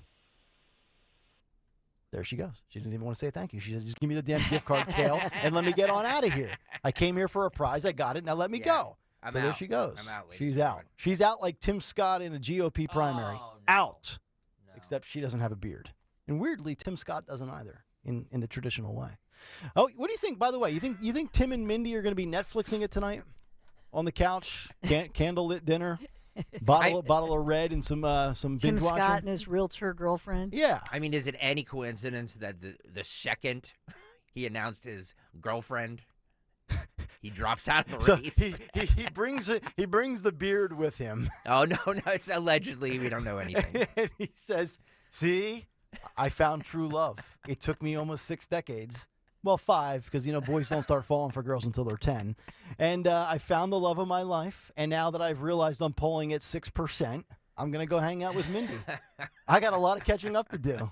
I'm going to hang out with Mindy. Good for him. Yeah, Mindy's a beautiful lady. Like I said on Friday's show, I think Tim outkicked his coverage, and she's a 10 out of 10 for him. Yeah. So we wrap up some of the stories of the day. I did mention this when we were talking a little bit about the RFK factor from a polling standpoint about 45 minutes ago. And I wanted to mention this. According to the latest and again, with the caveat of polls with a grain of salt. According to the latest Bloomberg News Morning Consult poll that just came in on Friday, former President Donald Trump leads Joe Biden in 6 out of the 7 battleground states, regardless of whether a third-party candidate is included in the survey or not. According to the latest, he leads Joe Biden in Georgia, Pennsylvania, Wisconsin, Nevada, Arizona, and North Carolina. This has been kind of the common theme we are seeing in all of the polls, where Trump is winning all of these states. And Michigan is typically a dead tie, or it's like a point or two in favor of Joe Biden. In this one, though, they were tied at 43% apiece. The 6 states, which account for 78 electoral votes. In 2020, Trump lost the Electoral College, as we know, 306 to 232. And in these states, Trump leads Georgia by 9 points now. So I know Nikki Haley keeps talking about her 9-point lead over Biden. Well, Trump has a 9-point lead over Biden in Georgia. In Pennsylvania, Trump is up 3 points. In Wisconsin, Trump is up a point.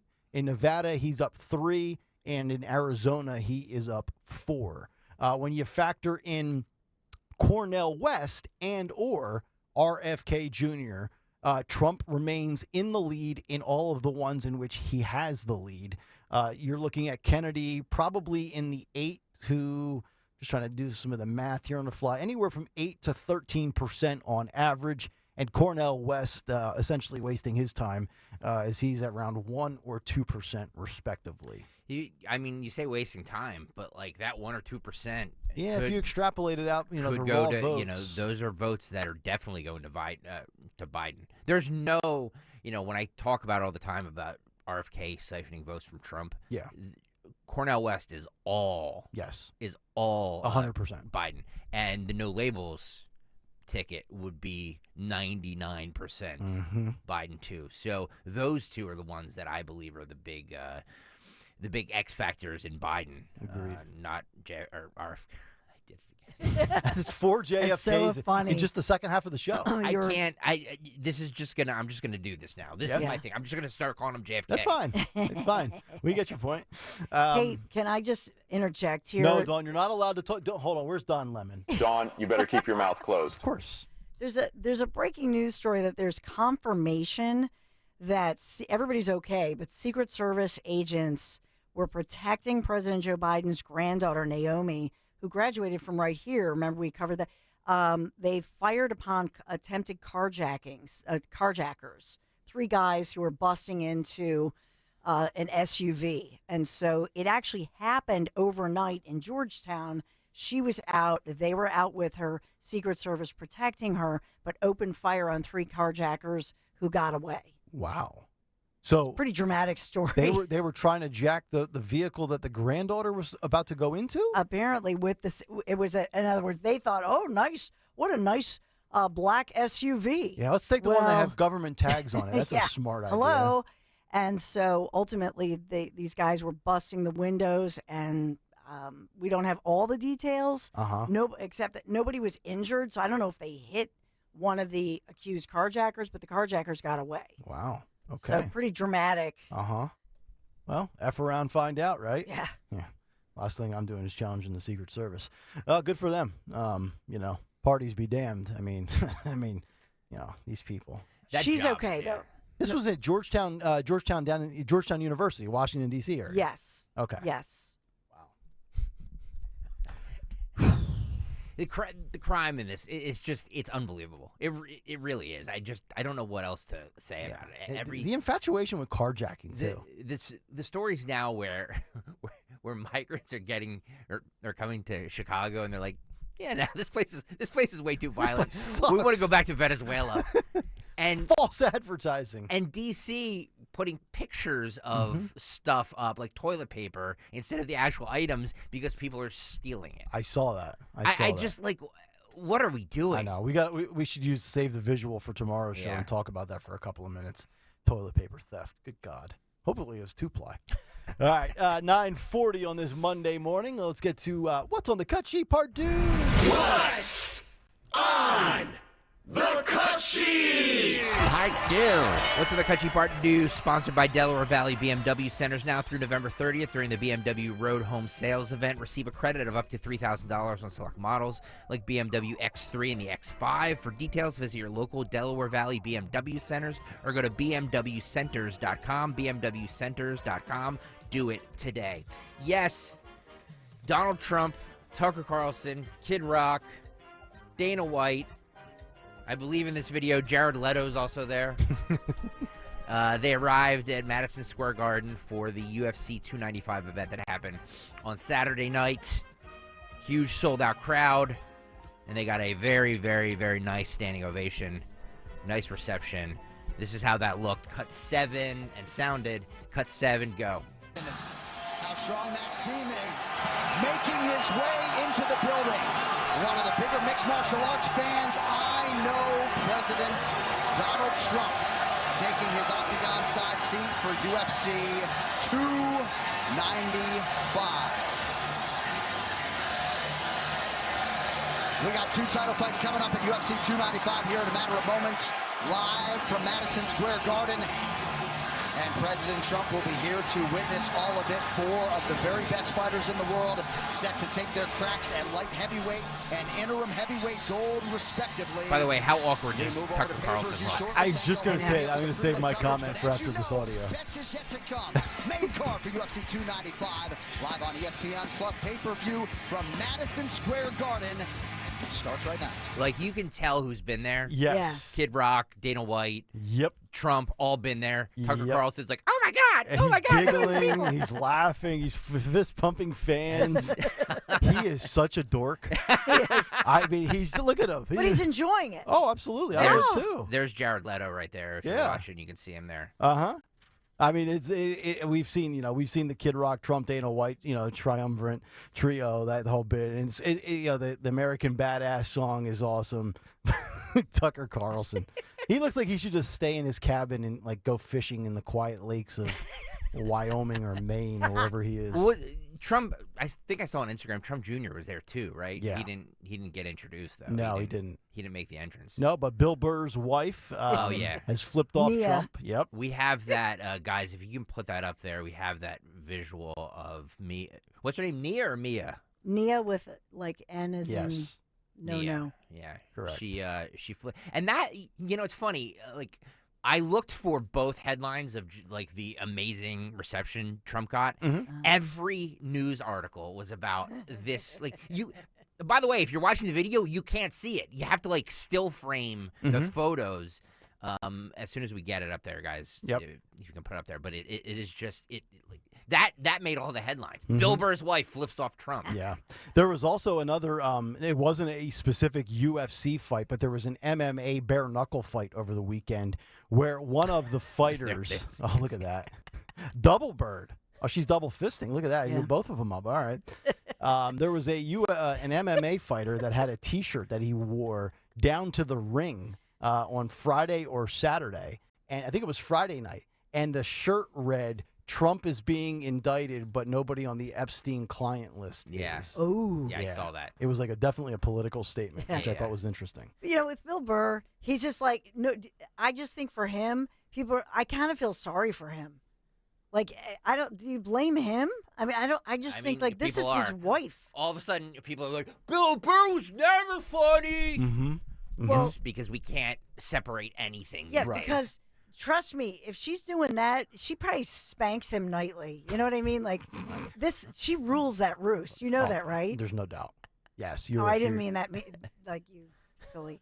By the way, Dana White. So my son, my teenage sons. I told you we had to rent and pay all that money, and they said, you know why Dana White? He was bullied and pressured, but he has spoken out so many times, and I love loyal people like this. The fact that he has said, look, I was going to lose everything. And Trump was so gracious and said, you can come to my establishment, basically saved his business. And that's why this guy is like so loyal. Trump, he says, anytime you get front row, you go for free, etc. Yeah. I love that kind of loyalty. We actually have audio of how excited Tucker was to walk down to the ring with Trump. We'll do it live. Dude, act like you've been there before, man. Probably he hasn't, though. That's the thing. Oh, God.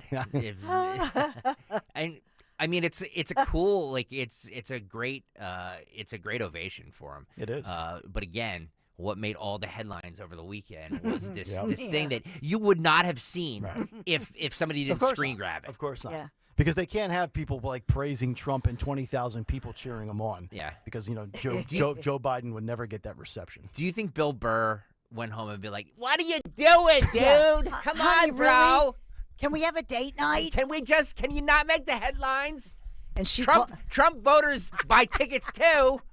Yeah. By the way, you know what she called him? The B word, and not starting with his last name. She says, "Shut up." Well, remember somebody was calling him out, accusing him of, I forget what it was, and she went on Twitter when it was Twitter, and said, "Shut the up, B." Yeah. And the person was like, "Oh," and then that's it. Classic. She's the boss. This is a strong woman. Stronger of a boss than AOC? She's a handful, this one. Yeah. Okay. Coming up next, we will find out who won Twitter and YouTube today and what's on tap for the Dawn Show. Just 13 minutes out as we wrap up a Monday of Kayal and Company on Talk Radio 1210 WPHT. Wherever the road takes you this holiday, make it memorable in the ultimate driving machine. Step into the BMW X5 with capable performance, cutting-edge technology, and unmistakable presence. Or chart a different course in the BMW X3. With style and powerful all-terrain versatility, there's no limit to your adventure. Find your ultimate BMW X3 or X5 at the Road Home sales event. BMW, the ultimate driving machine. Lease a 2023 BMW X3 for $589 per month. Visit BMWCenters.com today. Is the IRS after you? Do you owe them more than you'll ever be able to pay? Are they levying your bank account, garnishing your paycheck? Are you staying up all night worrying they'll take everything you have? Are they bullying you into doing something you know is wrong? If so, you need somebody on your side that's not afraid to go toe-to-toe with them. Somebody that's not afraid to fight them. Somebody experienced in beating them at their own game and helping you. That person is Charles Montesino. He's a certified public accountant and certified tax resolution specialist. He's one of fewer than 200 in the entire country with both designations. He's known as the tax problem solver because he solves tax problems. The IRS is the biggest collection agency in the world. They don't always play fair. You need to even the playing field. Stop being bullied and get help from a professional that knows how to beat them. Call 609-970-4634. That's 609-970-4634. He's the taxpayer's advocate. He works for you. That's 609-970-4634. Hi, it's Rich Zioli. I'm joined here today by my friend, the co-president and CEO of Cooper University Healthcare, the one and only Dr. Anthony Mazzarelli. Dr. Maz and I are here to tell you about our buddy, Dr. Mike Venaria. Not only is he my dentist, he's my family's dentist as well. And not sure if you knew this, he's Dr. Maz's dentist too. That's right, Rich. Dr. Mike Venaria is and has been my dentist also. And you know, doctors choosing doctors, that can be quite a selective process. And not only do I go to him, but for years, my sister and my niece and my nephew, the whole family goes. Well, it's no secret. We're all delighted by the care that Dr. Mike Venaria and his award-winning team provide, and you need to check him out. Whether you're looking for pediatric, general, cosmetic, implant dentistry, you don't need to look any further. Dr. Venaria's office does everything. Dr. Venaria's office also exceeds all CDC guidelines and has always maintained the strictest infection control, like their centralized UV sterilization of airflow, which is incredibly important to me. Locations are right over the bridge in Cinnaminson and Woodbury. Your perfect smile's waiting. Call 856-786-2020 or visit venariadental.com. It was the day we all feared. The stock market went down and then kept going. 2008, when the markets lost over 50% of their value. But that was over a decade ago. Today, it's not so painful. Jim Cipriotti at Retire Ready Financial Group calls that financial amnesia. When you forget the pain of losing half your savings, and more importantly, ignore the fact that it can happen again. A complimentary consultation from Retire Ready Financial Group can show you where you stand now before the next market pullback. You're much closer to retirement than you were in 2008. Don't let it happen again. Call Jim Cipriotti at 610-894-7415 for a complimentary consultation. That's 610-894-7415 or online at retirereadyfg.com. You can forget where you put your keys, your glasses, or even your car. Don't forget to protect your retirement. Investment advisory services offered through Retire Ready Wealth Management, a registered investment advisor. Insurance and annuities offered through James V. Cipriotti, NPN number 2083768. Comedian Joe Conklin. Back here at the Phillies wrap-up in front of a very despondent crowd here, L.A. I see John Ritchie talking to some ladies at the bar doing his best Nick Castellanos impression. How's that, L.A.? He just struck out 4 times. Ritchie dancing on his own again. See Joe Conklin's comedy show at the Sellersville Theater Saturday, November 18th for 2 shows, 5 p.m. and 8 p.m. For tickets, go to joeconklin.com. Hi, this is Dom Giordano. Water quality continues to be a topic. Ensure your family is drinking clean, pure water with the Connecticut water system from Martin Water Conditioning. The Connecticut system removes all the impurities from your water. What comes out of the tap is crystal clear, all-natural, delicious water. Put the Martin Water Conditioning family's passion for water to work for you. Do what I did. Contact Martin Water Conditioning. Mention DOM 2023 to receive an exclusive offer. DOM 2023. Visit martinwater.com. martinwater.com. I'm Tony Kornheiser, and this is my show. My friends come on, and you know them. We talk about the sports you care about, football, and now basketball, too, though we don't really pay attention until later in the year, and the absurdity that is our lives. Line etiquette at your local pharmacy, the current phase of the moon, the importance of talking to a human being on the phone, and most importantly, the power of a box of that. Listen on the Odyssey app or wherever you get your podcasts. Are you looking for a venue for your holiday party, a baby shower, or even a wedding? Look no further. Plan your next event at Riverwinds Restaurant. No matter the reason for your gathering, they'll make it perfect. Just choose the date, and Riverwinds will create a decadent menu that will exceed your expectations. Then enjoy as you and your guests have the event of a lifetime in a beautiful setting along the Delaware River with views of the Philadelphia skyline and the most picturesque sunsets in the area. Visit theriverwindsrestaurant.com today. You've heard me talk about my friends at Piazza Honda. We had such a great experience when we recently got my son Michael a sporty new Honda Civic from Piazza Honda, of course. Everybody there is just so awesome. They're great. They were so accommodating and really made our experience seamless and streamlined. And that's part of it too, respecting our time over the weekend. Most importantly, Piazza Honda found Michael the exact Civic model and color, everything he wanted, and I'll say they went beyond those expectations. I highly recommend you visit your local Piazza Honda dealer in Philadelphia, Springfield, Langhorne, Pottstown, or Reading. And yes, they're all over the place. There is the power of Piazza because they're across the region, across Pennsylvania, New Jersey, Delaware. But please turn to Piazza Honda for your next Honda. You can always shop online, maybe begin your search at piazzahonda.com, Piazza, piazzahonda.com. Make sure you tell them Dawn sent you. Calling on Blackwood to follow 1210 WPHT on the free Odyssey app. Download it now.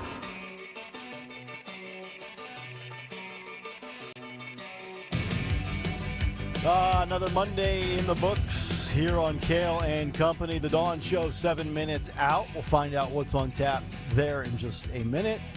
But as always, to wind down a show, because your participation is always encouraged, we find out from Greg Stocker who won. We're doing.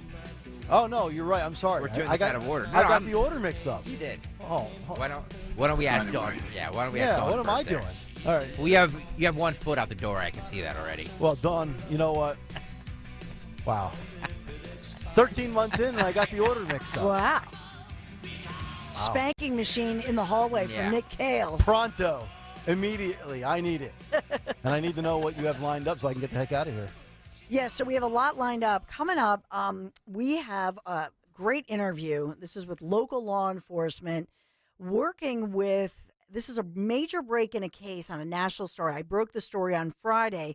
We're getting more information. Famous Hollywood couple out in California. What's the connection to the burglary of their home? Connected to the burglary of a home right here in the Philadelphia suburbs, connecting those dots and these rings of burglars who are from South America. So we'll tie this all together with the help with a great interview, local law enforcement.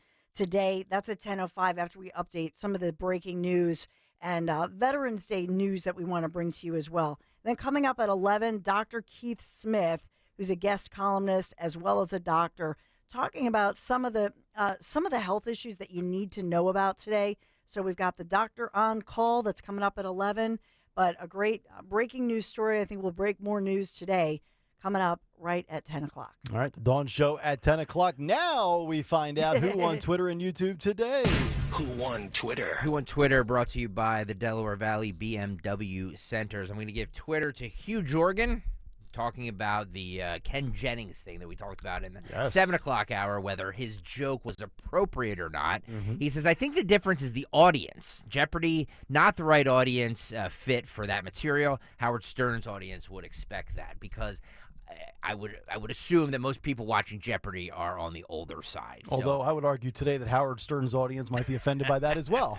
It's a very good point. By the way, we clipped that segment. We will put it out on Twitter later today. So if you missed it from earlier in the 7 o'clock hour, you can rewatch it when we put it out later today. And then who won YouTube? I'm going to give it to Nicholas Vettis.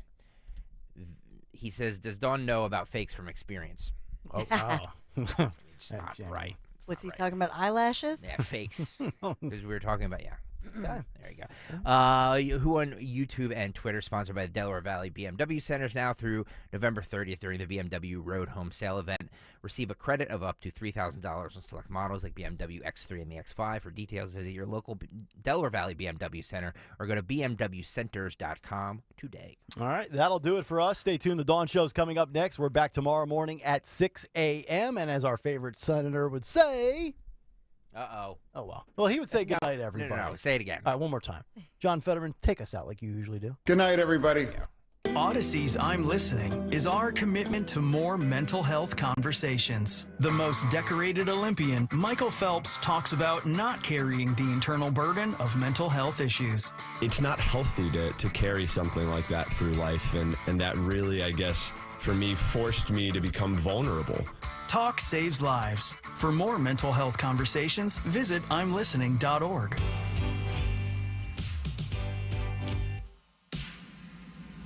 Too many people are experiencing suicidal crisis or mental health-related distress without support. But there is hope. The 988 Lifeline helps people who are struggling to overcome mental health-related issues. It's okay to not be okay. The Philadelphia Department of Behavioral Health and Intellectual Disability Services is here for you. If you or someone you know is experiencing a mental health crisis, call 988 for support. Trained crisis counselors are standing by. That's 988. 33,000 babies